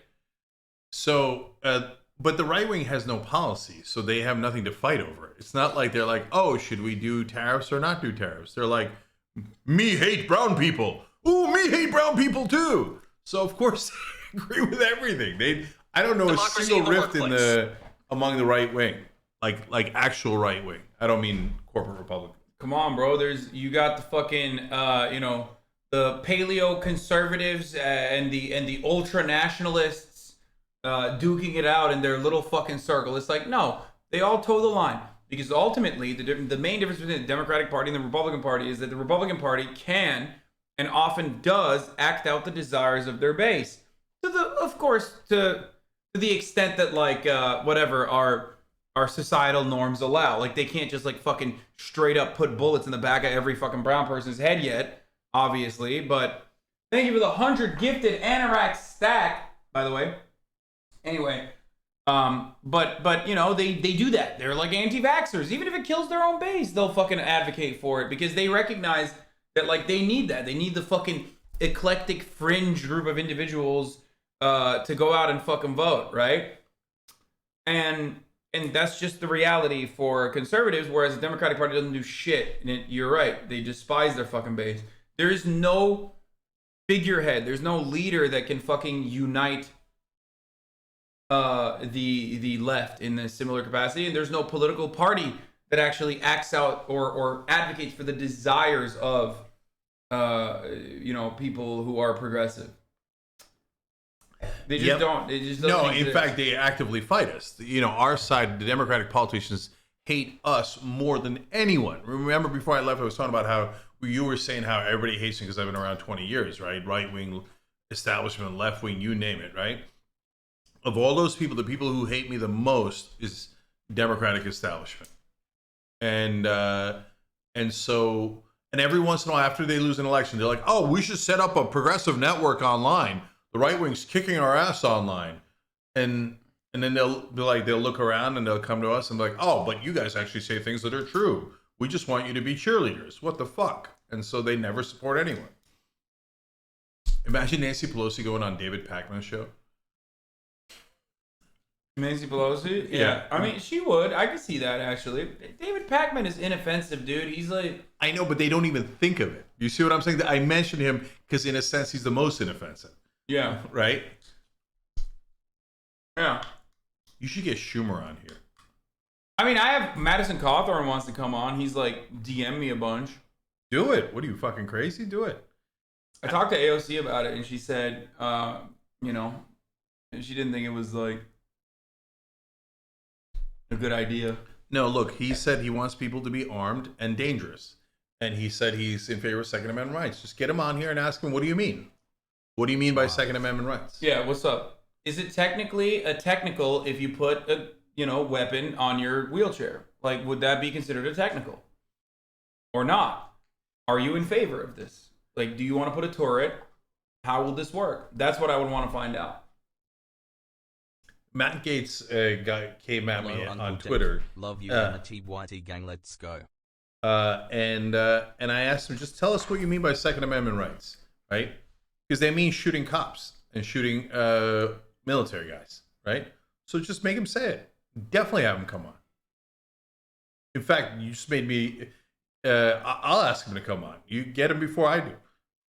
He'll probably want to come on here more. Matt Gates? No, Culver. Well, I was going to say, Matt Gates would want to come on here, but then he'll realize that I'm, 30 years old and no longer the buxom babe that he's into sexually, allegedly, in a video game. So he'll probably... Alex Jones has wanted to come on for a while, too. So then he'll be like, oh, man, fuck. He's probably really bummed right now because he found out Kyle Rittenhouse turned 18. Is he into guys? Is there a theory that he's into guys? I don't know. Free my boy Nestor. Free Nestor. Okay, I didn't even go there. Free Nestor till it's backwards. Hashtag free Nestor. Okay. I'm trying to do Nestor backwards. Anyway, he will want to be on Cenk's show more because it's the young Turks. No, but he probably knows that they aren't young. Anyway, what else were we talking about? Oh yeah, here, let's look at this. Let's look at Marxism is an unplayable game of tyranny, says Jordan Peterson, another one who fell off, plus he's white, plus ratio, plus L, plus young boy better. By and large, there's some direct connection between the attempt to create a Marxist... The Dark Horse podcast, named after his favorite dewormer, ivermectin for horses. That's all he does now. He's just he's a grifter. I don't even know this guy. I know Jordan Peterson. No, Who's this guy? This is part of the IDW, Cenk. The intellectual dark web, sir, that Barry Weiss wrote about extensively on the New York Times before she self-canceled. Right. I don't know the bearded dude at all, though. He's famous for fucking getting owned by a bunch of radlib freshmen at Evergreen University or something when they were crying about how he did racism or something. I don't fucking remember. It was this guy's the Dark Horse. It was a million fucking years ago. Okay, and he's still riding on the fucking coattails. He's one of those he's one of those cows. Okay, little sows that tip, tip, tip, tip, tip, run around on the field on a beautiful day, and then they fucking see Joe Rogan, the fat cow with the titties, okay, ready to fucking go out with the udders, and they just suckle on it every time they lose relevance. I never remember. Yeah, he's just another one of those fucking Joe Rogan orbiter dipshits. My favorite is when I go after Rogan, which is kind of I know. But my favorite is that in the comments you'll see the most desperate right-wing dudes oh no, you can't say that about Joe. I'm defending you, Joe. Just get high and read those. It's fun for everybody. No, this is so desperate. It's so sad. It's so totally 100%. Also, Joe Rogan name dropped you the other day when he was on the Tim Pool podcast with Alex Jones and shit. He was like, stop talking about him. Stop talking about Cenk or something like that. Yeah. So he sees it and he doesn't like you because you don't suck up to him. But then because you're, don't try to fight him. He would kick your ass, for the record. Are you shitting me? I would destroy him. Oh my God, I can't believe you're saying this. Bro, have you seen how he fucking kicks, dude? Look, there's 11 compilations out there on the internet of Joe Rogan kicks like machine guns. Here, I'll just Google Joe Rogan machine gun. I want to go back to Jordan Peterson, but go ahead. I've never seen Joe Rogan fight. Dude, he's like a trained fighter. Are you kidding me? So what? I'll own him. I'll destroy him. Look, Joe Rogan's kicks sound like gunshots. They love to suck him. It's hilarious. Look, he is good though. He's fucking all right. Let's good. see it. And he's also on. I gotta get ready for it. If I'm training, I gotta know this. He'll make sure Won't cut. Won't cut. Bro, he hits you like that. I mean, he's too short, so he can't get. There's no way I'd catch it and I'd break his leg.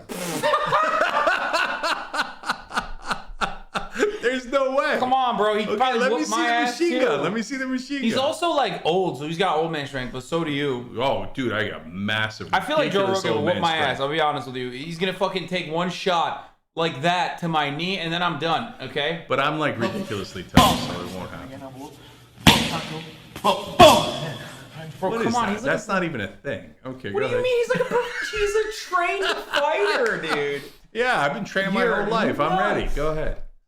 You're ahead. nuts. Like I know you're a brawler. Cenk is a brawler. I've said this before. And he's also thick. Like, he's like stocky. He's got like old man belly where it's like you think it's a belly, but it's hard. Okay? It is both a belly and hard. Yeah. So, And and he has a lot of experience, right, in street fighting and shit like that when he was younger and more hot-headed and whatever. But like this dude has more fighting experience than you do. Okay, let's see the ballerina. Let's see it. Ballerina? You're calling? He looks like a ballerina. Okay, it's okay. I don't mean I'm a lib. I don't mean that as an insult. This is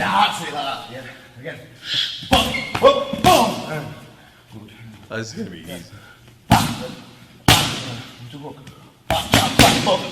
All right, that was quick. I gotta watch out for that. Oh, this? Yes.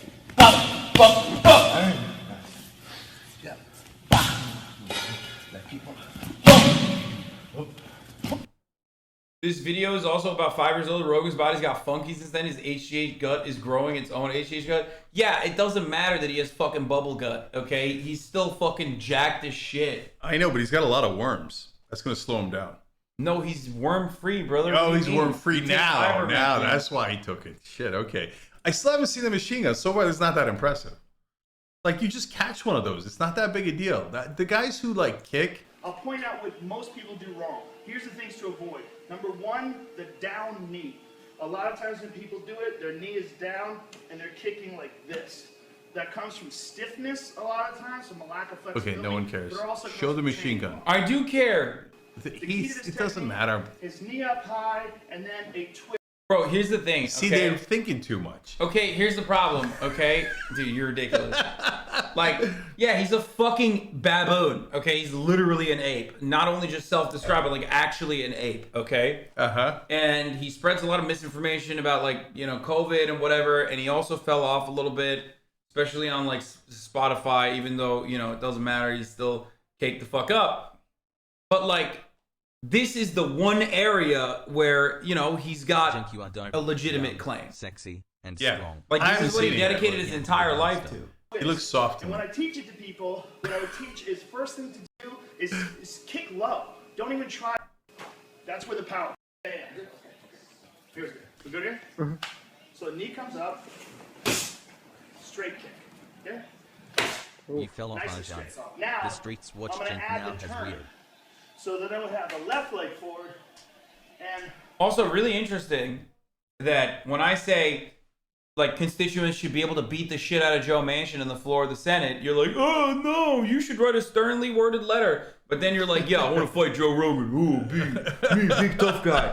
Like, Joe Rogan... But that's in the cage, man. That's in the octagon. Okay, That's- but like Joe Rogan... That's legit. Joe Rogan ultimately is a powerless person, like, in comparison to the amount of power, the profound amount of power, like, actual power, to be able to change people's material conditions that legislators have. No, I would argue media is more important. And he's getting a bunch of... he's getting a whole generation of folks, or at least a portion of them, Media is to only turn as- into meatheads. No. Like, oh, me no like scientists. Me no like doctors. No, even his audience is like turning on him on a lot of that shit. They like don't appreciate that he's they don't really appreciate that he's like so much of a fucking anti-vaxxer dumbass. Okay, listen, I'm fucking with him, but and they get so touchy about that. They're like, no, I could beat you up, which is hilarious. In and of itself, it's hilarious that they're like amped up on, Joe could beat you up. Actually, to be fair to Joe, he doesn't say shit other than one tiny comment in Tim Pool's show. Did you see it? Yeah, I read a sentence. He said no free clout. He said I don't want to give clout to Cenk. That's Okay. what basically that's what he was saying. Yeah, well, I should stop giving clout to him since we're much larger. Oh, hashtag suck it. Okay, now you don't believe it because you're mainstream media, and you believe the bullshit that people see. Is this podcast larger than ours? Fuck yeah, it's way larger, right? It's not even close. But if it's an actual verifiable reality that if you took our views per month and compared them to his, ours is significantly larger. By the way, that's not fair to him because we're a network. So Bro, that doesn't. I know. People don't give a shit, but I'm just telling that doesn't mean anything. Like you're like cutting content regularly. Like the type of content that you're making is very different. It is. I agree. If he had the same like editorial process that you do and like and streamed as much as you do, but he doesn't. That's his problem. Okay, but that's still meaningless. Like people still recognize that it doesn't matter. Yeah. Look, but the bottom line is, like clout chasing actually doesn't make that much sense unless you're actually trying to get into someone's algorithm. Okay. So the reason why people fuck with us nonstop on YouTube is because the algorithm encourages it, right? The minute you talk about us or fight us, their videos start showing up in our recommended section, right? Outside of that, it doesn't mean shit. Tons of people have gone on Joe Rogan's show, and where are they? Nowhere, right? Like Jimmy's audience didn't go up, Kyle's audience didn't go up after they went on Rogan's. No, it doesn't affect it at all. People don't get it. They just want like 5 seconds of fame. I don't give a shit about that. I'm just fucking with him because I know that if you say that you could beat him in a fight, which I could, it's that he's gonna be like, oh fuck no way, man. Well, I mean, obviously he was smarter than that. He's dumb enough to fucking tell Aaron Rodgers to take ivermectin or whatever the fuck, but he was clearly smart enough not to take the bait when you were clearly baiting him into, you know. Yeah, but you know his fans and all the like right-wing hanger-ons. Them taking the bait is almost as good. Like, I don't give a shit if Joe doesn't take the bait. Who cares? I'm fucking with him anyway, right? But all of his little kiss-ass guys being like, oh my God, Joe, we're gonna defend you. That's funny.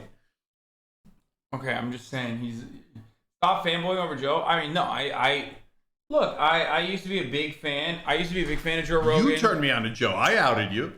Wait, what do you mean you outed me? I'm kidding. That was like 5-7 years ago. Yeah, and there's like literally footage of us that I always, every time I criticize Joe Rogan, his fucking simps will come in here and be like, no, I can't believe you're fucking attacking Joe Rogan. You must be jealous of his like fucking power and size and how sexy he is or whatever the fuck. Because like they're all like in love with him. I used to put the photo of me and Joe hanging out at the what was it, at the Improv on the screen to be like, I'm a fucking like bigger Joe fan than you. Not only that, but like I know I've met him. Yeah, you know, I was on his show back when he actually had both sides. Yeah. The breakdown was Sam Harris. Oh, here it is. See, someone already found it and immediately put this up. July 3rd, 2014. Look at my fucking face. Look how excited I am. Got to talk to Joe Rogan about DMT, weed, psychedelics, the state of media, and girls for 2 hours after his show at the Improv last night. Top 10 coolest moments of my life. Top 10 coolest moment of my life is going to be kicking his ass. Oh my God. I'm messing around. Although I think there's a, like, if I got past a minute, then he'd be in trouble. Like, if he can knock me the fuck... You think he would get winded before you? He does more cardio than you do. What are you talking about, man? How is this not going to work? This fucking belly right here. Okay, this is gonna last. Okay, no. Of course he's in better shape than I am. I'm just saying, like, if he's awesome at what he does, he'd knock me the fuck out, right? But if he doesn't knock me the fuck out in the first minute, then we got a battle. I wouldn't fight him. That's my take. I personally, if there was an opportunity for me to fight Joe Rogan, I would not fight him because I think he would put a lot of damage on the body. And I still have like I have a way longer range than he does, and he would still probably whoop my ass. That's my take.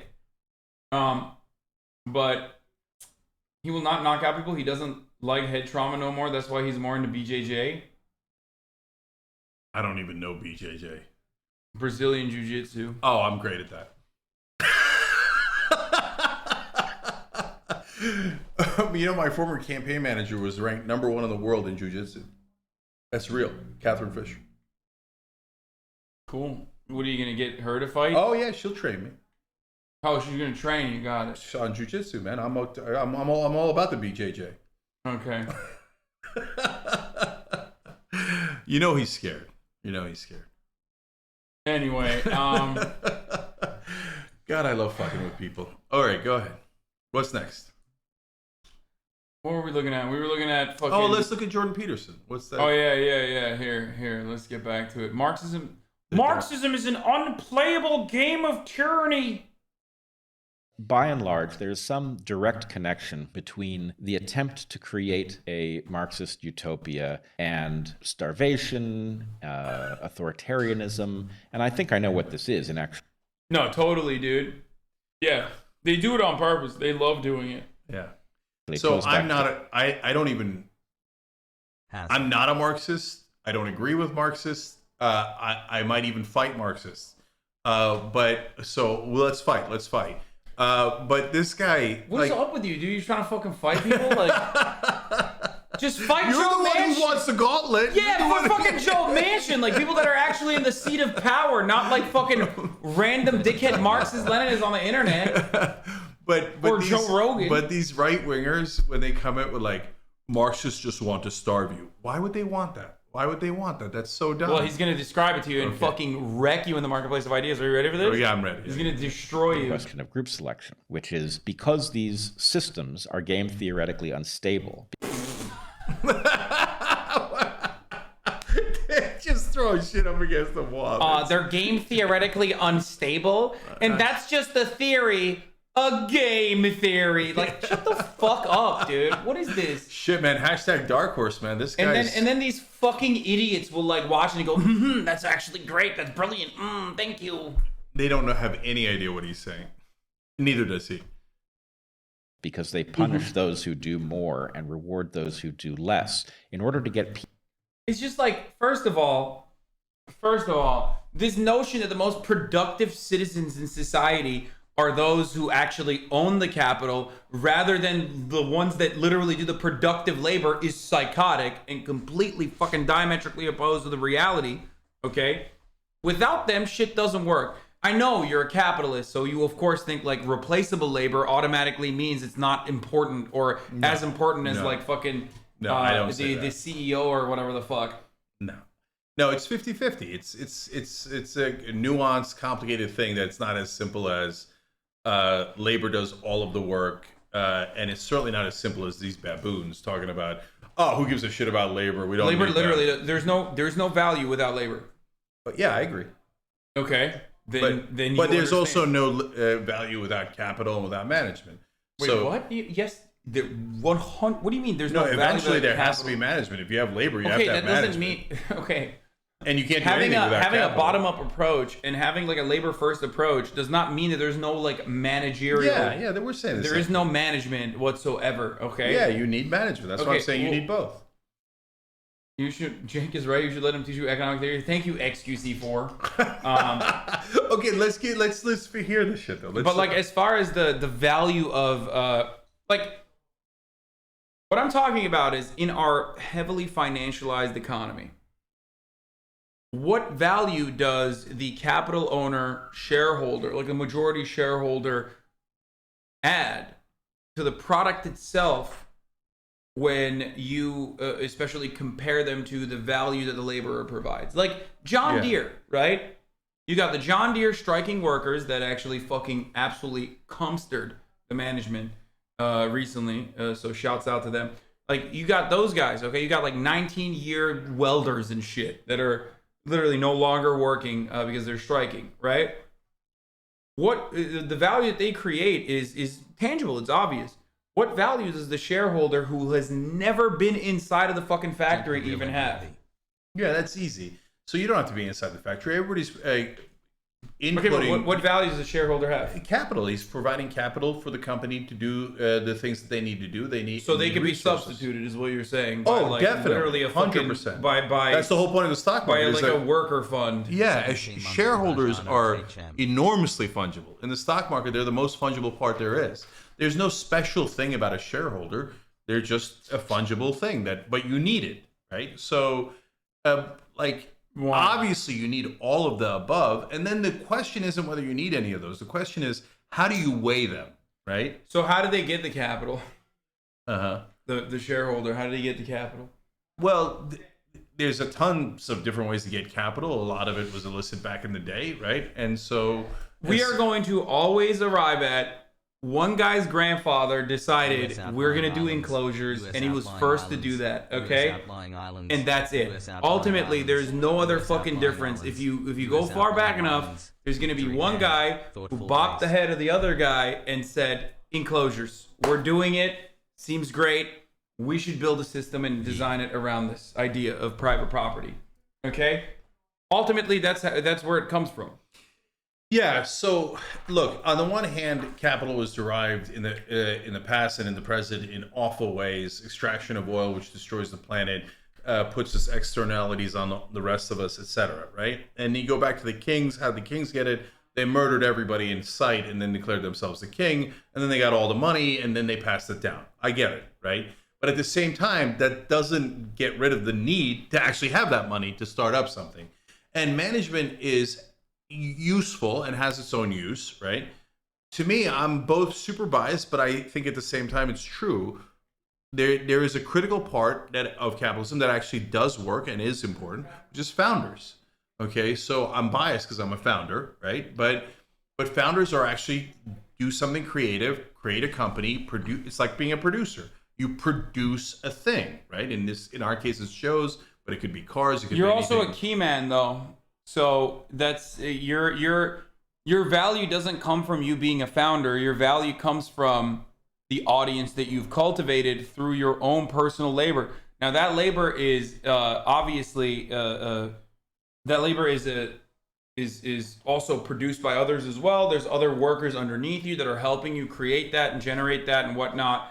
But ultimately, you could do what I'm doing and still be able to reach a level of success because you yourself, by working, would be able to do that. So that's entirely different than like the guy who's just who takes all of his money and puts it into and parks it into the stock market and is just sitting and. But I don't value that guy. I don't say like that guy's better than anyone else. No, that guy is not a productive person, is what I'm saying. They're not. They're not a productive laborer, and society could perfectly exist without that guy. But someone would still have to fucking clean the toilets, and someone would still have to fucking, guard the mansions, if that's what you guys want to fucking talk about. Someone would still have to fucking drive the cars, pick up the poop, pick up the trash. All that is true, but also create commodities. But you also need the capital, so it's not like that guy is not necessary. He's fungible, but necessary. You see what I'm saying? So it doesn't mean that the shareholder is worth more than the labor. Absolutely not, right? But you do need both. No, you only need both in a system where the majority of the wealth is in the hands of the few. You would not need that in a system that where you could collectively fund these sorts of enterprises. You absolutely could do that. There are countries that do that as well. There's different kinds of funds that like the labor pool can join into. In a sense, capitalism is halfway getting us there. It's going to kill us before it gets us there. Okay, it's because the downsides of capitalism are now enormous and have totally run away, right? But how do you survive? How do we survive? In a lot of ways, we crowdfund, right? We crowdsourced our capital, right? And so is that system possible? Definitely. Yeah. Is it preferable? Probably, right? But we haven't fully built it yet. We don't have the infrastructure for it yet, but we're slowly building it. But that is also happens through markets. We're not slowly building it. The reason why we're not slowly building it is the same reason why you look at like FDR as a hero, right? Because you refuse to recognize that external pressures is precisely the reason why FDR operated the way he did. Both domestically with the trade unionists, communists, like an actual fucking robust communist movement, but also internationally as well. Like seeing the rise of communism and wanting to at least enact some sort of welfare state policies and social safety nets to stop that revolutionary action dead in its tracks, to offer people some crumbs. And without that, which we don't have anymore, we have no counterbalance, like we have no revolutionary force on this planet. Without any of that, we're not going to magically move towards offering more power and even a larger piece of the profits back to the workers. This is just not going to happen. Just like without unions and union power, we're not going to get there either. So it's just yeah, but that part I don't necessarily disagree with. I don't think it's magic. I think it happens in the way that you're seeing it happen literally in our case, right? But at the same time, yeah, external pressure is enormously important.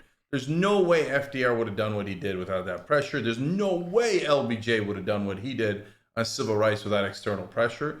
And so, you know, if you're talking about the reality of like how that change got done, it's an ugly reality because they were worried about riots. They were worried about physical strikes that got pretty heated, okay, in the case of FDR. And in the case of LBJ, it was the riots.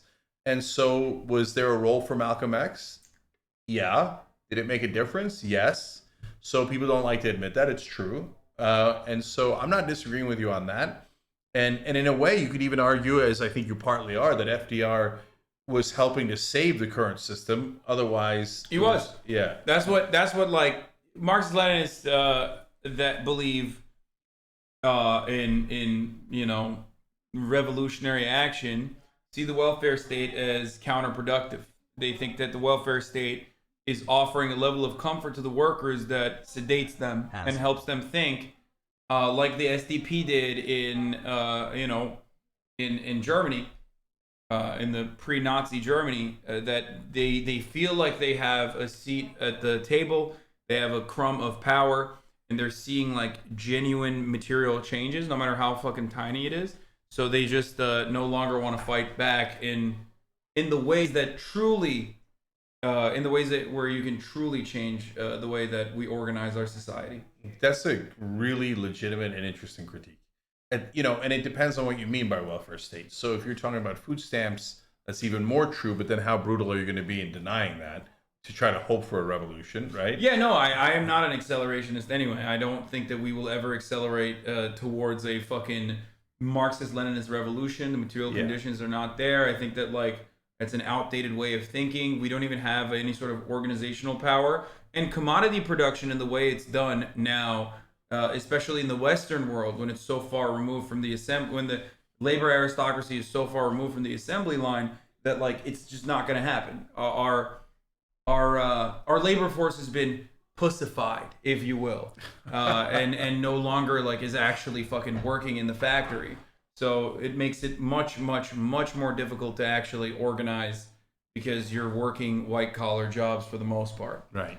But there are things that could lead to structural and institutional change that are part of the quote unquote welfare state. Also the other part is this is actually a brilliant take from Murat, and you'll enjoy this. Murat always talks about the bread price. He says, no matter where you go in America, the price of bread is stable and it's cheap. And he's 100% right. He's like, as long as that bread price is the same and people at the very like, the people that have the most revolutionary potential are still able to feed themselves, which Americans can, by the way, no matter how poor they are, and no matter how much like medical bankruptcy exists and whatnot, and no matter how much cruelty and oppression we subject the working class here in America to, ultimately, as long as they can fucking buy bread and eat bread, and bread is an analogy here for food for the most part, they will never fucking rise up and engage in labor militancy or have any sort of like violent, bloody revolution. No, the Murat theory on bread is excellent, and you'll see it play out in milk a lot, where they'll actually have a lot of news stories about the price of milk. And it happened recently too. But, you know, like in a sense, Obama is the political version of that. You just do a little release valve, right? Just release the pressure a little bit so you can maintain the overall brutality of the system while pretending to do a tiny bit of change. So, yeah. And they've done a great job of keeping us at like barely sustaining wages and prices. Yes, just well fed enough to not recognize that they're starving you, but still starved enough that you don't have the power to fight back. Totally. In fact, I think that's why the right wing is going towards, they're losing their minds because they know they're getting fucked with, and they're not wrong about that. The system is fucking with them. It is rigged. It is corrupt, right? But their reaction has been, so it must be the lizard people, and let's go do weirdo random violence that doesn't have anything to do with anything, right? And then people come in and grifters take advantage of that, right? But what we need is a left-wing alternative that actually gives people constructive way to change the system and rebuild it. But the right wing is not wrong that the system's fucked. Yeah, that's why I think like the revolutionary potential only exists in the third world. If we're being real, if we're being really real, the only places where there's like actual revolutionary potential is the third world. It's the exploited people, because here in the United States, whether we like to admit it to ourselves or not, we still benefit greatly from the extraction of natural resources from the third world, and we benefit greatly from the imperialist conquest of the United States. We reap the benefits of that. Some people openly recognize it, some people don't. But it still lives in the back of our minds whenever we think, well, I'm happier living here in the United States than in fucking, Zimbabwe. And that's what it is. That's the reality. So there's a lot of truth to that. I like the only thing I saw in the comment section is somebody said something along the lines of, "I'm a Muratist," and I'm down for that. Okay, let's watch the end of this. I still haven't seen Jordan Peters. People who are harmed by that is to say those who tend to contribute more and are therefore punished by such a system, to adhere to it, you have to threaten them. Right, they're unplayable games, and you have to enforce. This is such an incredibly simple point of view on like organizing under like a more centralized system, or socialism or communism, or even a social democracy, if you will. It's silly. It's like a childish way to look at this. Force them by force because people discover they're unplayable. Right. Yeah. Game theorists are interested in the repeatability of interactions, and some forms of interactions degenerate with time. Those aren't sustainable. They're not good games. As you play them, you get bored by them or hurt by them. You don't want to keep playing. Some games maintain themselves, and we have an ethic that teaches us when we're playing a sustainable game. I think that's the voice of conscience. Marxism, as it's instantiated, is actually an unplayable game, and you gave a reason. You can't set up a system that punishes people that are productive and rewards people who aren't. Rewards people who aren't productive. What does that even mean? So they're just calling everyone who works unproductive. Yeah, no, the entirety of the working class are unproductive, which is ironic because it's the exact inverse of that is true. If we are comparing someone who is a capital holder, a capital owner, if we're comparing them to a fucking worker, that person is actually a productive, part of the productive labor force. No commodities will ever be produced without the worker. No value will ever be created without the worker. That worker might be replaceable, okay? But the entire point of solidarity and the entire point of fucking labor union organizing and the entire point of socialism is to demonstrate that, like, we have more to fucking win if we unite side by side and show that, like, yeah, we might have a easier barrier of a lower barrier of entry into becoming laborers, but ultimately if we fucking unite, without us, you have nothing, you have no value, and you have no fucking productive forces. So it's ridiculous to say the opposite is true, though, but they say it regularly because they suckle on the capitalist teat. That's how they make money. They make money by saying the system that we are existing under is the best possible organization of the economy. The system that we're existing under is good, and one day you too can also be rich. You just have to have the alpha brain rich guy mindset. They're no different than the fucking Deepak Chopra for white dudes, or Deepak Chopra is also he also targets white dudes as well, but they're no different than doing goop for white kids, okay? So the great irony here is that almost all of these guys are funded by right-wing billionaires, right? So they don't actually have to fend for themselves. I think Crowder is an exception. I think he's actually popular, etc. Rogan is certainly an exception. But most of the Dave Rubins, I don't know Jordan Peterson's story in specific, but the Ben Shapiro's, etc., they literally get funded by really wealthy capitalists to do propaganda for them, which then ironically makes them labor. And so they're arguing against themselves because they're fungible. Who cares if it's Dave Rubin or Jordan Peterson or whoever else? You could, according to their own argument, you can just flip them out. They're irrelevant. They're puppets, right? So they're making a hilariously ironic argument. Okay, but the thing is, guys, yeah, but they also have enough material wealth to be able to fucking become capital owners as well.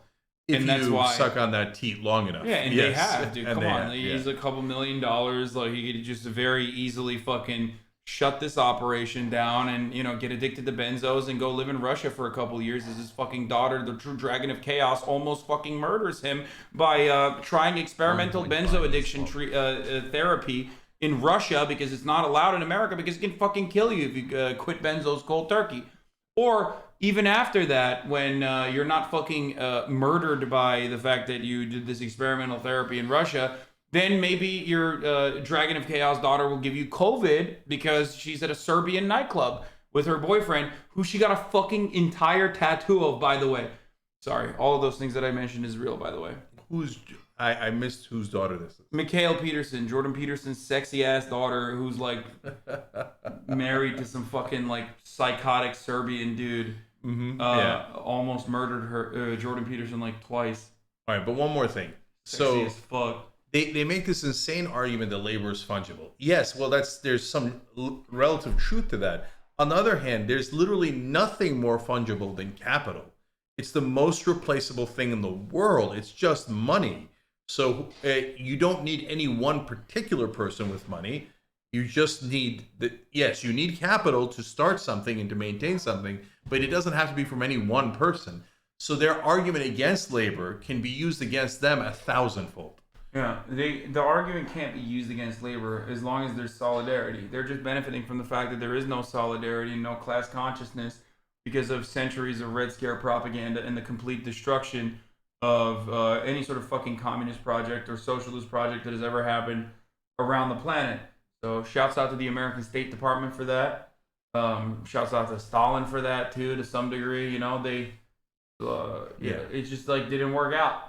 So let me see the rest of this game theory. Even if some of the people are only miming productivity and they're actually power-hungry tyrants, you can't clump them in with the competent people and punish all of them. Yep. Now, And if you try, in order to stabilize it, in order to get those who are being punished for contributing not to defect, you have to threaten them so that authoritarianism follows quickly on the heels, as does in many cases the failure of the system to deliver even basic well-being, hence starvation. Well, and Piaget pointed out quite explicitly. Yeah, dude, shortages were never like... There's two things here. One, like famine, right? When we talk about socialism, immediately it's like famine, man-made famine. Whether it's because of like centralized mismanagement, whether it's because of like idiotic fucking scientists who are the only Stalinist scientists remaining that haven't been fucking gulagged, giving horrifically wrong and idiotic ideas on how to do it, whether it's there's a multitude of different reasons, or whether it's like stocking for a potential winter. There are a multitude of different reasons and mismanagement that causes situations like that, except we currently also have artificial shortages. Like 14 million people every fucking year die worldwide from famine and famine-related diseases. That happens in an economic organization that is so incredible at commodity production that we have a surplus of food. Like, at least the socialist countries where there was fucking famine, like, they didn't literally, they couldn't figure it out, okay? They mismanaged it, not deliberately starved the populace in an effort to make sure that, like, their bottom line was not, their bottom line was not being attacked. Right. I have my own issues with Marxism, as we've talked about, but in terms of their critique, it depends on your cohort, doesn't it? So, like, if you're talking about America, as the Muratists will point out accurately, yes, the price of bread is relatively stable, so people aren't going to starve, and that's part of the system that allows the capital to subjugate the laborers at a barely survivable wage. But if you're talking about the whole world, which is in effect under capitalism, well, to your point earlier, Haas, they're taking from the Southern Hemisphere and often leaving them to starve for the Northern Hemisphere's benefit. So did capitalism really do a better job in ending starvation? No, by definition, it didn't. These guys are just saying, no, you don't understand. I don't mind if they starve in Africa as long as I'm You don't understand. When people die of famine under a socialist organization of the economy, then that's the fault of the system. When people die of famine under a capitalist organization of the economy, that's the fault of their bootstraps. They could not find their bootstraps, and they could not pull themselves up by their bootstraps. Or if they found their bootstraps and pulled it, they didn't pull hard enough. Let alone man-made famines like in Bengal, or currently ongoing fucking famines like in Yemen, caused with American weapons by Saudi Arabia. It's just like, it's always we always relegate back to the individual and its individual responsibility. So under a capitalist organization economy, it's foolproof. You can never lose that argument then. 100%, billion% agree. The biggest famine in the world right now, as far as I know, is Yemen. And Yemen is caused by capitalism because the defense contractors needed more money, so they needed a war. Saudi Arabia wanted power, but they couldn't do it without the American defense contractors. So in order for the defense contractors to make an extra couple of $1 billion, they starved the people of Yemen. Yay, capitalism. So both systems have massive issues, and there needs to be some sort of balance, which does not exist. But these guys are jokers. They're not having a real conversation. This is just propaganda that they are ironically laborers for. Yeah, they're engaging in pro-capitalist propaganda, but that's the best thing about being like an easy. That's the best thing about being someone like a reactionary talking head, is that like you don't really have to do too much. You could just say like the system is actually great. You can pull the Steven Pinker and be like, everyone can go to McDonald's, so obviously things are really good right now. And that ought to do it. Everyone has an iPhone, so things are actually better than they've ever been before. It's like, yeah, there's exponential growth of technology no matter which fucking system you exist under. You can say that the USSR had no technological achievements, going from an agrarian potato farming fucking economy to like one that defeated the United States in the space race. Just avoid all of that all you want, but it's still the truth, right? And that could exist under socialism, that could exist under capitalism, that will always exist. The reality is making it more of an egalitarian society, or one that doesn't fucking completely rip through the third world. The USSR made a better rifle than the AR-15 back in 1947. That's also true. He was very interested in games as the basis of morality, that a game that you have to punish people to adhere to is going to be outcompeted by a game that people will play by themselves. That's a really interesting take. Is there any form of fucking, is there any form of capitalism that is truly not compulsory, but truly for people doing it at the behest of their own, like they just want to do it? Is there any form of remuneration under a capitalist organization of the economy that doesn't happen at the threat of the structural violence of poverty? There is no voluntary fucking working under capitalism. Maybe there are in like Jordan Peterson's situation. So it's a great point, Haas. And I want. Do you guys want to fucking work at the restaurant? Do you want to fucking clean people's toilets?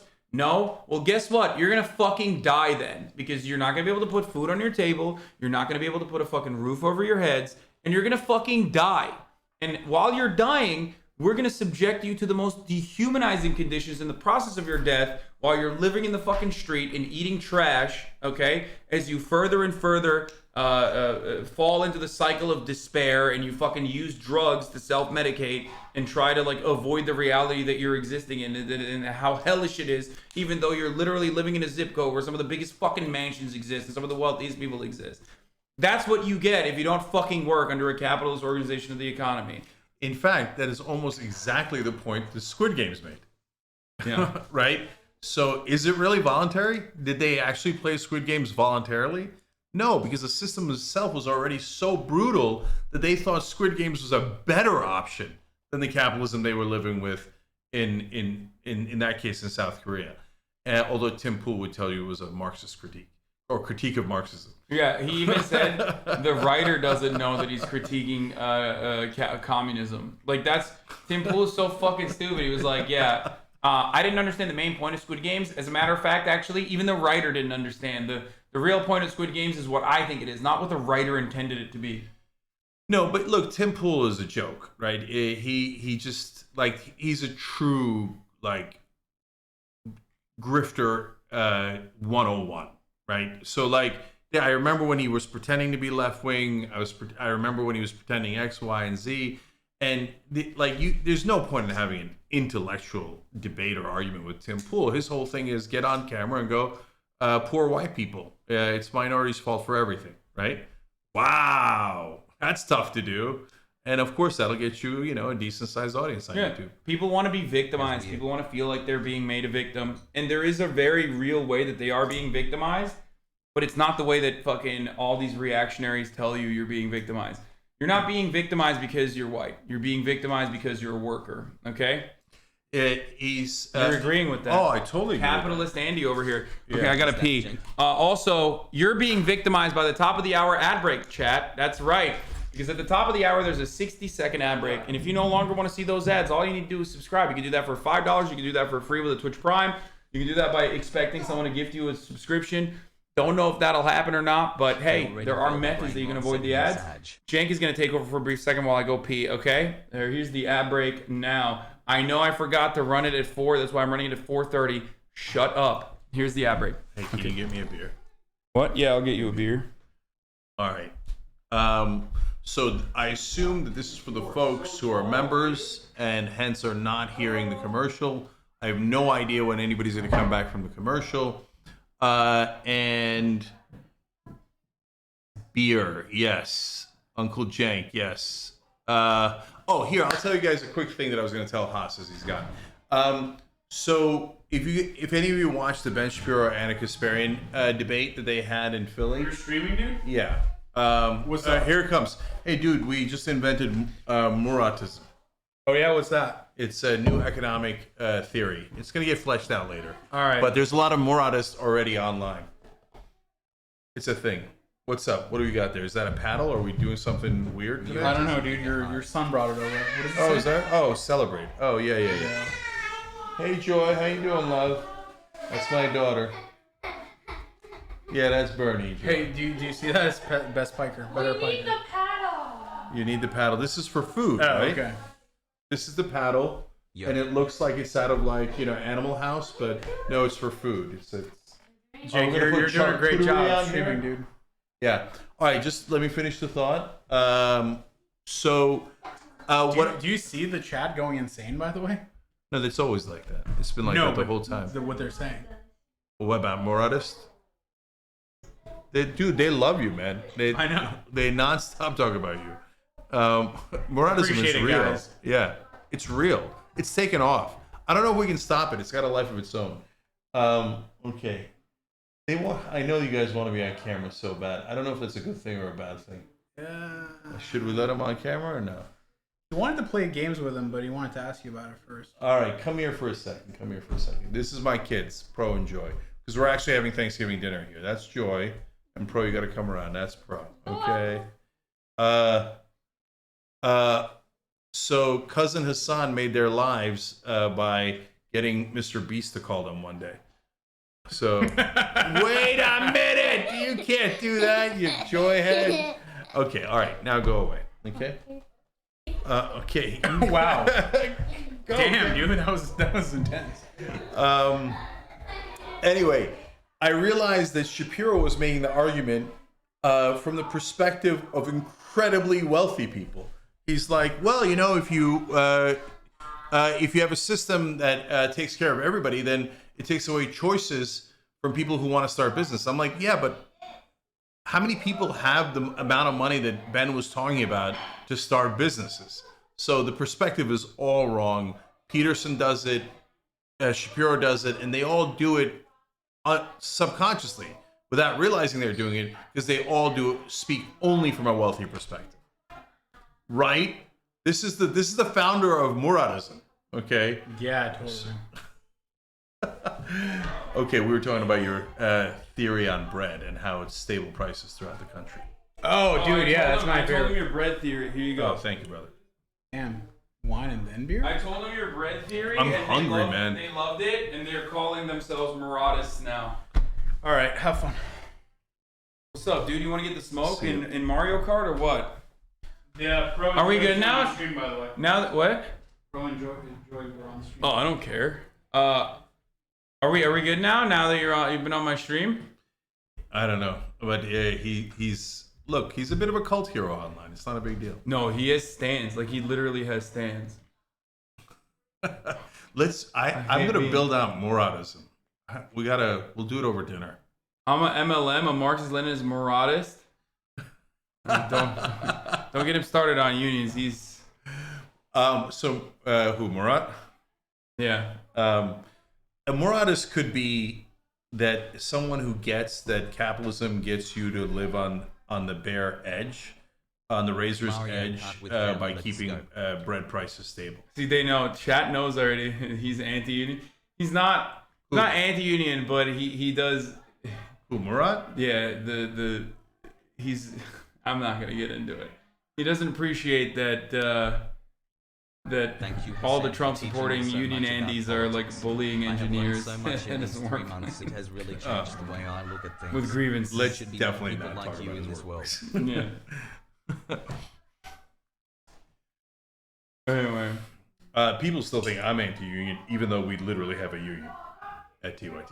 yeah, that's true. They say no, it's wonderful. They say I'm anti-union because they say you're anti-union, even though I was critical of you at the time, and it's like ridiculous. But you know, fucking people literally yell at me.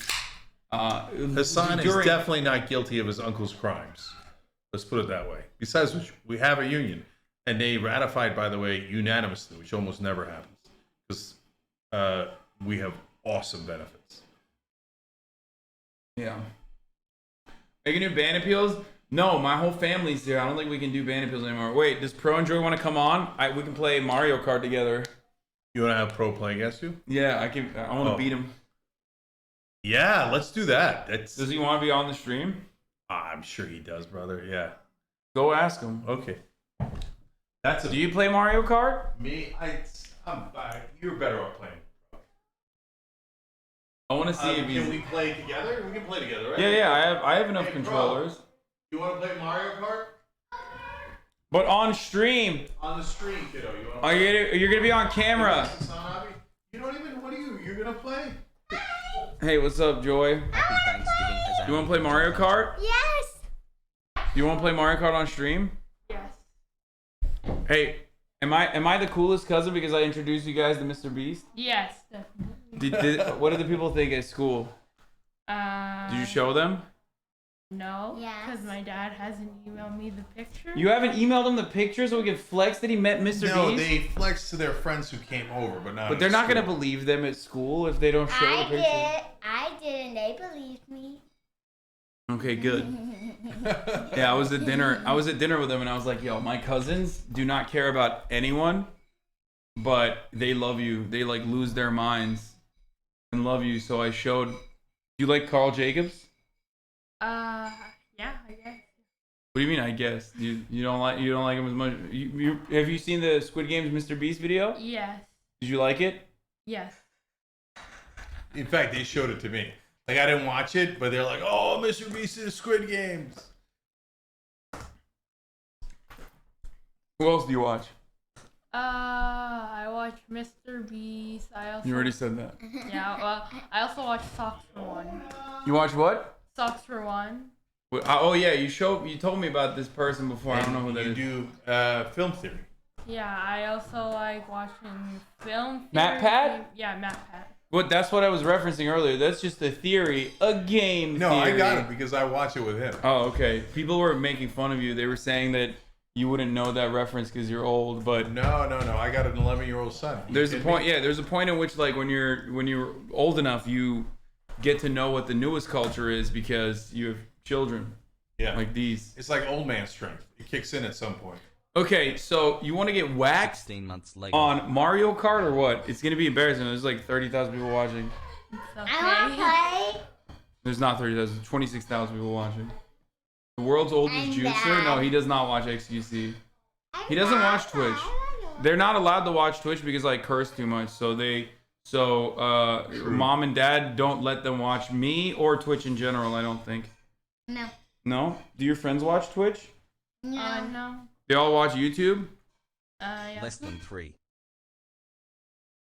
Brand risk? Yeah, I got potty mouth. I'm a brand risk.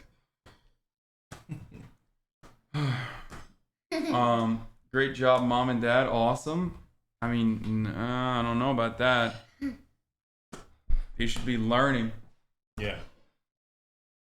Wait, why is this not working? Oh, there it is. Oh, Mario Kart. Okay, we're gonna play a quick game, okay? Okay. Okay. Okay.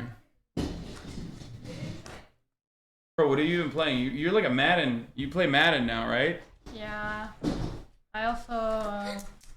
Terrible. I've been trying to get him to stop, chat. I want him to stop playing Madden instead and play. He's gonna beat me for sure. He's got more experience than I do. He hasn't played Mario Kart in a while. Yeah. No, I play when you guys do. But he usually gets first or second place. Oh yeah, he's gonna cook me, dude. It's gonna be embarrassing. It's gonna be so much worse than. It's gonna be so much worse than losing to like Pokemon and whatnot. Okay, here you go. I usually get. Do you want like, to? Do you want to play as well? I usually get like 11 to 12. Okay. Do you want to? Okay, so you're back. I think you guys should go mano mano. You should do 1v1. Yeah, I think so. Okay. All right, we'll do 1v1 then. But I'm really bad. Only if I just.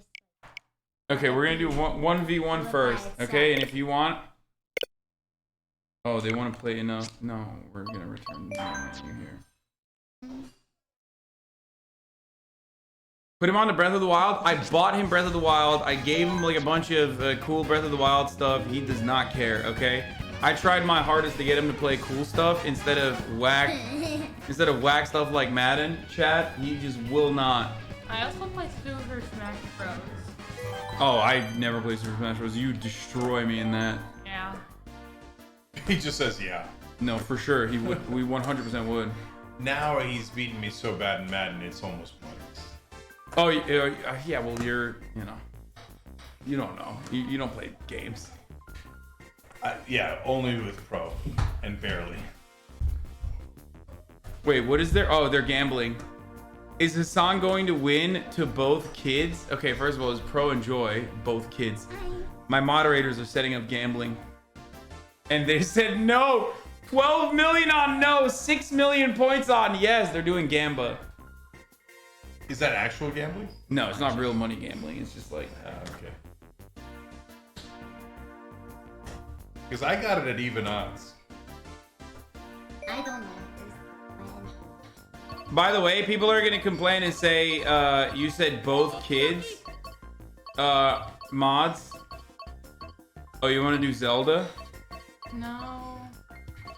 The character's name is Zelda, not Link. Which one's Pro? Be Bowser Jr.? Why not regular Bowser? Why Junior? I don't know. Junior is a light character. Pro's blue. You feel like Bowser weighs down the car? No, there's... Whoa, what is this? That's a Mercedes too? What? That's crazy. Pro's blue, right? Pro's the one on the right. So he's the blue one. Well, There's he blue and changed. He's yellow. Bowser. He's Bowser. Oh, he's blue, yeah. He's Bowser Jr. Oh, this is wild, dude.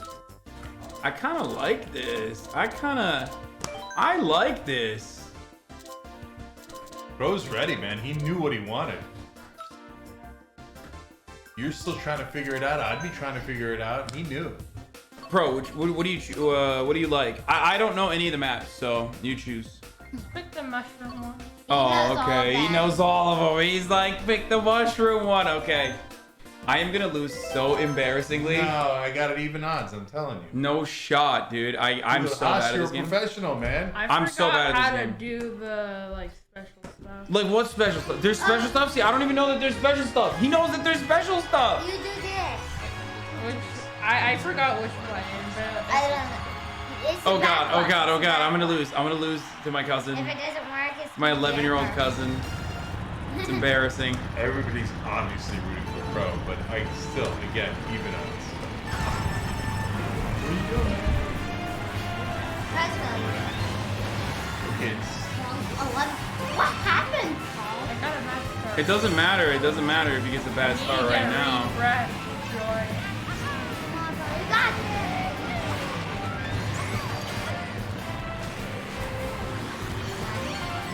You're getting ahead. I would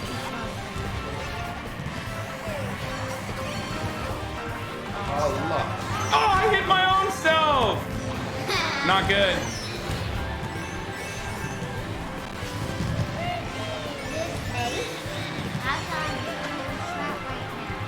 It doesn't matter. I was in a better place before. Yeah. Got a better.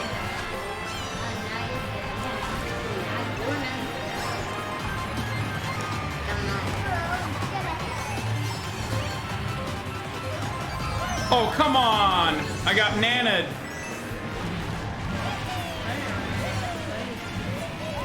You haven't played in a while, bro. Just stop making it. Oh, what? Oh, this is the worst part of this game. It's so unfair. At least you're ahead of Pro. Oh, I just got squid. I just got inked. Oh, no! So did he.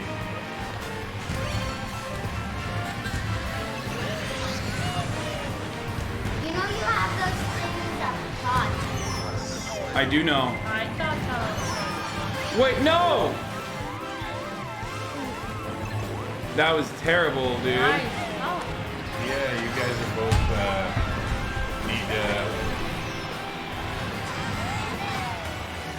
need a refresher. Oh no, I'm too light. That's what the problem is.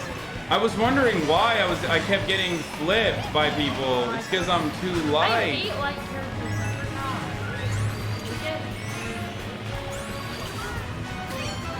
That's not gonna happen. I forgot. Oh god, every time. Oh, that's a lot.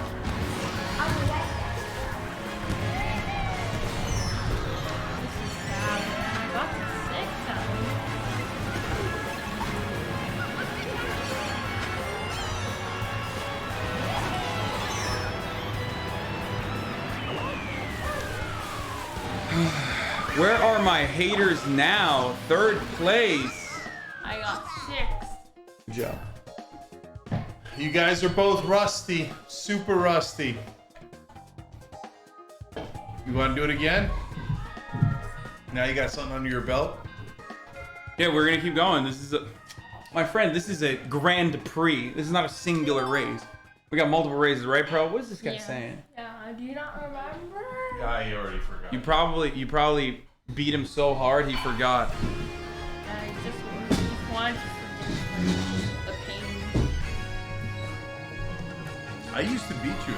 Jank used to beat me mercilessly on the basketball courts when I was growing up, and he thought it was to build character. Yeah, for the record. And look at you now. See? I was now right.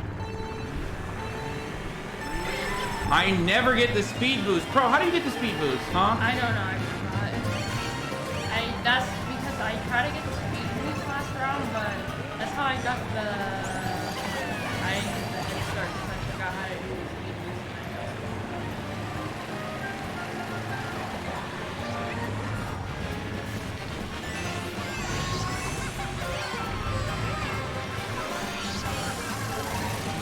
Third. Okay, you're both doing better now. Here we go.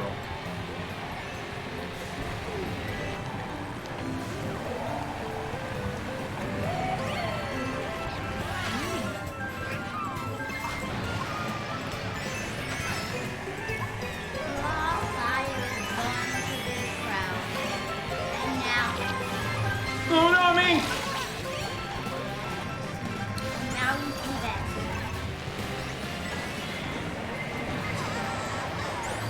No! Ah! What? Dude, I just get double dutched.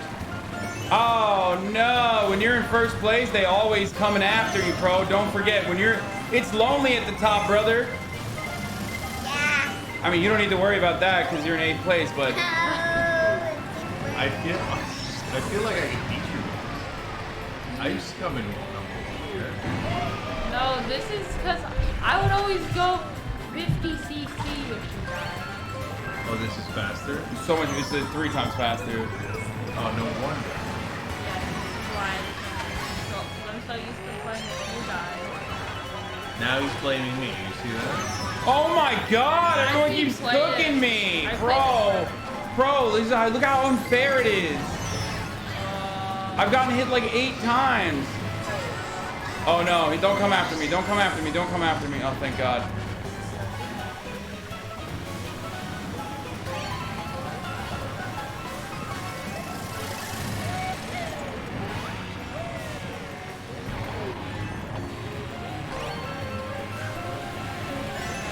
This part is really difficult.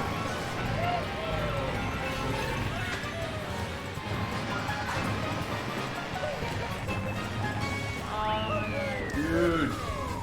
I blew it. What happened? I'm bad with my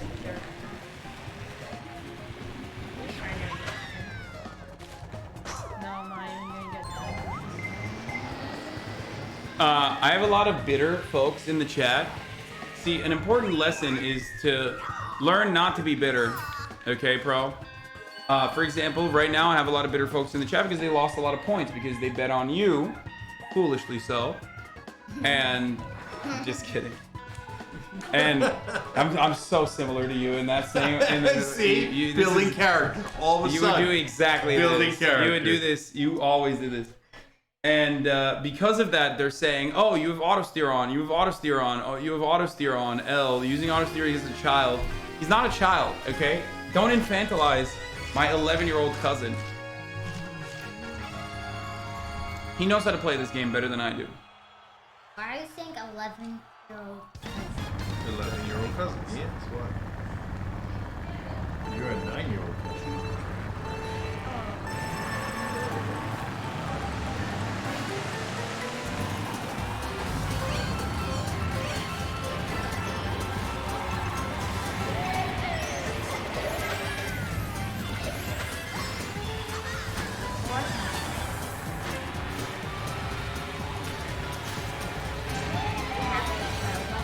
I'm in 3rd.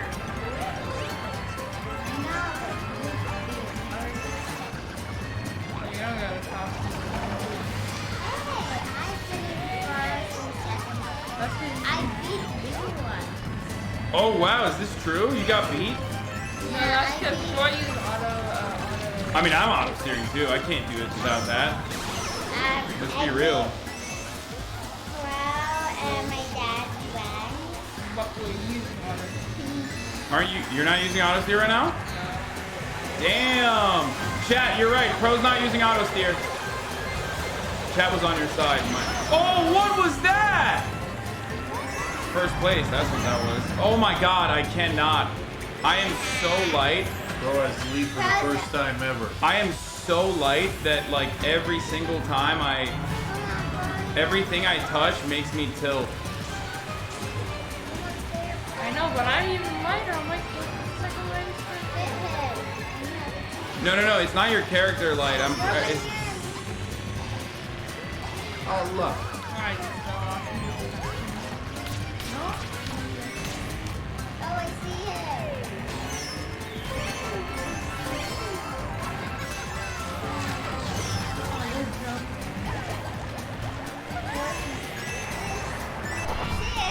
Oh, you guys are so close. I just got.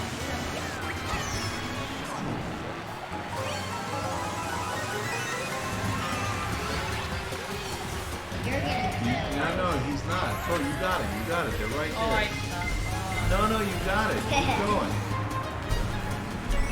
We need to reach it. Alright, how close are we to dinner? Very Why is this like? Is this not a Joy-Con grip? I don't know. I don't know how to do any of that stuff. No, hold on. They're almost done. Oh, I'll use that one. Oh God! Oh.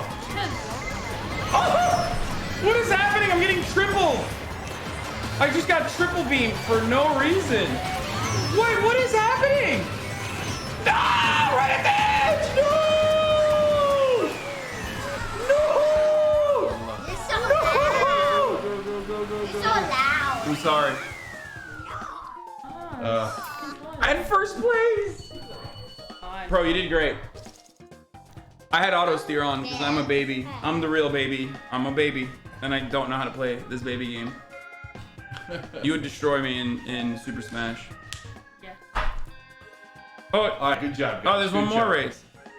Oh, there's one more. You want to go again? You want to keep going? You want to finish it out? Last one. Last one. Yes, can I try? No. No. Wow, Jenk said girls can't play video games. That's crazy. That's not true, my love. Of course you can. But they're just in the middle. This is the fourth race, right? Yeah, it's the last one. This one's really hard. Yeah. I don't like swamp ruins. They're in the middle, love. That's why.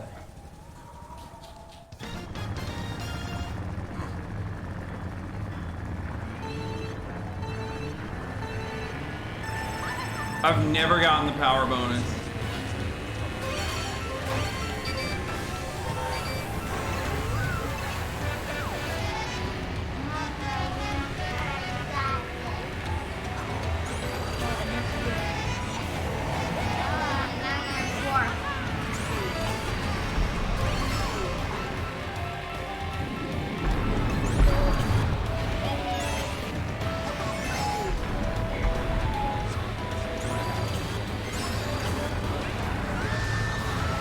Ooh, I dodged that expertly. No, no, no, no. What the? Oh, the rock smash. Yeah, it's terrible.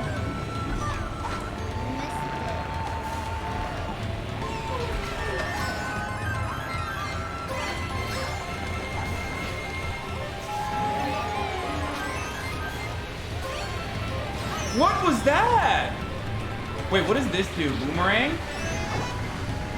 Oh no, see, auto steer hurts sometimes.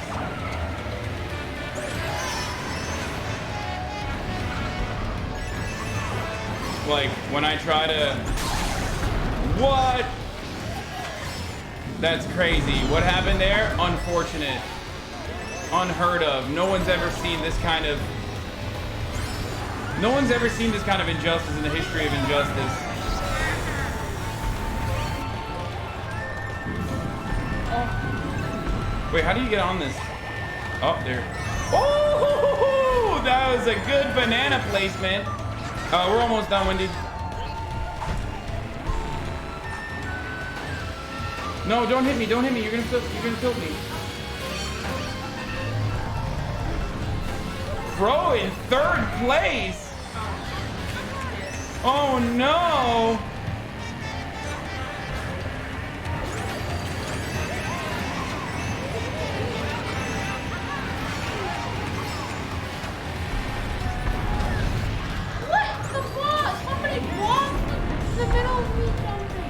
That's what happens.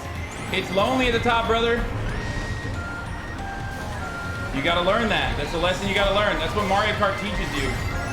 Is that it's lonely at the top. And you always gotta go harder, faster, stronger, you know? Like this guy beating me in second place right now. Oh, that could have saved me so hard. Not over. Oh, the blue stuff. Wait, isn't it over? Oh yeah, it is over.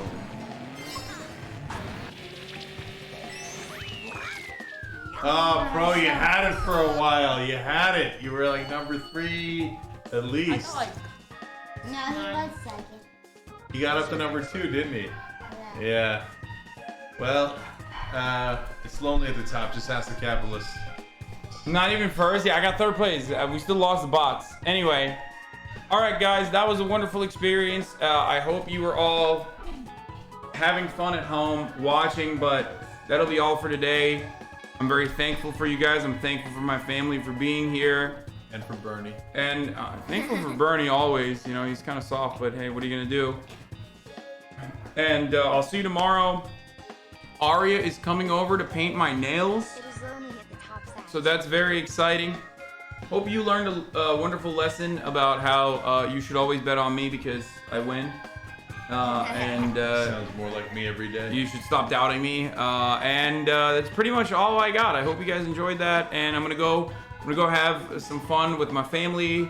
I'm gonna eat some, meats and a variety of different foods. And I'll see you tomorrow, okay? Happy Thanksgiving! Woo-hoo! Here's the 3-minute ad break. It's not even over yet. Hold on, I gotta hit them with the outro music. You got to see, Cenk, you got to see like the whole, process. Bye. You got to see an entire day's worth of HasanAbi content. Good job, kiddo. Mm-hmm. Hit it with the outro music. Hit it. I'm gonna do it right now. Hold on. All right, everybody. Bye. Have a happy Thanksgiving. Happy Thanksgiving. Bye. Sunny Los Angeles, California, says Hasan. The stunlock to the topic's just begun. There he is again. Hasan is streaming. Hasan is streaming. There he is again. Hasan is streaming. Hasan is streaming. Reviewing the PogO box, Uncle Euger's face. Sudden discord agitprop, gray names take on race. Tiny Bernie Sanders, LGBTQ Air Force. The whole left at your fingertips, and Anya out your door. The H3 Crowder debate, the Young Turks online show. 3 full fucking years of this, and plenty more to go. 90-day fiancé talks of champagne bourgeoisie. A Trump rally live reaction, a mass riot in DC. There he is again. Hasan is streaming. Hasan is streaming. There he is again. Hasan is streaming. Hasan is streaming. Reading live stream fail comments. Austin show Chad Vice. In all the ways the right-wing pipeline can suck you in online. JCS react lord frame gets broken cover blown. A full-blown mass pandemic, months of streaming in your home. Total radicalization coming out to find. The system you were taught to trust in was broken the whole time.